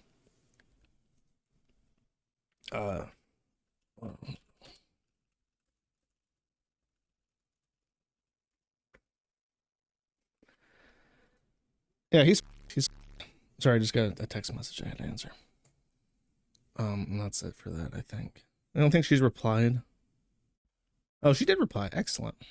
Open your fat mouth.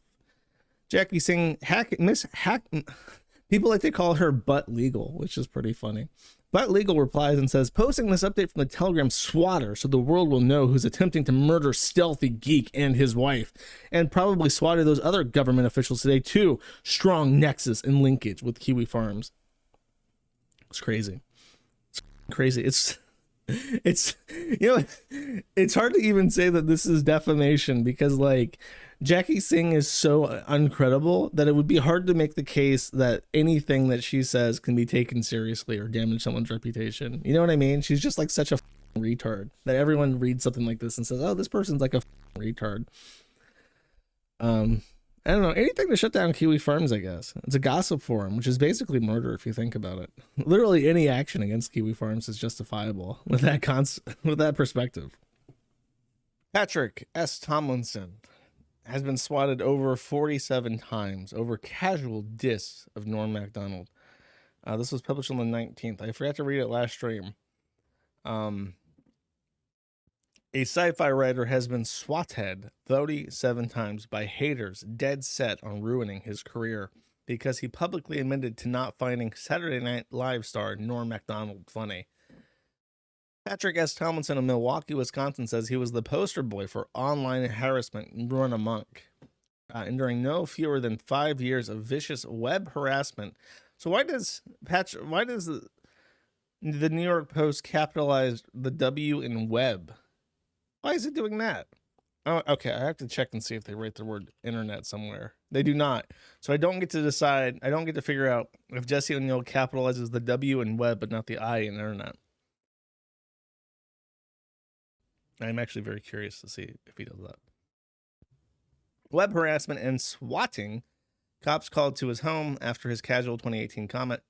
You can't fathom the amount of clinical obsession that grips these people, the 43-year-old author told The Independent of his haters in a story published last week. Trying to destroy my world is their full-time lives.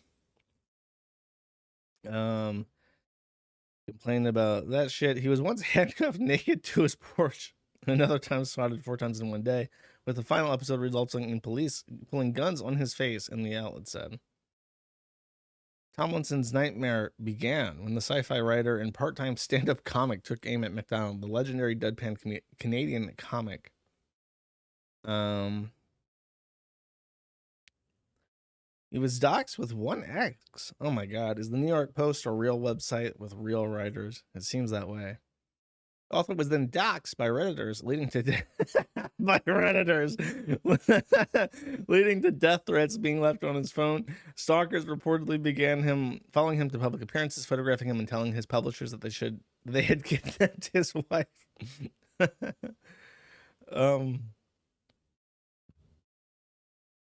His only crime was not finding Norm Macdonald funny. Then there's the actual cameo of Norm Macdonald saying, "Wait a second. I'm Norm Macdonald."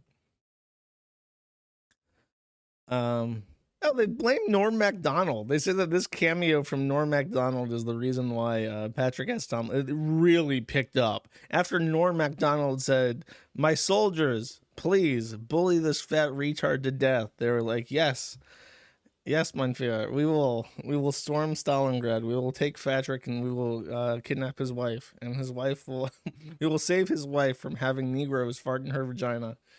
And we'll save all the young black babies in his pepperoni basement. Tomlinson's harassers continuing their perverse campaign on Onaforums. Oh my God, a direct link to Onaforums. I'm sure Patrick Tomlinson is very happy about that. Posting 40,000 threads, about 1 million comments focusing on what a victim called total what the victim called total clinical obsession with my every tweet, thought, and public appearance. So on and so forth. Other lawmakers. Sick campaign of harassment against Tomlinson. Until cops crack down on swatters, Tomlinson's life is endangered by repeated encounters with heavy armed police. That is true. The Milwaukee Police Department declined to provide a response to the outlet about why it had not taken measures to prevent serial swatting attacks at the Tomlinson residence and denied an open records request, citing an FBI probe into harassment. It must be related to TOR SWATS. So how do you guys think Tomlinson took this very flattering article calling him a victim over and over again? Not well is the answer. Surprise. He says,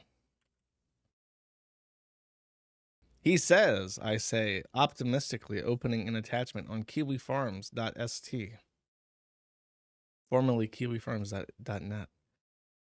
I think I might have to, oh wait, no, it did load. Okay, let's see if this works now. Aha, okay. Patrick Tomlinson, we would have appreciated some warning you were running this story, New York Post, seeing as we're being targeted by an anonymous online stalking cult trying to get us killed. It's kind of important to our safety. An opportunity to respond to your reporting would have also been nice. So even that article that I just read, which glosses over literally everything that he's ever said and done, just to focus on how Opey Anthony Forums is trying to murder him by chainsaw, that's not good enough. I guess because he wanted to add his own flair, his own pizzazz to it, his own comment. I don't know. That's funny. By the way, he posted this. Patrick says, what comic book panel had a profound impact on you as a fan of the medium? And for some reason, it's this like blackface woman in like skin tight clothes saying Holocaust. Like he actually posted this. He said for some reason the Holocaust panel was a profound thing that really influenced him. That was a huge development moment in his life. It was a core memory. Oh my god, the Holocaust. This is a great. These comic books are actually awesome. Is this not a woman? Is this a tranny? As a child, Clarice Ferguson was considered pathologically shy. Clearly, that is no longer the case. Clarice? That's some boy's name. Is this a tranny? Dude, it is a tranny, because look at how big his hands are. Like, okay, so this one's really big because it's supposed to be a perspective thing, but look on his right hand. He has like these massive, like, Jackie Singh catcher mitt glove hands for some reason. Why is it like that? That's how you know it's a tranny, because he's got the big hands.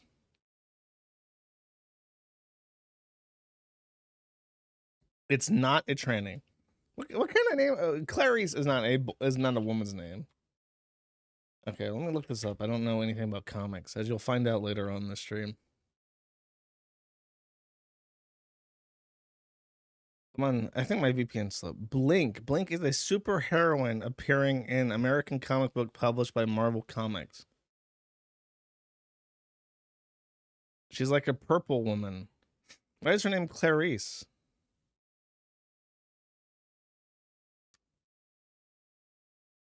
Clarice is a female given name. What? There's a guy named Clarice Thomas on the Supreme Court. Whatever. Okay, fine. It's not a tranny. It does look like a tranny with this weird mask on its face.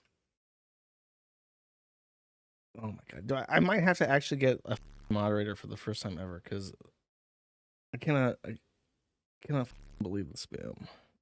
Nobody here cares about the sound of freedom. I hope you get... Patrick Sean Tomlinson is up to some stuff. He was supposed to appear at, I guess, what's called Penguin Con, which he has appeared at previously, to advertise his writing as an author. And a fat woman guest of honor named John DeBoer, I believe. I believe John DeBoer is the fat woman. I can't tell. Like, I don't know who these people are. But someone asked, can I ask, is something being done about this, about the threatening individual who caused this situation in the first place? Bagel Garrison says they have been removed. Bagel Garrison is apparently not a fake name, but is one of the people who's the admin of the convention. Honey Badger is one of the Pests and got into contact with someone named Jessica Smith, who is an organizer at the event. And she says, Daniel, we are not publicly putting details out yet because last year this individual and the people associated with him called in fake bomb threats, so we will not be addressing this publicly until after the event. Honey Badger says, oh, I'm sorry, I didn't mean to ruffle feathers. I genuinely had no idea what was happening. I'll just leave it alone. She says, thank you. It was a combination of poor communication from the Concom, and this troll just led to this. And this troll was not supposed to be here, but slipped through. Lessons learned for next time. Thanks for understanding. Honey Badger says, ugh, what a mess. They called in a bomb threat? She says, yes, which is why we will not be saying anything online right now. He says, sorry to hear that. Hopefully they found the guy who did it and made an arrest. She says, they did not, but we are trying to reduce risk this year. He says, just terrible. This guy was removed from the event. Was he a presenter? She says, we removed a presenter this year that was associated with the issue last year. So the Pests, I guess I can't say the O&A forums because they get mad at me if I blame them for anything. But apparently the Pest, from places which will not be named and cannot be known for sure, caused such an issue for this convention last year for Patrick that this year he's not invited. Not invited back because I guess just because he causes so many problems for people around him that they just can't be asked to deal with it.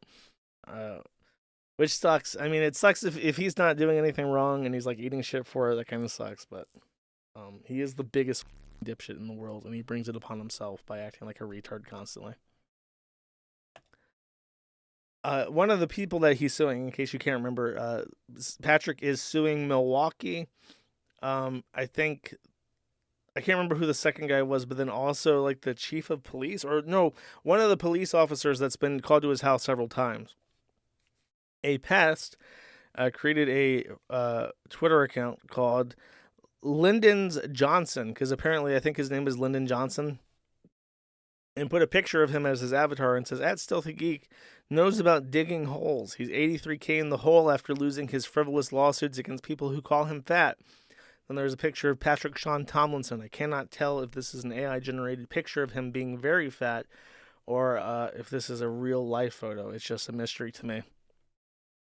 Patrick says, that's not why you were sued, stalker, and it's not why you face many years in prison now. Enjoy.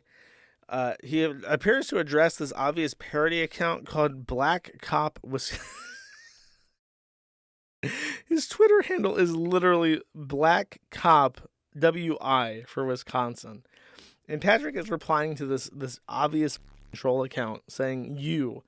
I guess maybe he's hoping that if he takes this seriously and pretends that it's the actual guy, he can file this as evidence in his lawsuit as like, as a reason to grant him what he wants, like money. I think it's just optimism. He can't possibly be that stupid, right, chat? Say it ain't so. Patrick Sean Tomlinson has had a rough time. So here's what happened, right? Patrick is a handyman. He's a man of many talents, of many skills. His talents were at one point put to good use.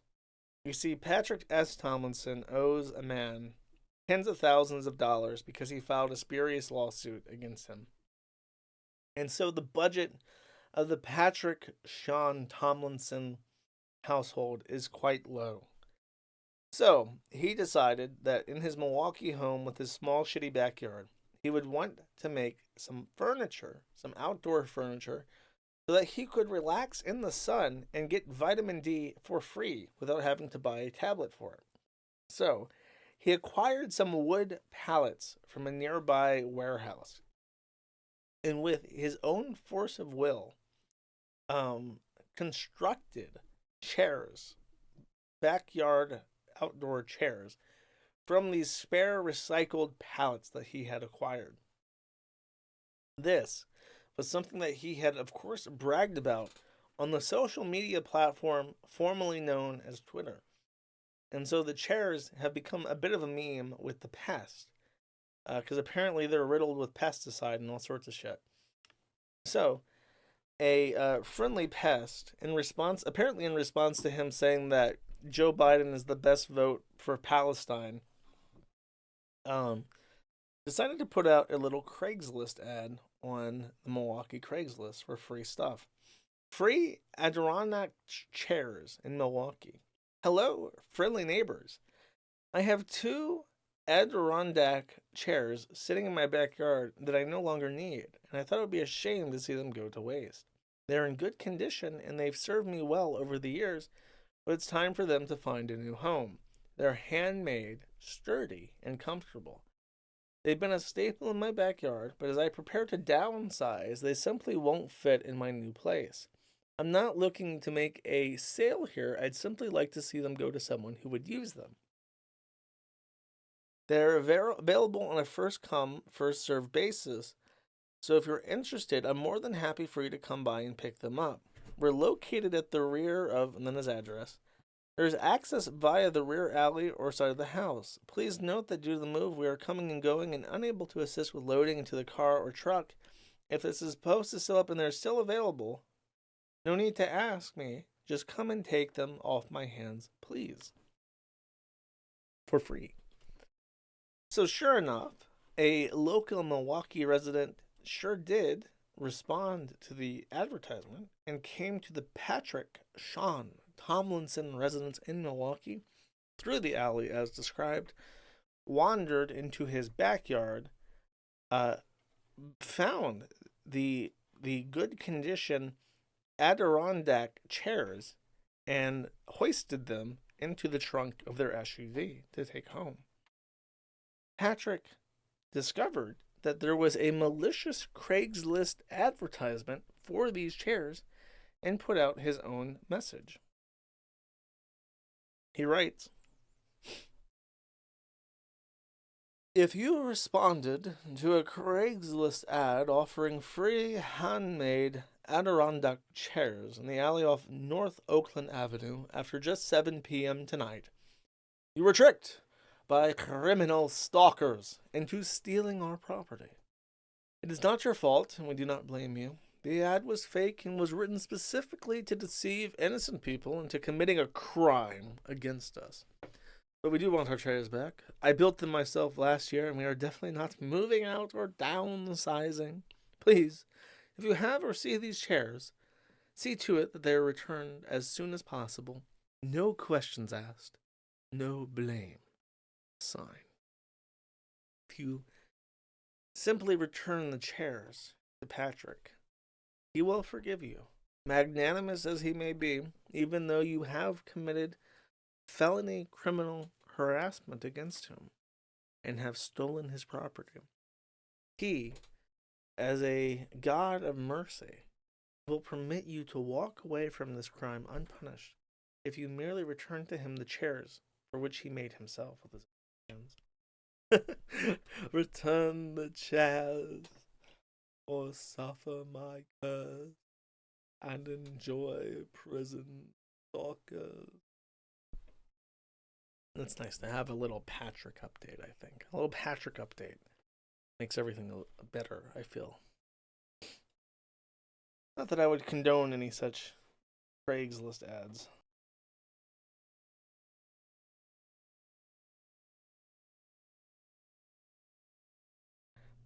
Patrick Sean Tomlinson has been accosted by the Pests. He has reported to Twitter that a stalker child, let me read his own words actually. Italians are white, off chat. Last night, a member of the cyber-stalking cult threatening and swatting our family drove down our alley and threw an entire paint can at my car. On the can was Nazi iconography, swastikas, SS lightning bolts, 1488, the only ones that I know, along with a picture of my face with a gun held to it. In less than an hour, they were on Twitter with a brand new burner account, bragging about the explicit white supremacist death threats that they had thrown at our home.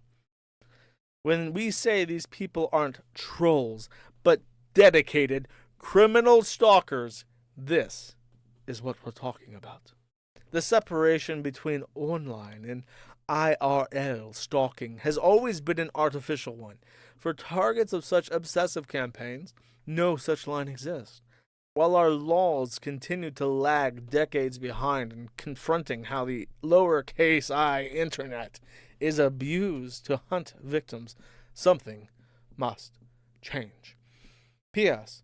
This is the criminal cult literary agent at Virtually Leslie fully embraces, and their crime she excuses as heckling.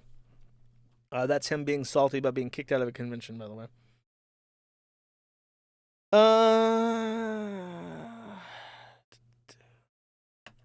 Then, expert 𝒮𝓾𝓃 appreciator Judge Holden says, wait, cotton picking minute. Which, by the way, I've heard him.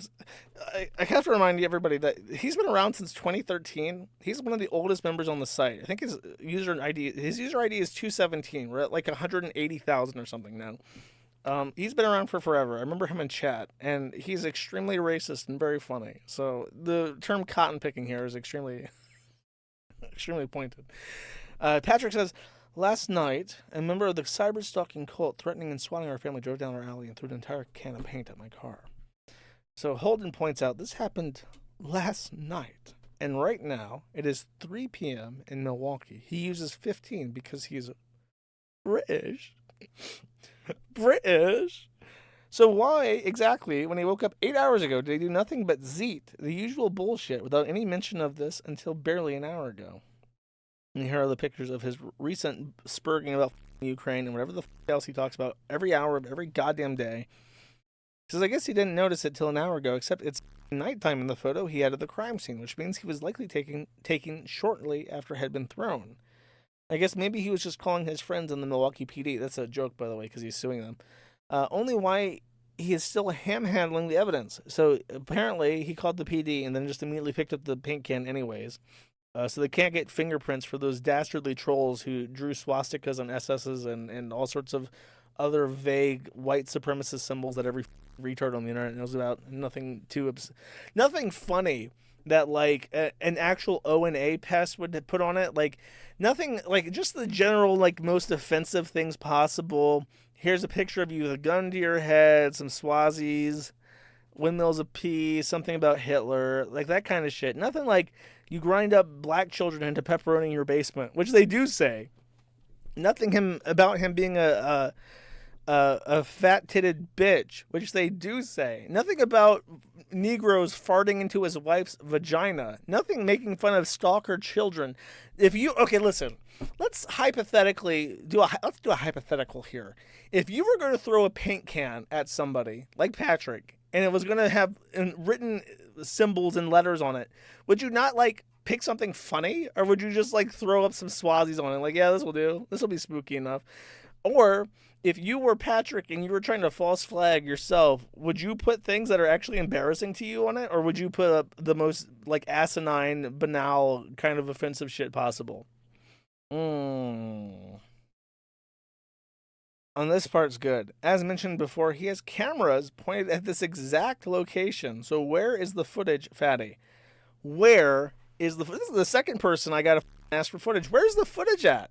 Come on, release it. You're gonna have the evil stalker child throwing the paint can, and apparently from a car, because he says it's from a car, even though the splatter is just like, if you were a fat titted pig bitch and you were throwing a paint can at a car. And by the way, the other thing that happened that I didn't read is that they threw a paint can at him and his vehicle, as he says, but there's no paint on the car. So they threw it from a car, but it just looks like someone kicked over a paint can, and not a single drop of this black paint got on his black vehicle.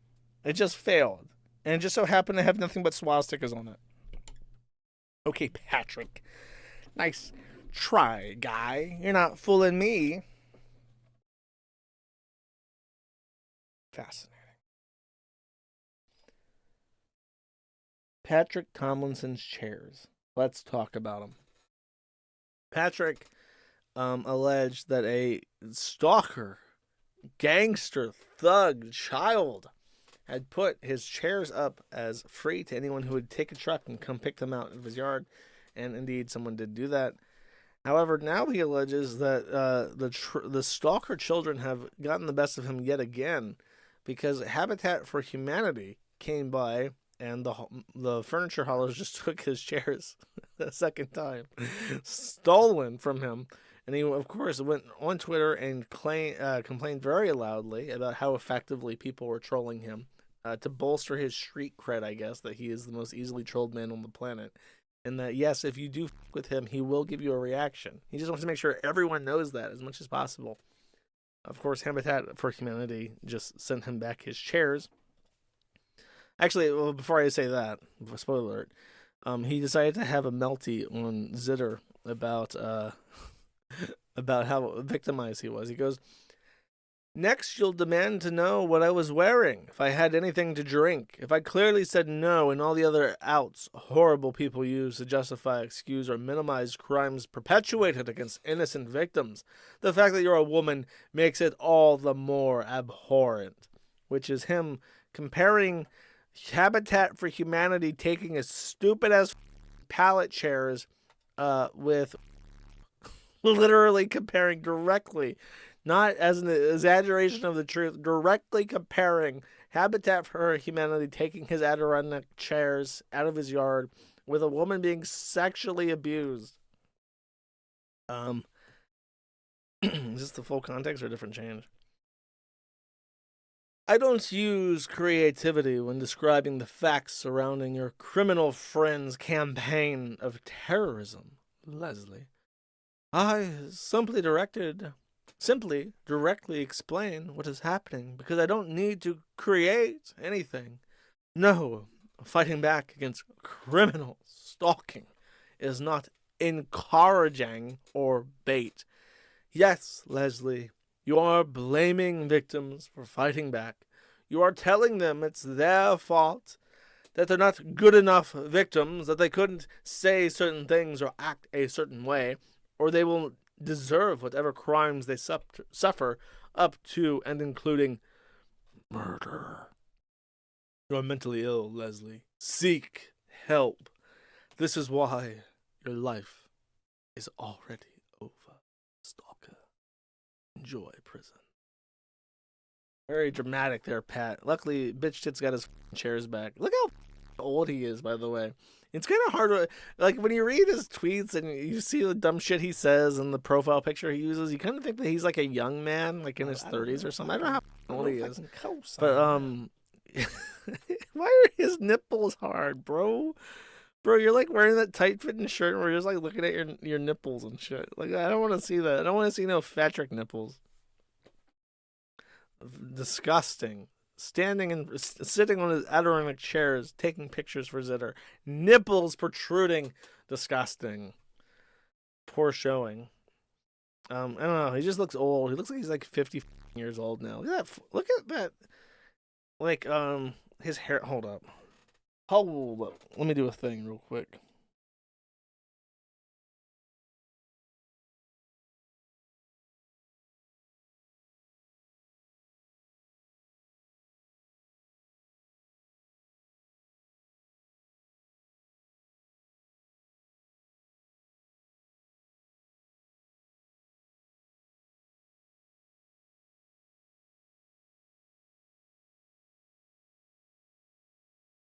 So we're in paint now, right?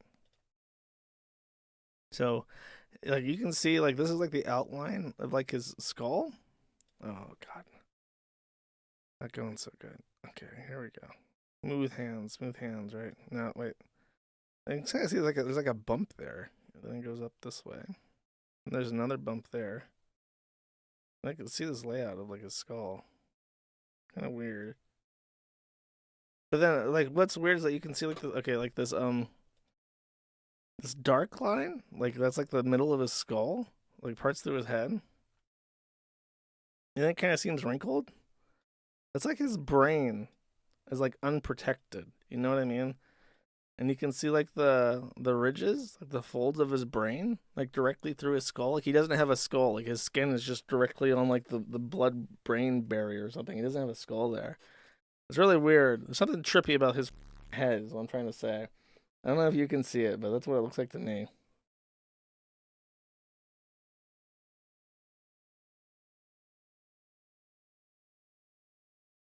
Quick.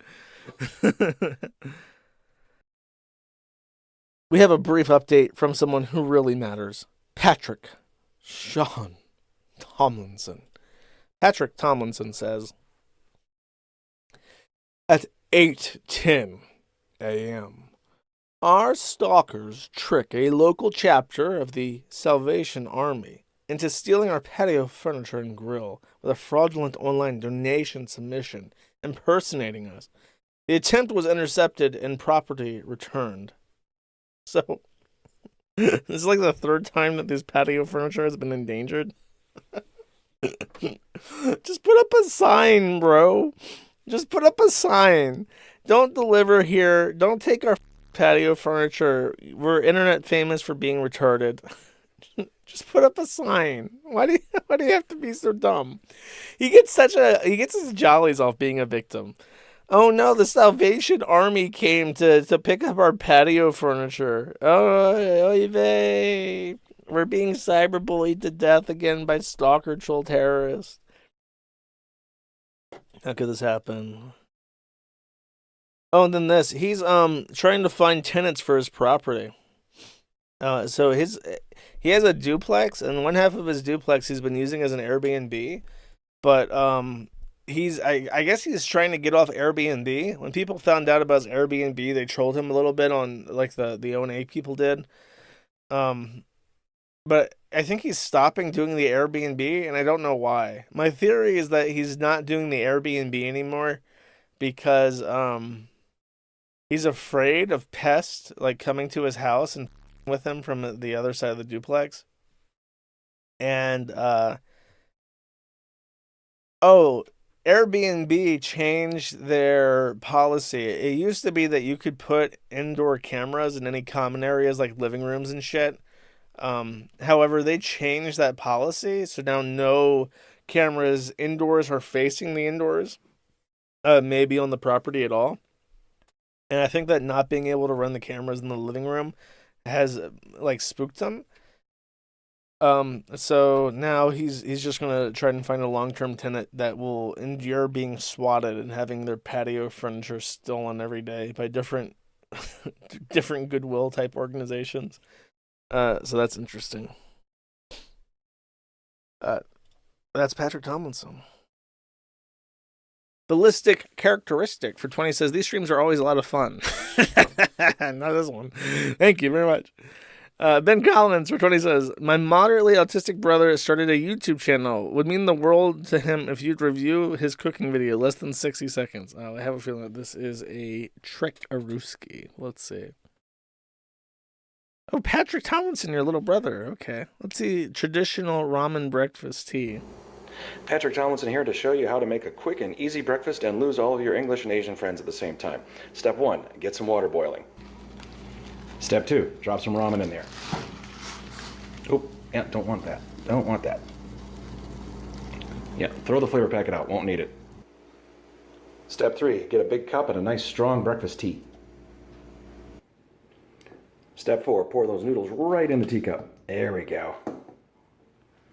Step 5, allow it to seep for 45 minutes, stirring occasionally, add milk. And now you're ready to enjoy your traditional breakfast ramen tea.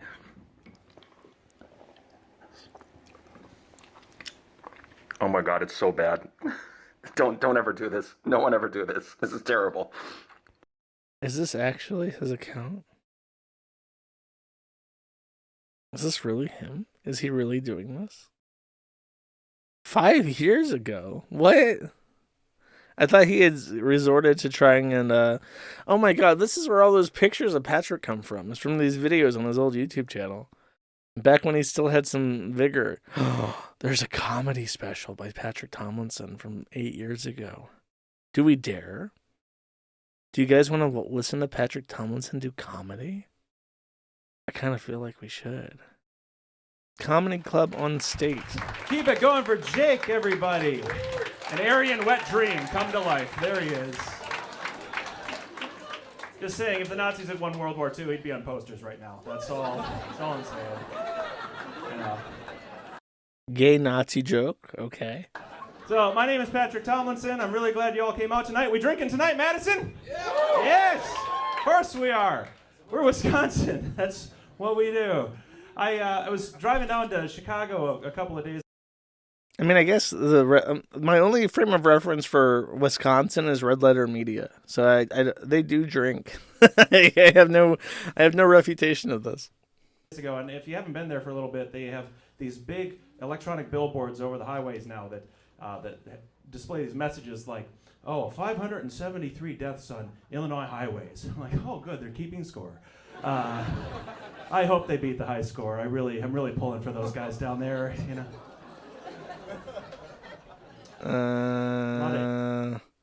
I mean, the joke, like, doesn't, I don't know, it kind of falls flat because it's like, yeah, the Department of Highway Safety does keep track of deaths. Like, that's their job. Illinois sympathizers in here? Jesus. Ooh, he's already like bantering with the chat, or not the chat. What do you call a chat, but in a real life chat? Is that an audience? Do you refer to them as the audience or the chat? Well, he's yelling at the chat for not laughing at his jokes already. That's not a good sign. I don't know, but driving in Wisconsin's just a different animal. Like, I drive all over the country for this stuff. I do this. I'm an author. I go around to cons and stuff. And in Wisconsin, you see things you don't see everywhere else. Like, in any other state, you may not know this, but the billboards that, like, Mothers Against Drunk Driving put up, they say, make sure to use a designated driver. We got somebody leaving. Our billboards say, make sure to designate a sober driver. Because you all kind of lost the thread on what a designated driver was, apparently. Is his entire set about, like, drunk driving and people dying on the highways? Is that what he finds funny? Every morning, Patrick Tomlinson wakes up.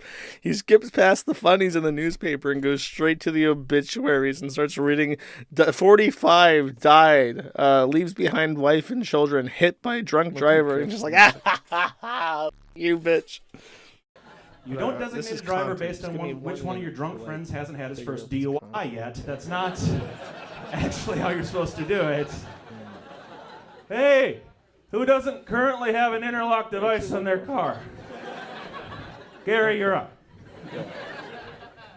Not supposed to do it like that, apparently. Stalker child. And it just because there's that whole thing that the Department of Transportation is putting out. It's like 0 in Wisconsin. It's like, 0 deaths on Wisconsin roadways. Something we can all live with. That's the slogan. Like, I don't want to be the guy whose job it is to make that become a reality. I would set way more realistic goals. I'd be like, hey, Wisconsin, maybe don't shake dice for shots tonight. Like, maybe just calm down, you animals. Nobody else does that. I'm actually really surprised that his entire thing so far is just like, our roads are really unsafe because of drunk drivers. And they're trying to change that, the fools. Anywhere in the country. So, who here is in a relationship, everybody? No, this is definitely the worst stand-up I've ever seen. Is a lost media clip. I've talked about this before years ago, but there are multiple Alawg stand-up videos.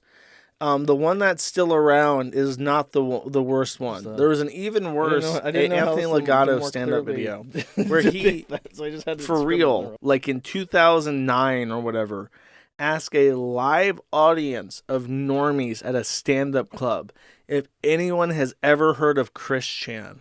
Like, even today, that would be awful. Just the worst thing I can imagine. But at that time, it's like unthinkable that this retard Spurg has so little theory of mind that he doesn't realize that spending an inordinate amount of time stalking Chris Chan on the internet is like not something that any normie understands. That's the worst stand-up. And there's like legit like people leaving, and he's like asking people live why they're leaving, like in the middle of this video. And honestly, nobody's been able to find this, despite I've talked about it for years.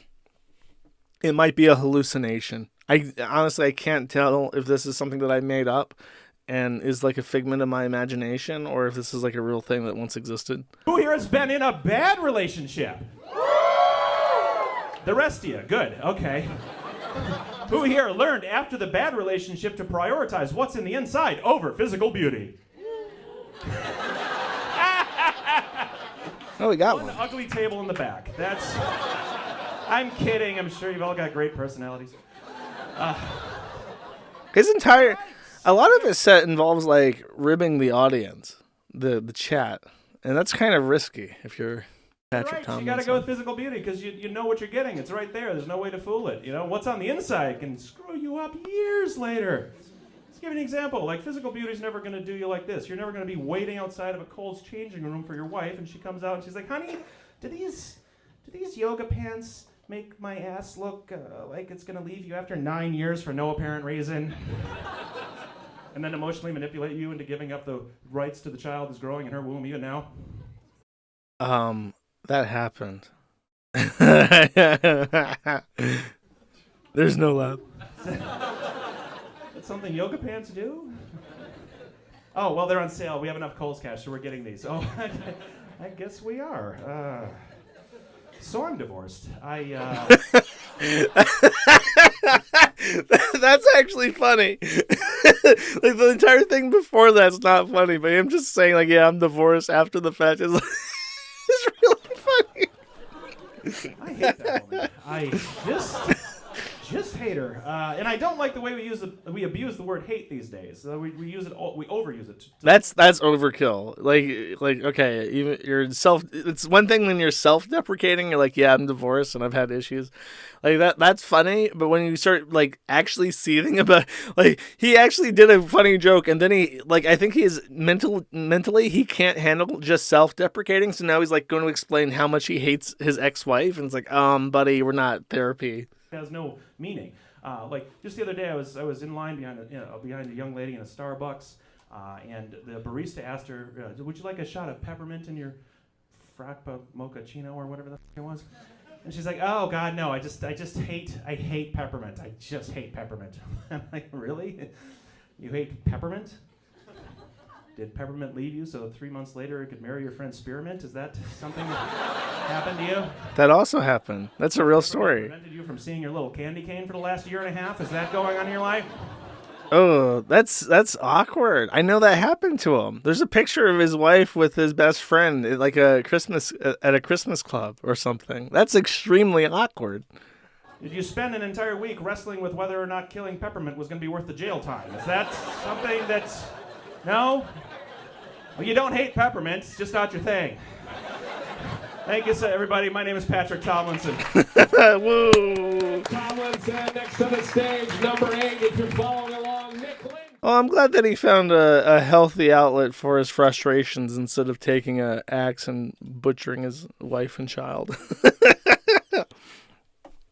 Cool. Excellent. That was a nice detour. And one little itty-bitty update from Patrick S. Tomlinson.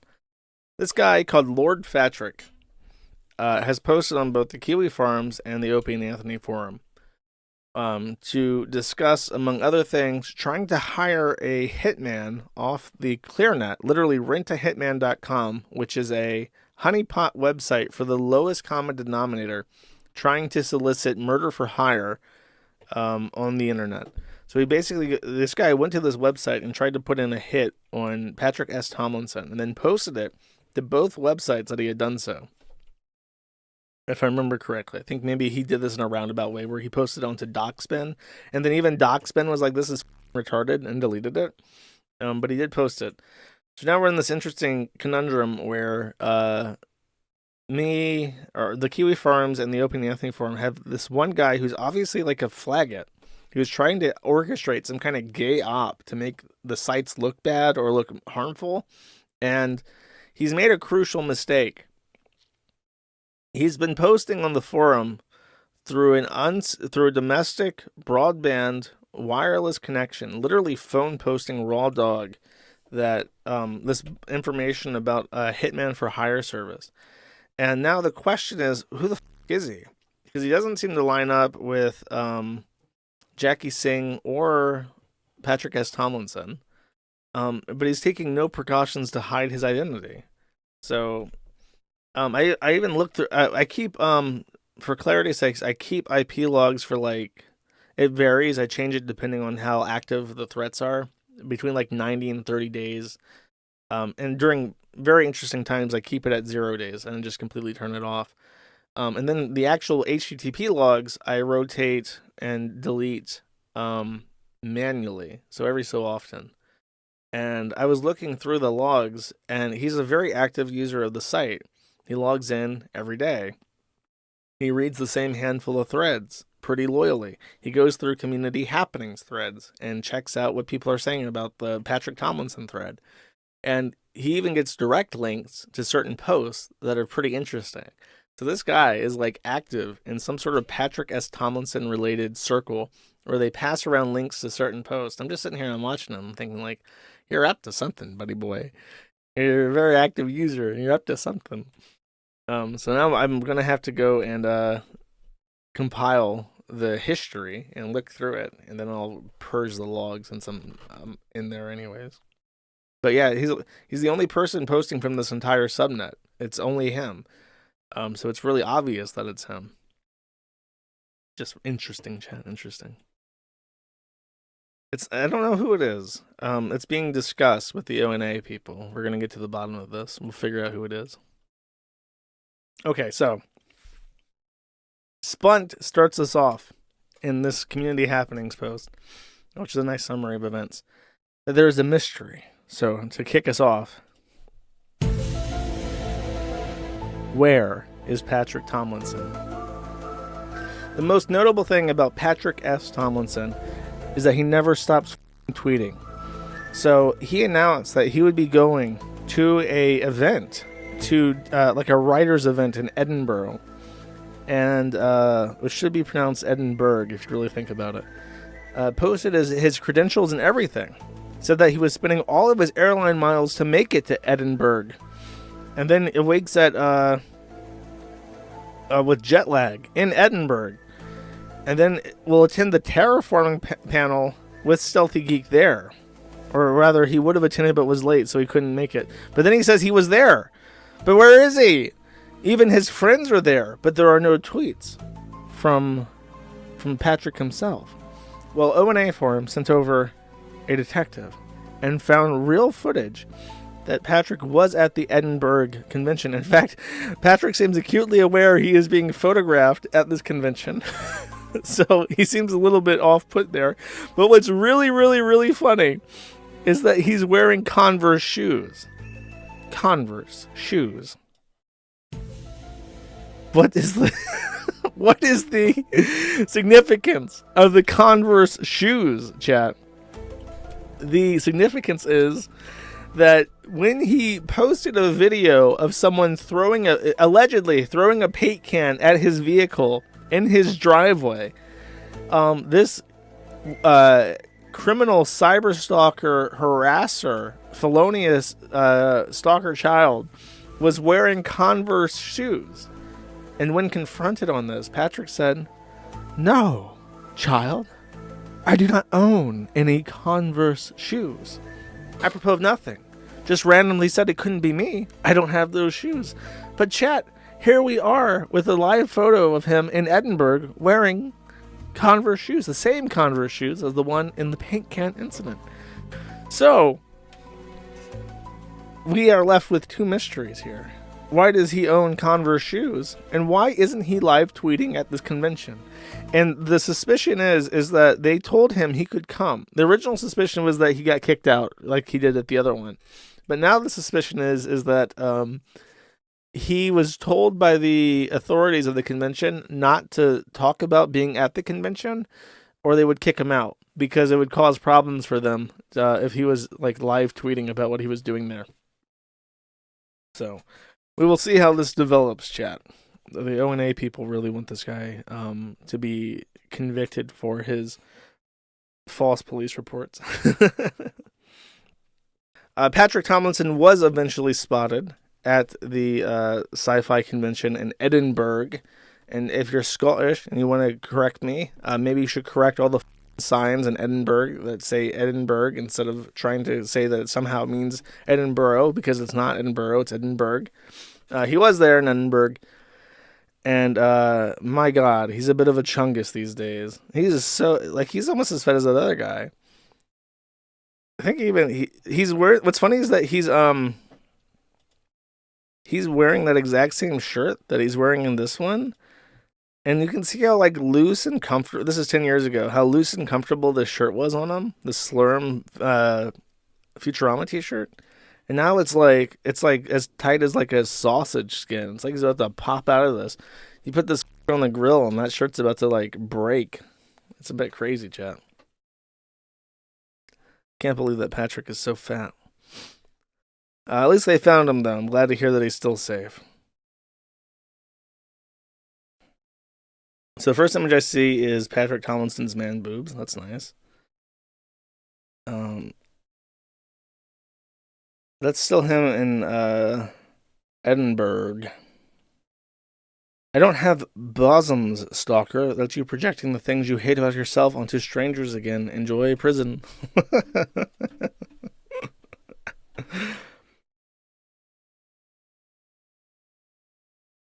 He's arguing with people on Twitter.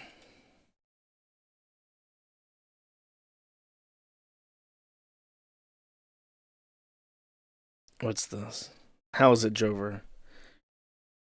Straight white males of Reddit. What's the gayest thing you've ever done? Mods or Hall Monitor says, I once owned a Mustang with a V6 instead of a V8.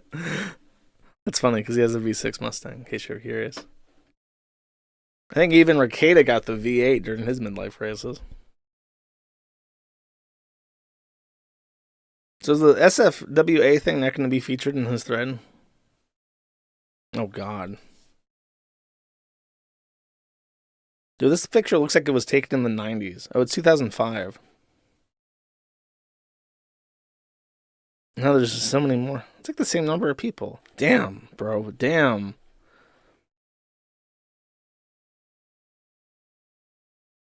They look like a bunch of nerds, I'm going to be real with you. I can't believe that all these science fiction writers are nerds. Hey, there he is. Hey, there's our boy. Was that recent?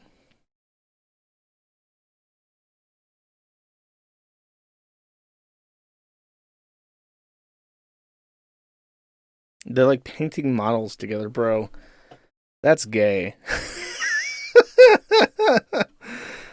That's kind of gay.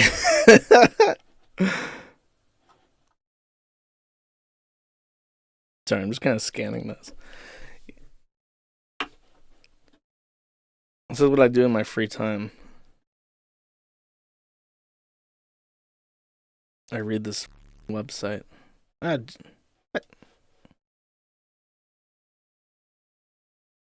No, child, my signature pointing at fat pose has not created a permanent dent in my bloated head. Those are just your clinical delusions. Enjoy prison. It's true. He has literally pointed a hole directly into his temple. It's like a permanent scar now. It's pointed so hard, it's like crushed the skin there. Now it can't rehydrate correctly.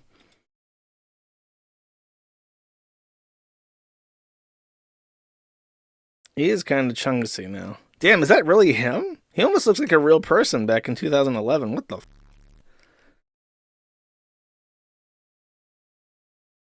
Okay, they're just calling him fat.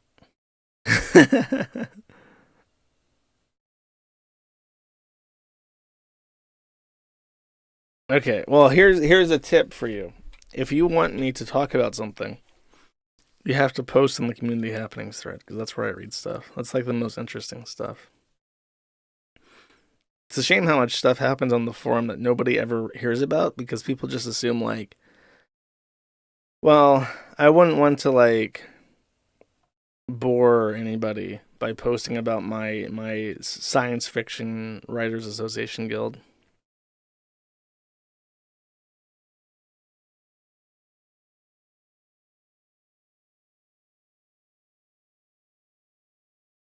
Oh, there's some kind of court document that dropped. We don't know if there are memos about it. We do know that the harassers, pretending to be Tomlinson, called in a bomb threat to Miller Park during Brewer's home opener in 2023. Milwaukee. So it's reasonable to infer that every officer in Milwaukee was aware of Tomlinson's issues with his harassers. The citation used does not mention the bomb threat or Patrick at all.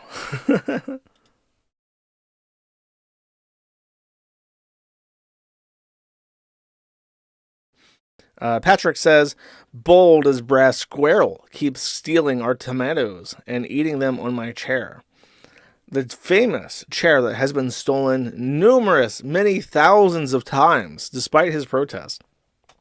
And despite his efforts to regain control over his chair, they are now being contested by territorial squirrels who are not only using his chair without his permission, child, they are eating his tomatoes as well on his chair and leaving the tomatoes on the chair to mark them as their own. So even the wildlife of Milwaukee is rubbing their literal nutsack across Tomlinson's face. He is unable to catch a break. Truly sad, chat. Truly sad. Useful filed a request to the government of Milwaukee, and the sheriff's department confirmed that the FBI is investigating the origin of the swatting calls to Patrick, and they're not at liberty to release any specific details in regards to those investigations. Breaking, exciting news. All of you on the edge of your seat, I can already tell. Patrick S. Tomlinson has smoked the dank marijuana. He says, Monday, at 44 years old, I smoked pot for the first time in my life at the Hollywood Bowl during the War on Drugs show. Appropriate. I have two observations. One, there is absolutely no reason for it to be illegal. Number two, there is absolutely no reason to make it your whole personality. Seriously, it's such an innocuous drug. I felt a little more connected to the music and strangers around me for about 15 minutes. And colors seemed brighter. Whoop-de-doo. This is what we've been fighting about for 75 years. Pathetic. And then Kyle Tomlinson, MBA, thank you, Elon, says, Rick, since bartenders are the only people you talk to regularly other than Nicole, this must be a frightening prospect. Rather than seething, maybe consider improving your personality and making friends. Never father. Or stop drinking. Patrick then replies to this account for the 1 millionth time, and I have absolutely no idea why he refuses to block this account in particular, but he says, I have actual friends across the world, stalker. You have none. Your sociopathy prevents you from forming or maintaining adult relationships. Enjoy prison. So that prompted somebody to draw this really lovely picture. It's just what a nice doodle. Who's it by? Shlomo XL. He drew this nice little doodle of Tomlinson smoking the dank herb. I think it's worth pointing out that you never get high your thing. So Jackie does not know what she's talking about, but I'm not sure that would surprise anybody, huh?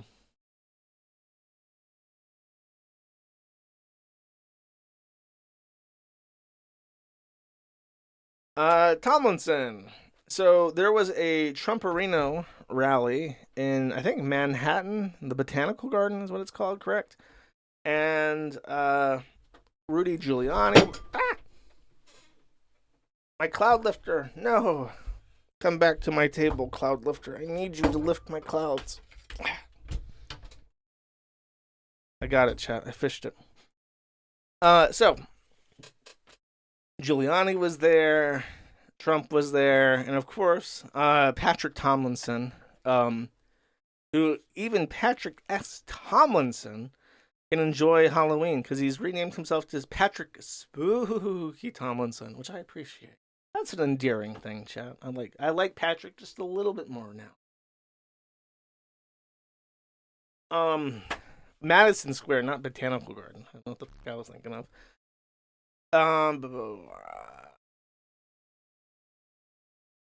But he's reading an article about how it's like a Nazi rally or some shit, and he says, funny story. A few days ago, I pointed out the disturbing parallels the last time the garden hosted Nazis and today. Friday night, the NYPD called and interrogated my wife and I. The owners of Madison Square Garden read this email and reported us as potential terrorists. So, Patrick S. Spooky Tomlinson apparently wrote something that was threatening enough that the Madison Square Garden believed that he was a potential violent criminal, threatening them, and the NYPD agreed in so much that they actually called Tomlinson and his wife and asked them a couple questions about his intentions and if he was threatening them or something. So he called them swatters, stalk a child, owning the Madison Square Garden and swatting him. You just can't catch a break. All these stalker children, and in very high places. The Nazi Party has infiltrated. The roots are deep. Let's just say that. Cool. Great job, Jackie. Looking forward to your next blunder. This is TOR SWATS. I don't think he's been sentenced yet, but the Alan Winston Fillion, known as TOR SWATS, who I believe still is the guy that swatted Marjorie Taylor Greene, has formally entered a plea of guilty. And I don't think, he has not been sentenced yet. They have, by the way, Jackie Singh and Patrick Tomlinson, who both accuse TOR SWATS of being a specific Swedish man that they believed used the Kiwifarms. Neither of them have retracted their statements. So they're just like in copium, where this guy has literally pled guilty to doing the things that they're accusing the Swedish guy of doing. And they're just going to keep saying that he did it because they don't want to be wrong about something because they're retarded. Ain't that something? I hope that he gets by black people in jail, as is American tradition for people who swat and try to blame it on me. Good luck. Meanwhile, Jackie Singh, while not retracting her defamatory statements in regards to TOR SWATS, was in bankruptcy court. I believe she's living in Puerto Rico, but she attended bankruptcy court digitally to complain about how she has no money and it's everybody else's fault. Bernard M., who went by 𝒫𝓇𝒾𝓈𝑜𝓃6, I don't think he's actually related to the Stealthy Geek, though, attended the bankruptcy hearing via Zoom and reported on some things that had happened. Here are his notes. He says, "Are you planning on taking legal action against the stalkers?" And then she says, "I am going to take criminal action against them. In fact, I have an open case with the FBI." The judge asks, "How many subscribers do you have on your blog?" And she says, "Let me just show you, so I don't have to say the actual number." So Jackie has a Substack that you can subscribe to. And this, as a source of income, is something that the judge was interested in to evaluate how much money that she actually has. And she was so embarrassed by the number of paid subscribers that she has on her premium Substack. And she knew that Alawg would be listening to the Zoom conference bankruptcy hearing, that she insisted that the judge actually physically look at the papers and not read them aloud so that nobody would know that she has like 3 people that give her $5 a month for her writing, despite all the effort that she's been putting into it for years. Now that's down bad. He says that she tried bringing up terrorists again and got shot down by the judge, now discussing the blog. She says, "They posted so many lies about me, including financial lies, and some of these are advanced financial lies." There was an awkward silence, and the judge asked the next question without acknowledging the subject's previous psychotic statement. In the play-by-play, the first 10 minutes are nothing interesting. "Why did you file for bankruptcy?" Falsely accuses the husband of abuse and gives a non-answer. Dan Mullen, Bernard Murphy, our boy right here, John Gibney, and Robert Prongay are stalking me. Now, if you don't remember, there was a time where, what's his face? Patrick was talking about how Richard Prongay was like his lead troll and how he was like a big shot mafioso. And I just remember thinking, like, you're like such a... His name is literally Dick Gay, and you're saying that he's a mafioso after you? How the can you be so stupid to think that this is actually a real person? And then I was promptly corrected that there is, in fact, a guy named Robert Prongay, and he was a mafioso in Canada, or in the U.S., or whatever but he's not actually involved with Patrick, so I don't know how that's a thing, but it is a thing. And then he's happy that all the Alawogs got named. So that's what's going on with Jackie Singh. No retractions, but very, very fat and brown and poor. Okay, so in the Patrick case, if you don't remember, he is suing the city of Wisconsin, the police department, and several actual uniformed officers for civil rights infringements in regards to him having been called, having emergency responders called to his house, I think by his number, like 50 plus times. So he sued, and he's actually made it past the first hurdle. The judgment here was just that, to say, response, defendants lack information as to whether the acts qualify as domestic terrorism and lack information about who is carrying out the alleged campaign of domestic terrorism. Defendants lack knowledge or information sufficient to form a belief about who is committing the swatting. So this is the police saying that they don't know who's swatting him or doing what, and they don't know if it would constitute domestic terrorism. This response seems like it's a interrogatory when you submit like your questions to a defendant. The police are unwitting actors, and I think what ended up happening with this is that they ended up dropping his complaints against the city itself, but he still has outstanding, like his case is still good to go against a bunch of the I think the police officers and also the sheriff's department, and I think one charge stuck with the actual city. So Tomlinson's actually making good progress on his civil lawsuit for the swatting stuff. And quite frankly, he's in the right. I'm going to say it. If the police know that he's getting swatted over and over again, and they're still sending people over, they're still putting him in handcuffs, and they're putting him in duress at random hours of the night, and they're not doing anything proactive to stop this shit from happening, they're at fault. And it would be just desserts if people who were swatting him, because they hate him so much, ended up giving him like $1 million settlement. Like, that's just desserts. That's fair. Like, if you're gonna f with somebody like this using the police, and they're gonna be complicit in it, and you're just trying to hurt him, and then he ends up as a winner as a result of it, like, there you go. There's a reason why the Kiwifarms does not tolerate any of this bullshit, and you never know how this shit ends up. You don't want to f around with it. You don't want to see this happen.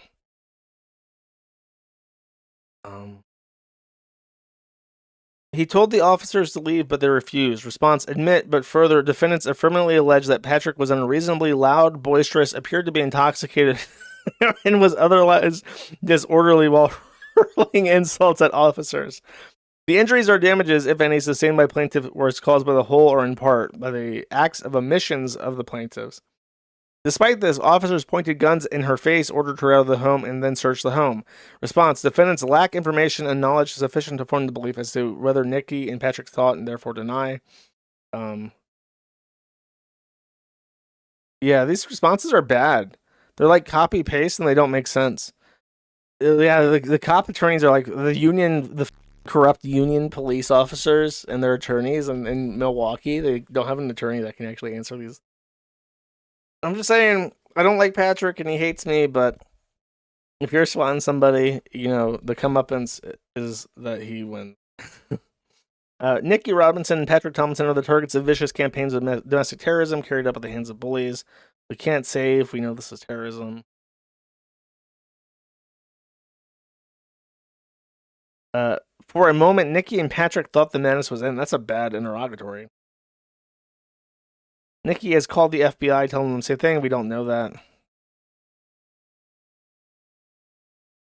Sorry, I thought this would be the judgment where it says that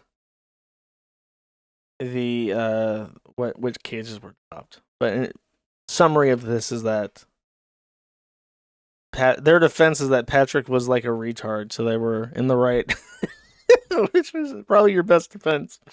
And then Shane Edward Nokes, who's a super internet tough guy who had a brief crossover with Patrick Tomlinson, has had his Twitter account suspended after a complete tard out after Trump won. As we all know, anyone who can get their Twitter account suspended in this day and age must be a full-on retard. Pants on head. Shit-chucking ape. Can't hold his spaghetti together for even a nanosecond. Patrick S. Tomlinson child. Patrick Tomlinson, last year, I predicted would Learn nothing and will still be childing people. And whoa. I was right. And so for 2024, I predicted he will learn nothing and will still be childing people. And well, I am right. This is now on Blue Sky. He uses Blue Sky less than Hex, despite his best efforts. So he is still on Blue Sky childing people, and he's still on Hex childing people. It's a historical fact, child. That's because you are stupid, child.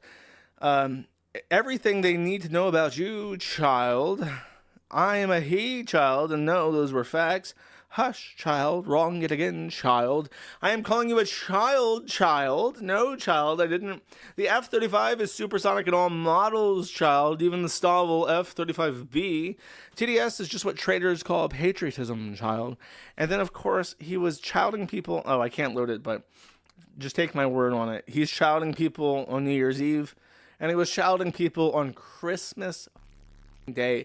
Multiple childs came out on Zitter to stalker children on the day of Christmas, and he was there to reprimand them all. So, I predict in 2025, Patrick S. Tomlinson will learn absolutely nothing and will continue to child people on Twitter. However, I'm going to keep it a little bit frisky because I've been right twice in a row, and I'm definitely going to be right 3 times in a row.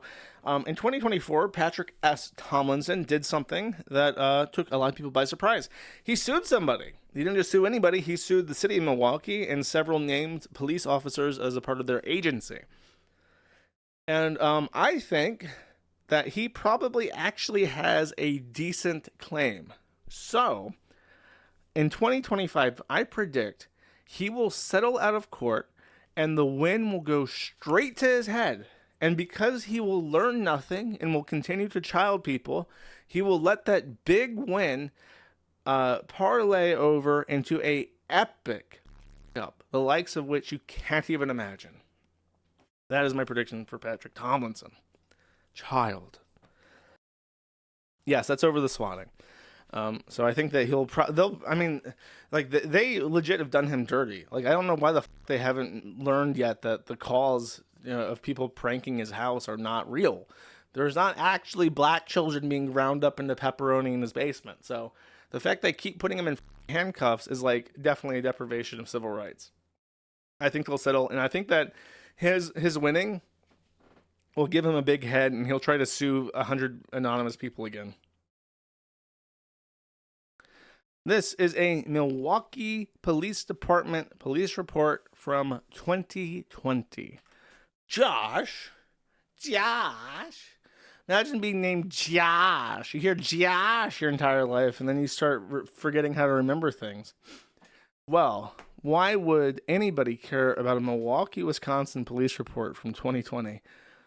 Well, stalker child, this police report is a previously unseen, unheard of police report featuring Patrick S.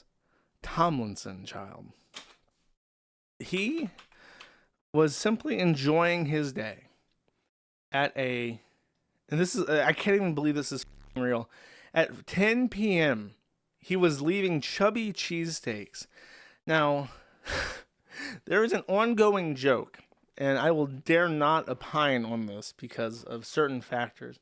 But I have been told by reliable witnesses that Patrick S. Tomlinson is fat. And so the mere fact that he was at a place called Chubby's Cheesesteaks in Milwaukee, Wisconsin, is of some cosmic irony to begin with. But he was there late at night at 10 p.m., perhaps drinking too much. And then he leaves. He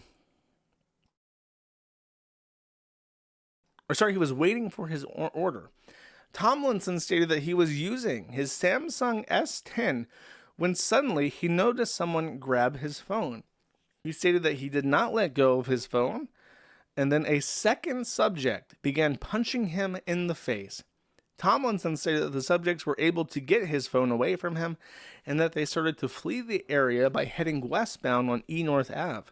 Tomlinson stated that he chased the subjects to a McDonald's when he then gave up, and the subjects continued north through the parking lot, and he lost sight of them. So, let's break this down. At 10 p.m. at night, a presumably intoxicated Patrick S. Tomlinson was waiting outside for his order from Chubby's Cheesesteaks. He was then using his phone, perhaps childing people on Twitter at the exact moment, when an unknown assailant attempted to disarm the phone from his grip. He refused to relinquish the phone non-violently, and so a second assailant then began to batter him by punching him in his face. Not willing to give up his phone because it's the only way of telling people in Zitter that they are children and stalker children and that they will go to prison, he began to chase after 3 assailants who fled westbound. And after a few blocks, he ended up at a McDonald's, where presumably the inviting smell of McDonald's burgers and fries caused him to forget what he was doing and disoriented him, while the stalker children ran off into the night, never to be seen again. And yes, it is 3. In fact, stalker children, there are descriptions of them. Let's take a look at who these presumably stalker children are. 3 subjects. Subject 1, black male, approximately 5'9" to 5'11", approximately 180 pounds, younger, wearing a white t-shirt with short hair, took the phone. Subject 2, black male, same height, same weight, also young, dark colored shirt, short hair. And subject 3 is a black male, same height, same weight, also younger, wearing a dark colored t-shirt, short hair. So, there he was. Yes, this is live. There he was at Chubby's Cheesesteaks, enjoying or waiting. He wasn't even enjoying his nice slop. By the way, I hate to offend, but kebab is better than cheesesteak. Like, cheesesteak is just hot dog bun, the shittiest slices of beef ever, greasy as and then like Velveeta fake cheese. Kebab is better. Sorry, I hate to break it to you. Everyone in Philadelphia can suck ass. I don't care. He then goes on to say that he was not talking during after. He does not have insurance on the phone. He believes he can track the phone. He was speaking to an employee of Chubby's Cheesesteaks. Oh, an employee handed the officer a phone that was handed to her by a customer known as Singh. The phone belonged to a black guy.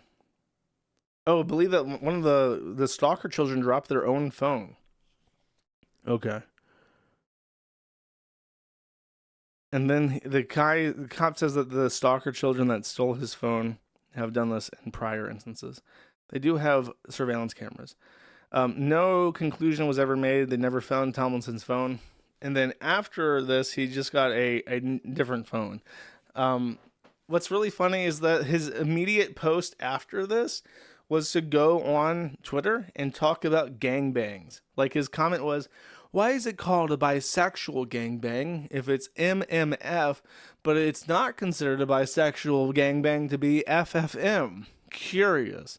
So immediately after being mogged and punched in the face by black men, he was thinking about MMF threesomes for whatever reason. So I'll leave that up to your interpretation to figure out what the psychological condition was there. And what's also really funny is he made no mention of it. And there's several possible explanations for why. Like, maybe he just didn't want to be racist. Maybe he didn't want to admit that Milwaukee is like a shithole. Maybe he didn't want to admit that he was at a Chubby's Cheesesteaks. And I think also probably the biggest contributing factor was that Tomlinson holds himself as like a big, strong guy.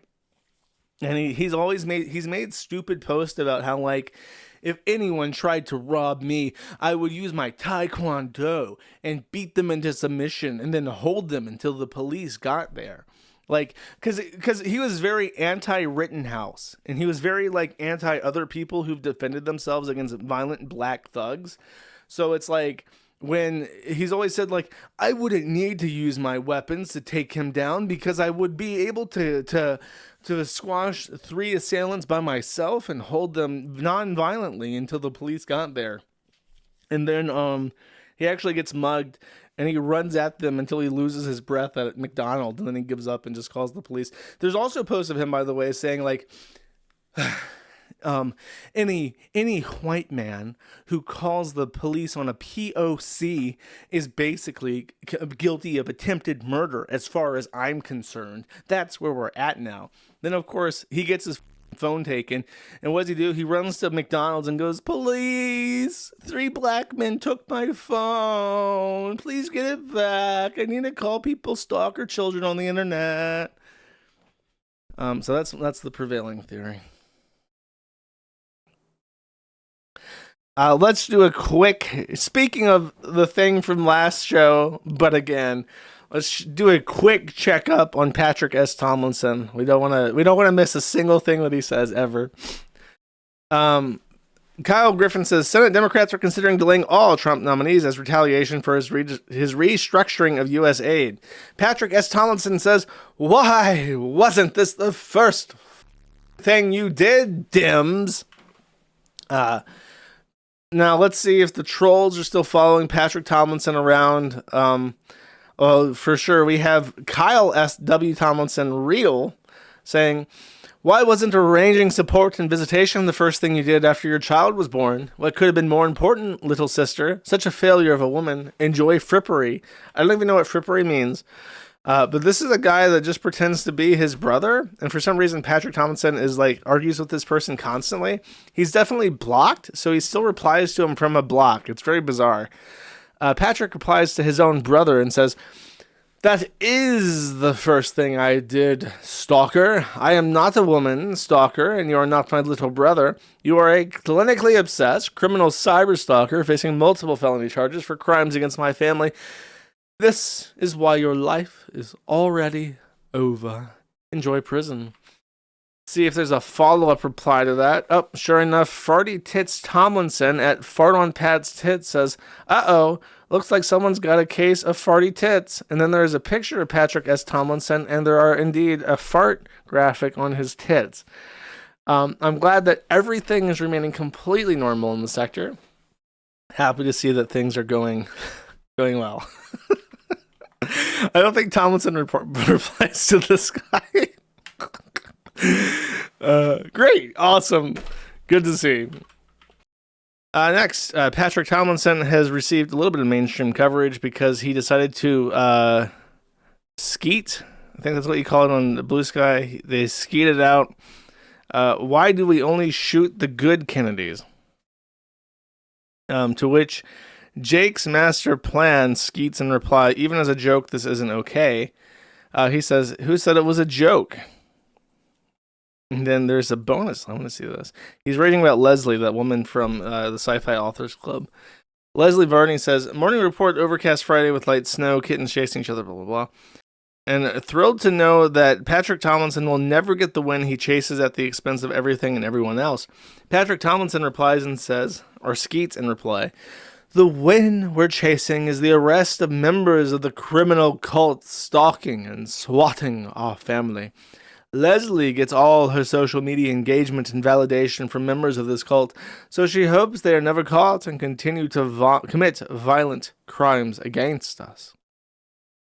This did get picked up by like 𝒮𝓃𝓾𝓃 style things, but for Blue Sky. 𝒮𝓃𝓃𝓃 Zeets. "I've learned so much about this creep since posting. He's disgusting, so his post is no big surprise. Thanks to all who shared information." So Blue Sky got the Kiwifarms thread. Patrick Tomlinson actually says that, "No, child, you have learned nothing at all."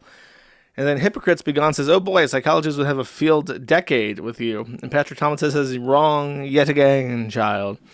My mental fortitude is completely unassailable. My mind is a calm center of the world that life crowds around. My convictions are steeled and resolute, child." And that's it. That's what Fatty's up to. Next. I think we have a little bit of a tribute video here. Let's take a listen.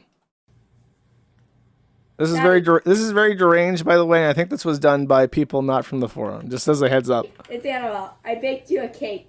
Baby child, you don't have anything to say to me. You're always wrong, and things are only getting... Daddy, I know you want to be here in person. So if I ever do any see of them in person, it will turn out very quickly and very poorly for all of them. And Daddy, will you just listen to me? Yes, child. Daddy, I baked you a cake and wanted to wish you a happy birthday. Happy birthday to you. Happy birthday to you. Happy birthday, dear Flatred. Happy birthday to you.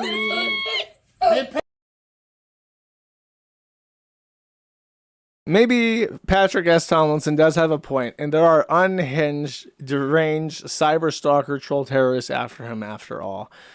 It is his birthday, or it was like a day ago, and it was noteworthy to the Pests and to Patrick fans world round, because apparently it has been 1 full year since Tomlinson announced that he would try to get a book published, and no such book has been published.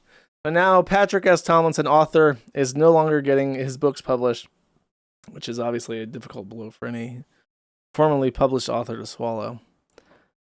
I believe there was even like a little thing that I had pulled up. That's the Patrick update, really.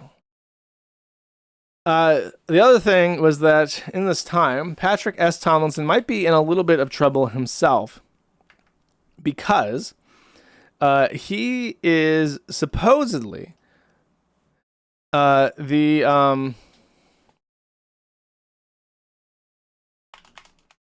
is supposedly one of the authors of an anonymous Substack account called George Wilson. And there is supposedly some evidence, according to the other people who are science fiction authors who are aware of Tomlinson, that Tomlinson and Jackie Singh, under the fake name George Wilson, have been publishing defamatory articles against them. In fact, Patrick and Jackie have defended the George Wilson account on their main account, saying, "I see only objective facts, accurately reported, stalker. Enjoy prison." Jackie replies and says, "I'll cover costs and make them look like dim-witted fools they are in the court record, and file a countersuit, of course, looking forward. They really think, after a decade plus of terrorism, we are the only two people who took notice of their crimes. It's almost inspiring, the echo chamber they exist inside of. It must be so peaceful." Jackie says, probably not a good time for them to continue threatening law-abiding citizens. What, with all the investigations into swatting crimes going on? So, Patrick had got kicked out of a science writers thing, I think in Scotland at some point. And he's had a grudge against the various people involved ever since. So they have launched a cooperative Substack, basically defaming these other authors because he can't get his books published, so why should anybody else?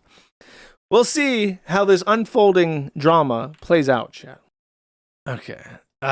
Patrick S. Tomlinson bravely ventured forth into the X sphere to own the chuds. And he says this: the Dow has dropped 2,800 points in 2 days. Quoting Donald J. Trump, who says, "If the Dow drops more than 1,000 points in 2 days, the president should be impeached immediately." Patrick S. Tomlinson thought that he got an epic own against Donald J. Trump. The issue is that the post he's circulating is an actual forgery, and it was never actually tweeted, so he got community noted. No, Trump didn't post that the president should be impeached and the Dow drops 1,000 points. The screenshot is fake and has been circulated for years. So, unfortunately for our boy, he has been epically owned by Elon's systems. Isn't that tragic? What a birthday. What a birthday. Nobody, I would say, could have a better birthday than Bossman Jack this week. But maybe, Stalker Child, you're wrong. Somebody could have a better birthday. In fact, it is my birthday, Stalker Child. How old is he? How does he turn? It doesn't even say how old he is. How old is Patrick? I thought it would be in the post. Oh, 45th! Dude, I have like deer blindness. I could see everything in every direction, every little branch snapping, every blade of grass tousled, but the shit right in front of my face hitting me like a car. I can't see it. 45th birthday for Patrick S. Tomlinson Child. I think this guy went through his Twitter timeline to tally up what he's been doing. So this is his birthday, and he is on the zitter, seething, as he does. I'm going to preload all these images so I can scan through them the next time around. Thankfully, the site is working. Oh my god, there's so many images. This is our all tweets. Every single one of these is a screenshot of tweets that he has made yelling at his haters. You're never going to see daylight. This is him on his birthday. You're never going to see daylight again, stalker. Was it worth it? Enjoy prison. I have never been without a job, stalker. Not for a single day. These are your delusions again. Enjoy prison. You chose how this ended for you a long time ago, stalker. Enjoy prison. You're only getting worse, stalker. Enjoy prison. Wrong as always, stalker. Enjoy prison. Your life concludes now with a cage, stalker. Enjoy prison. Which apparently adds up to 330 enjoy prisons since April 1st, I believe. And then in the last 2 weeks, or the last 2 weeks of March, he put out another 247 enjoy prisons. Most of these are copy paste, I think. It's hard to tell. A lot of these posts look like copy paste, but then every so often he has a message that has a typo in it, and it's like, holy shit, he writes these out every single time. Mustangs are not an entry-level small car and are still being produced, stalker. This is why your life is already over. Enjoy prison. Guilty. Guilty. Mustangs are not entry-level sports cars. Bang, bang, bang. And by the way, I had a friend. He was a car person. And he liked wigger cars. He liked souping up old cars. He liked ricing shitty, economy cars. And this guy, for the time that I knew him, every single time we were driving somewhere and he saw a Mustang on the road, he would point at that Mustang and say, look at that shitty Mustang. He hated Mustangs with every fiber of his being.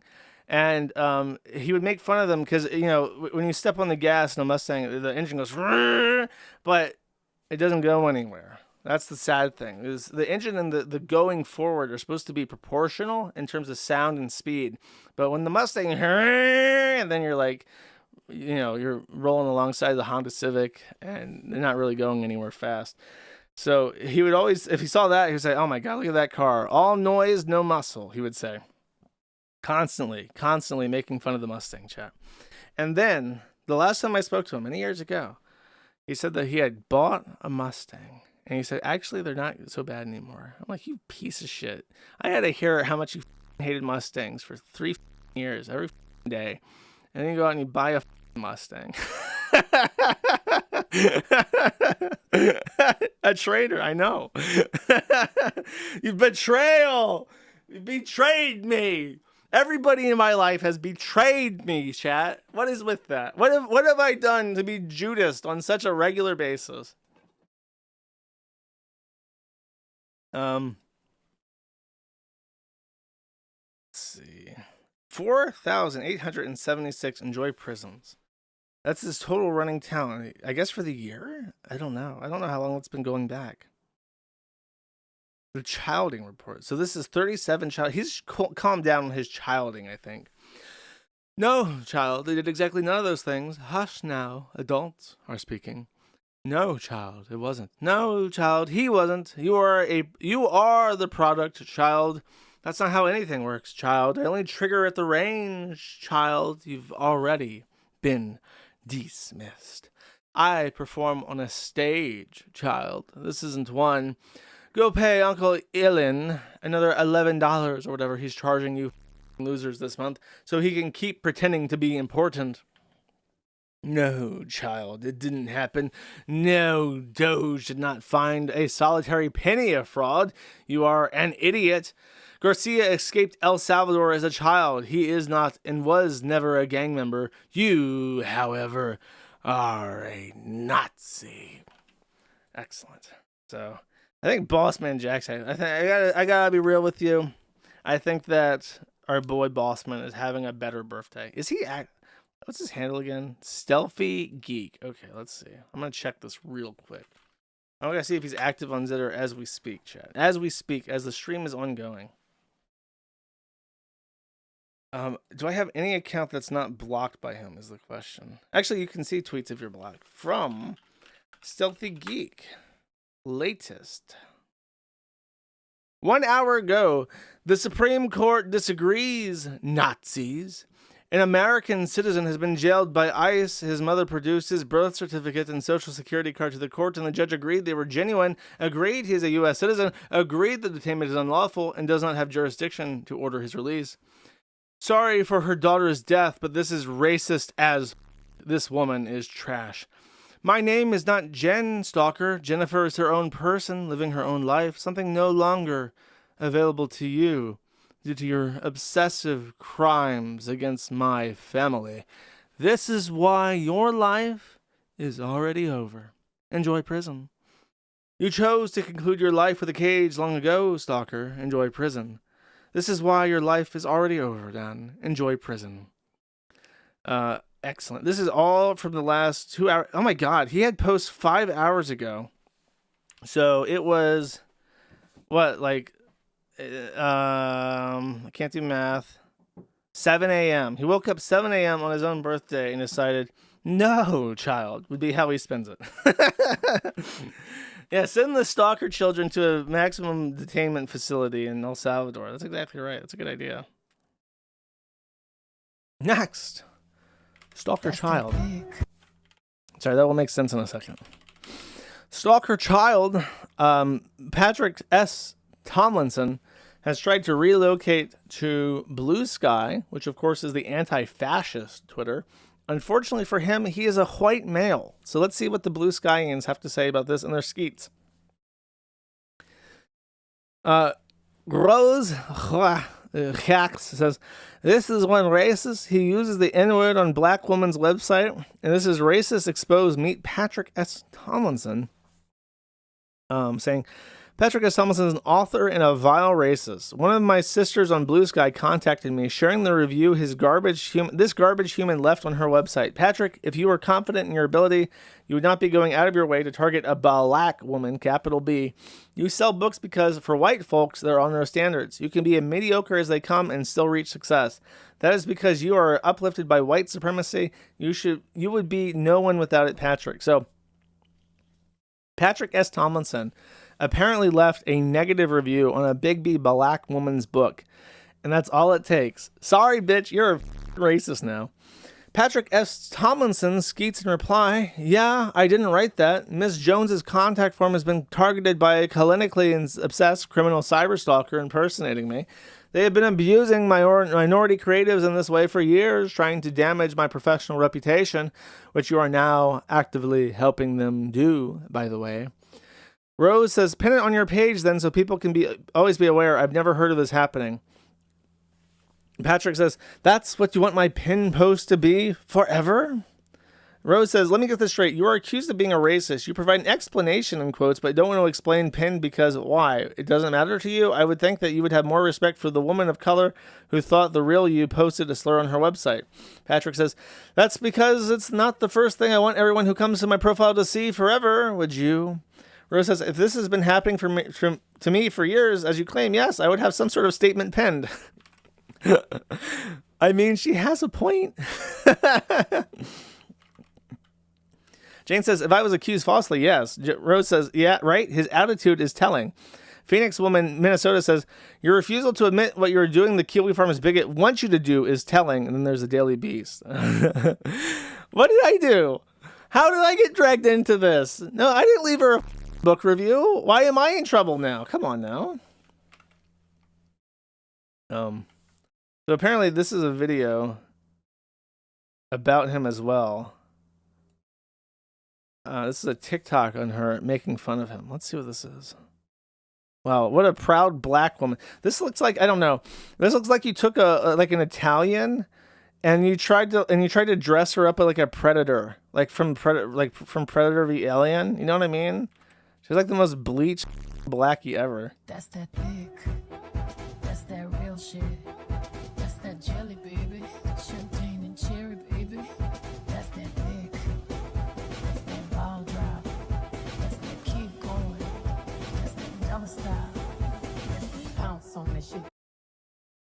Is that a watermelon flag? Chat. Chat, why does she have a watermelon flag? Why is there a United States of watermelon flag, chat? What is that?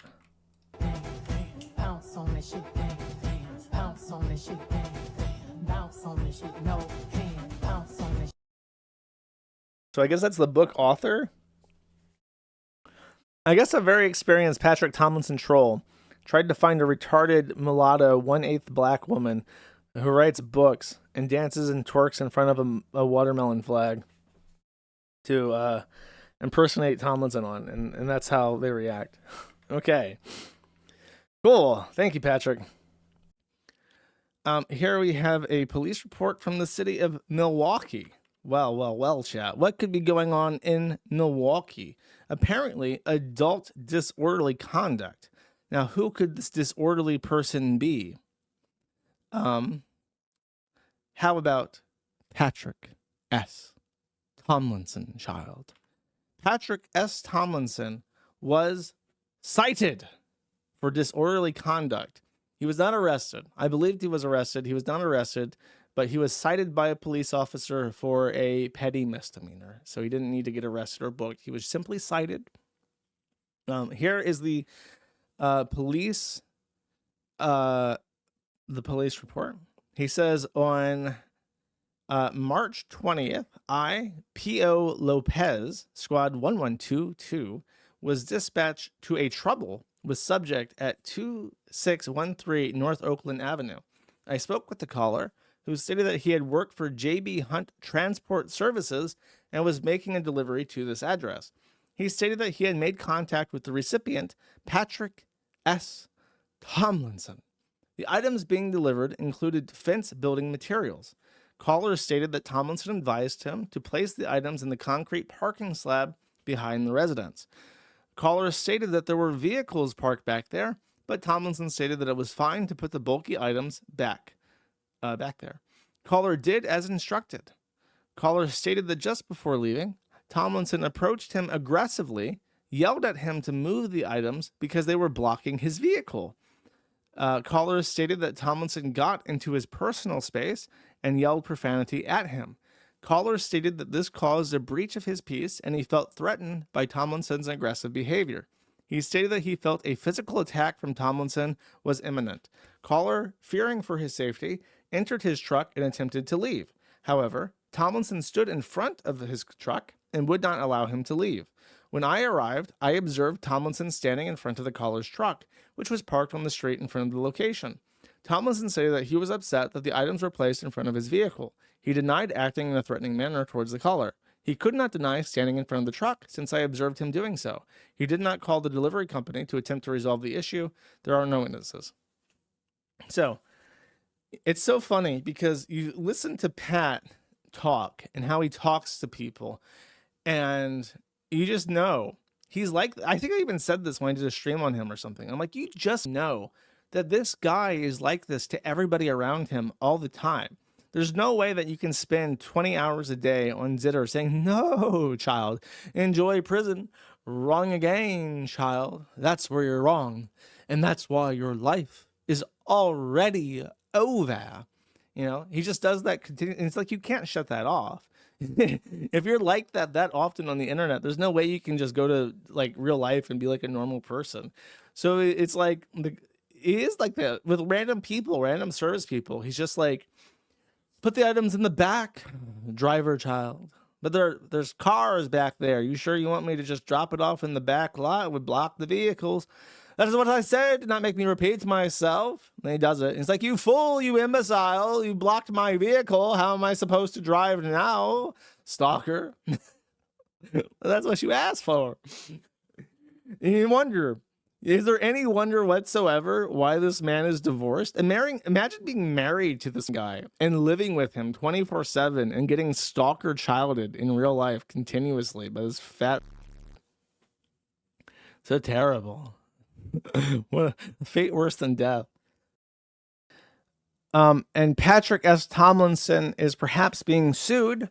Leslie Varney, who has made several appearances on Matt the Internet because of her tangential relationship to Patrick, has indicated that she intends to sue Patrick Tomlinson because, if I remember correctly, Patrick did his usual thing. He was kicked out of a science fiction writing convention by Leslie because of some kind of abuse and harassment related thing. And then Patrick very wisely went onto social media and called her a stalker, troll terrorist stalker child, which made her think, what is wrong with you? And doubled down on banning him. So he basically slandered her as being one of the people from O&A and shit.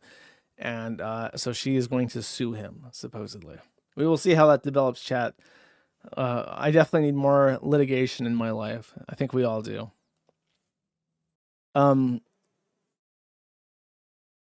Patrick S. Tomlinson child says, I call him Rick, this is a message to Patrick S. Tomlinson saying, I call him Rick, but the ladies used to call him all no bulge Tomlinson. Yeah, they'd laugh at him. Fat with a tiny cock? No wonder why he ended up having to marry a lesbian. Yeah, old no bulge is a funny guy. To which Patrick S. Tomlinson replies and says, you died here, stalker. This is the method you chose to kill yourself. They reply and say, crazy story, but old no bulge is the son of Tommy Tomlinson. You've heard of the legend. They called him the Spitshine Tommy. I swear to God, he'd make your cock look like mirrors. He was terrific. He was the best. He didn't even ask for money either. Tomlinson replies to this and says, your penis obsession isn't indicative of a straight man, stalker. Enjoy prison. The sender continues with, where did I say I was straight? Your homophobia is showing, Rick. Don't make me tell Big Nicholas on you. He'll refuse to peg you tonight. Tomlinson again replies and says, you yourself here, stalker, doing this. This is the gun you put in your mouth. Well, that is a development. After many years of saying enjoy prison, stalker, child, he appears to have moved on to one of my favorites, go yourself. There's another.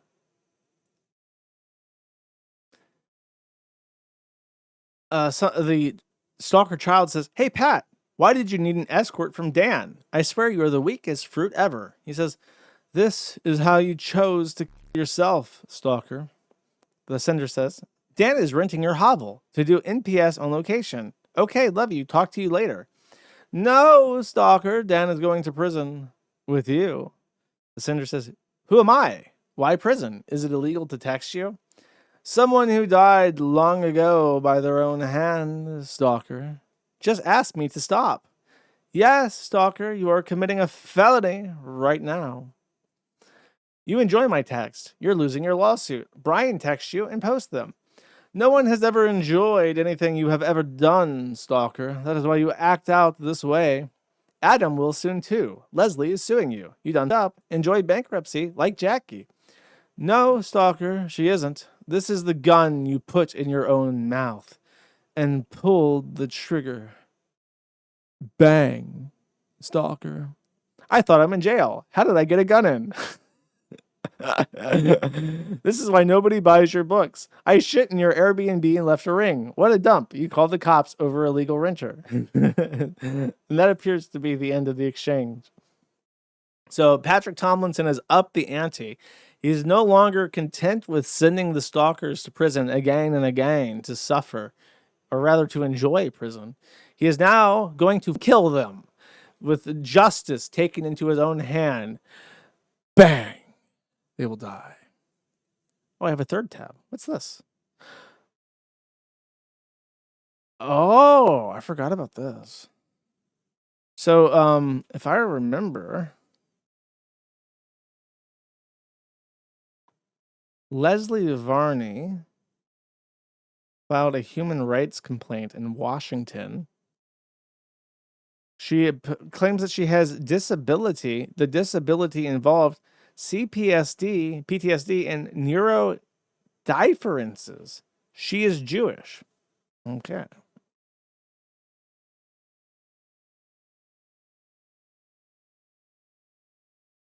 Where's the complaint at?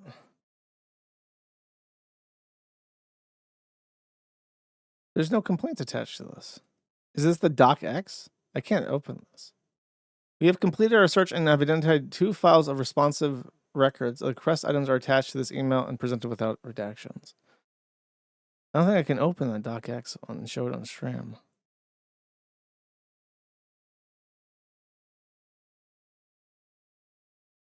So I guess I don't remember who Leslie Varney is or why she's complaining about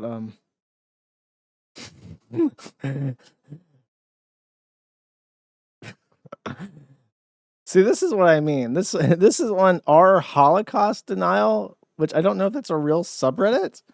What? Reddit.com r Holocaust denial. You've been blocked by network security. I cannot access Holocaust denial, unfortunately. Cannot be viewed private. This must be a different, like, fork of Reddit or some shit. They do shit like that I can't condone. I can't co-sign that shit. But Rick is being trolled probably because he keeps telling people to kill themselves instead of just ignoring them. Did I fix the front page? I did fix the front page. Okay. Okay, so Patrick S. Tomlinson Child. One of my favorites. One of my all-time favorites. I was not welcome into the Patrick Tomlinson community, but I watched those videos of him talking to the pretend journalist and his way of emotionally coping with other people making fun of them by simply calling them a child over and over again and threatening them with prison that has not manifested at all in any way in like 10 years now. It's some of the most profoundly funny things that's ever been posted. And it's like, you know what?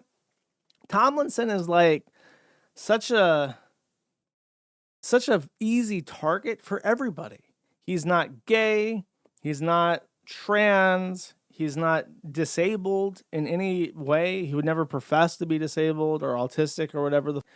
He's a violent, white, straight male who beats his wife, right? He has a domestic violence charge, who's just a gigantic piece of shit, and he's an asshole to everybody. You have no reason not to make fun of Patrick Tomlinson. There's literally not a single reason not to make fun of him. Nobody could ever fail to find a reason to make fun of Patrick S. Tomlinson. Even the Redditors who need like a moral justification to make fun of Patrick S. Tomlinson, they find it. And then they're on the same side because it makes sense. It's just funny to make fun of him. He's not disabled. He's not disabled in a way he would admit. That's how I said that. He is gay. Pat posting, if only that shooter had heard about Pat posting. He's stuck in this nihilistic den of evil, talking to 764 with watch people die on the second monitor. He's like, yeah, man, I'm gonna do it. I'm gonna be a real girl in heaven, bro. I'm gonna be a real girl with Satan and shit, man. And then out of the ether, he hears it. No, and it brings him. It's like his listless stupor of thinking about death. Like, what is that? He opens it up, and it's just Patrick saying, "No, child, did not fart into my wife's vagina." How? If you were planning to commit a mass, right, and it was set to happen in 12 hours because you can't miss the actual mass for your mass, but you just so happen to hear something about farting into your wife's vagina, how could you possibly stop listening to that to go kill a bunch of kids? You can't. It would have saved people's lives. Pat posting would save lives, is what I'm trying to say. Anyways, so despite having called people for years and years and years and years, stalker and stalker childs that are going to jail, and I guess themselves is his most recent evolution of Pat posting, despite calling everybody in the entire world who's ever said anything negative to him or about him anywhere at any time about them being stalkers, it is Patrick S. Tomlinson Child who is being hit with a request for a restraining order, a 1-year-long injunction of him contacting her or trying to contact her for stalking and menacing. This is, I think Leslie Varney is her name. She has asked the Superior Court of Washington, County of King, for a petition for protection order. I was right. Leslie Varney versus Patrick S. Tomlinson, respondent. She is accusing him of stalking. Protection from someone who has committed stalking. And then she notes here that it's harassment. Patrick S. Tomlinson, over 18. She requests that she be protected, specifically Leslie Varney. I guess she has to list her address for a protective order, which is a bit strange. I guess most people would do this with a women's shelter or something so they can keep it off. You have the right to keep your residential address private. You may use a different mailing address for receiving legal documents. I'm assuming that's like a women's shelter or something, because that's a common service that they do. And that's why, by the way, that is a big feminist talking point in regards to why women's shelters should never have in them. Because a lot of people use women's shelters to hide from stalkers that are trying to find them. Then she doesn't need an interpreter. Is there any details here that are funny? Like a fill-in segment? Text on social media.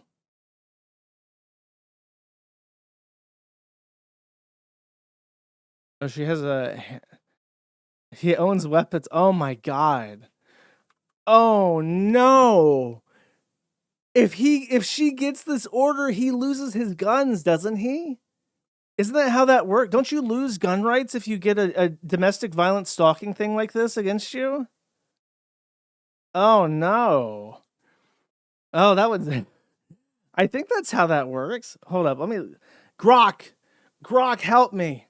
Grok, if I get a restraining order against me, do I lose my guns? 3 question marks. Grok is searching. Let's see. Depends on the type of restraining order. Federal law, domestic violence restraining order, which is not what this is. Final orders issued after a hearing where you've had a chance to participate are more likely to restrict gun possession. It depends. It's a strong maybe, is what Grok's answer is. It's a strong maybe. Bro. Enjoy being disarmed, stalker child. Oh, this is the evidence. Ready? Here's the evidence. I have to tilt my head over. So imagine me right now, but imagine that my head is at a 90-degree angle as I read this. Leslie is not rational.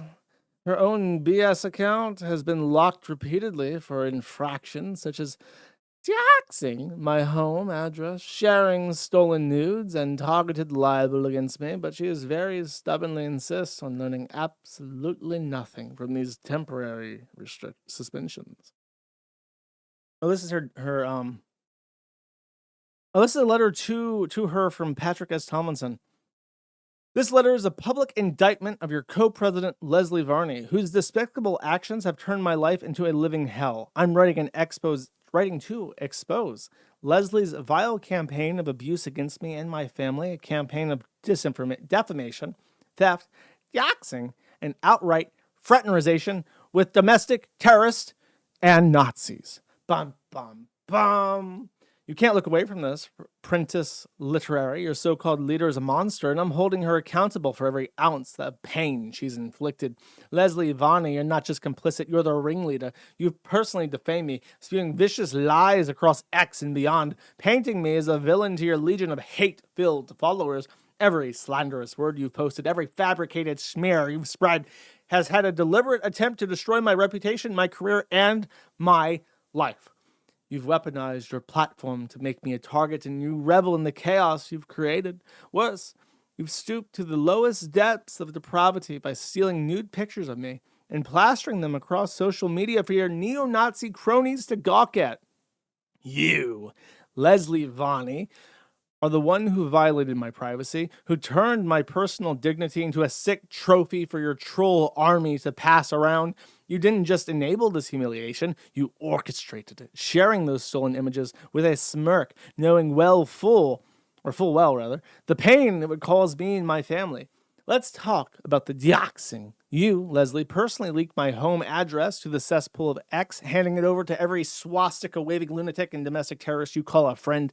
Because of your actions, my wife and I live in constant fear, checking locks, scanning shadows, wondering if one of your deranged followers is coming for us. But it doesn't stop there. You've made your mission to platform and fraternize with the worst of the worst, domestic terrorists and self-proclaimed Nazis, who made me their obsession. You're not just giving them a megaphone, you're laughing with them, clinking glasses with these hate-filled mongers while they plot to ruin me. You've welcomed them into your circle, boosted their vile posts, and cheered as they turned my life into a battlefield. My phone's been hacked, my inbox is a war zone, and my publisher's been dragged into this nightmare, all because you, 𝒮𝓈𝒾𝓈𝓼, have chosen to align yourself with bigots and thugs. This isn't just negligence, it's malice. You're not some bystander, you're the architect of this abuse, and Prentice Literary needs to know the kind of person they put in charge. Your agency's name is tainted by your actions, Leslie. And I'm here to shine a spotlight on your disgusting behavior. You've defamed me, stolen and shared my private images, doxxed my home, and cozied up to terrorists and Nazis, all while hiding behind your title like a coward. I demand accountability. Prentice Literary expose Leslie Varney for what she is, a hateful and abusive orchestrator of a campaign to destroy me and my family. My wife and I deserve better, and if you've got a shred of integrity, you'll confront the monster in your midst and make this right. Prove me wrong, Leslie. I'm waiting. Patrick S. Tomlinson. Very dramatic. You should write dramatic writings instead. This is great. I could read shit like this all day. Josh, that was AI? I don't think so. It's from Patrick S. Tomlinson to Prentice Library.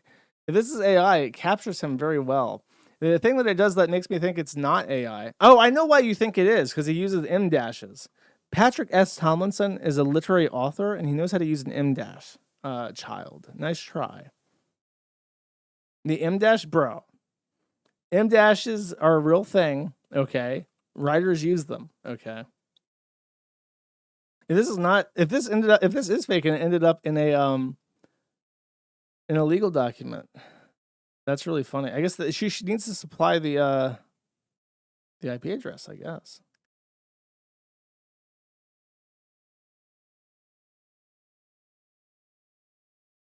I also use M dashes. I like M dashes. I don't give a what you soilums think about M dashes. I like M dashes. Our boy Patrick S. Tomlinson has gotten into a argument with 𝒮𝓃𝒾𝓈𝑜𝓃, who was a literal tough guy from the Proud Boys. So 𝒮𝓃𝒾𝓈𝑜 says, you don't want us to show up. The FBI and DHS are a lot nicer than we are. So shut the f up and clean your city up. You won't like it when the B team pulls up. This is in response to Rob Wyden saying that he did not want ICE in Portland because Trump sent ICE into Portland. Patrick S. Tomlinson, the tough guy here, responds to the mayor of this guy responding to the mayor of Portland saying, we're putting you back in prison when this is over. You get that, right? And he says, I accept that. I understand the game. We take yours out, you take ours out. We just make sure we hold out longer. Someone replies to Patrick saying, there will be no again. And Patrick says, oh, honey, yes, there will. To son Doku Nick says, sorry, I can't hear you over the sound of your multiple rap sheets. Patrick says, I don't have any rap sheets, child. You're just incredibly stupid and gullible. You can literally pull up his conviction history. He has been arrested on domestic battery, so that's not gullibility. Casey Joe says, I got news for you. We don't have a leader, Lamau. It's cute. Y'all think we're going away when Trump does. Keep screaming into the abyss, weirdo. Patrick says, yes, child, you do. Your leader is a 34X convicted felon and adjudicated. That is who you worship. Well, Javi Freeman says, ooh, someone I disagree with on the lowercase I internet said something I don't like. Let's use a homophobic insult that I would report to HR. This is why we think you are pathetic and beneath contempt. Patrick says, those are also facts, child. You support a convicted felon and you get to say all about the law and order. And South East says, you aren't doing shit, but continue to run your mouth. That is until you get suspended again and open up another account. Patrick says, this is and has always been my only account, child. I won't read these. Punish Paston says, Rich speaking in his official capacity as a failed father who abandoned his child, he'll deny these objective facts because he's a big fat liar. Patrick says, I'm neither of those things, and my name is not and has never been Rick Stalker. They are your delusions again.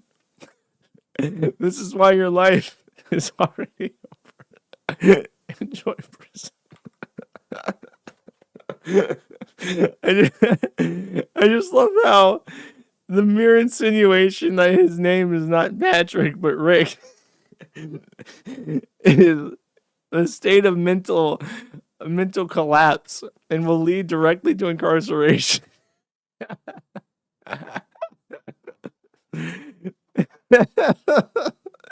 He's so stupid. Karen says, who is this we speak of? And he says, real Americans who respect the Constitution and value the rule of law, child. And he says, in response to Quasi, says, owed him not a penny and never paid him a cent, stalker, while you already threw yourself in prison for the rest of your life. Enjoy, which is not true as well. Adebayo Alexander 𝒮𝓾𝓃𝓃 says, okay, I'm bored pretending to be Patrick. As a parting gift, here's a picture of Patrick before he went woke and tried to sell books. Spread it far and wide, or don't, whatever. Now, this appears to be Patrick S. Tomlinson leaning on a memorial to the Rosa Parks Memorial, dedicated to a civil rights hero and African-American icon, donated by President Barack and Michelle Obama. Now, Patrick appears to be flipping this Rosa Parks Memorial, the double bird, which is extremely offensive. He says, there is no Rosa Parks Memorial in Waikiki, stalker. You're very bad at Photoshop. This is why your life is already over. Enjoy prison. Now he starts replying to people with the original, which appears to be Trump International Hotel that he's slipping off. We even posted extra bonus Patrick content of him flipping off the Trump motel with his little baby child middle finger. And then this really horrific and unflattering picture of him, I suppose, in the Trump hotel? Why is he in the Trump hotel? Why did he book? Why did he go to the? Why did he pay to stay in the Trump hotel if he hates Trump so much? Why would he do this? Okay.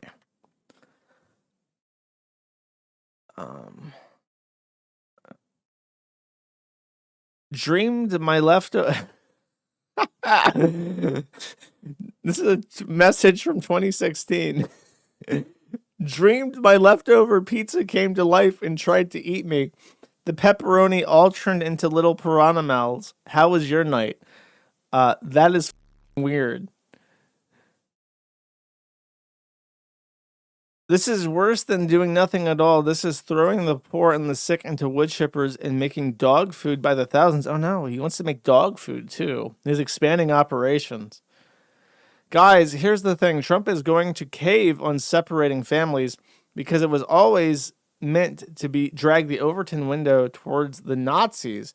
It won't be a victory. It won't be a compromise. It will always be fair to the far to the right of any decent person would ever have done. And apparently in Patrick's world, pizza eats him. Very tragic. Okay, so Patrick's getting into fight with Proud Boys named Enrique Torrio on Twitter.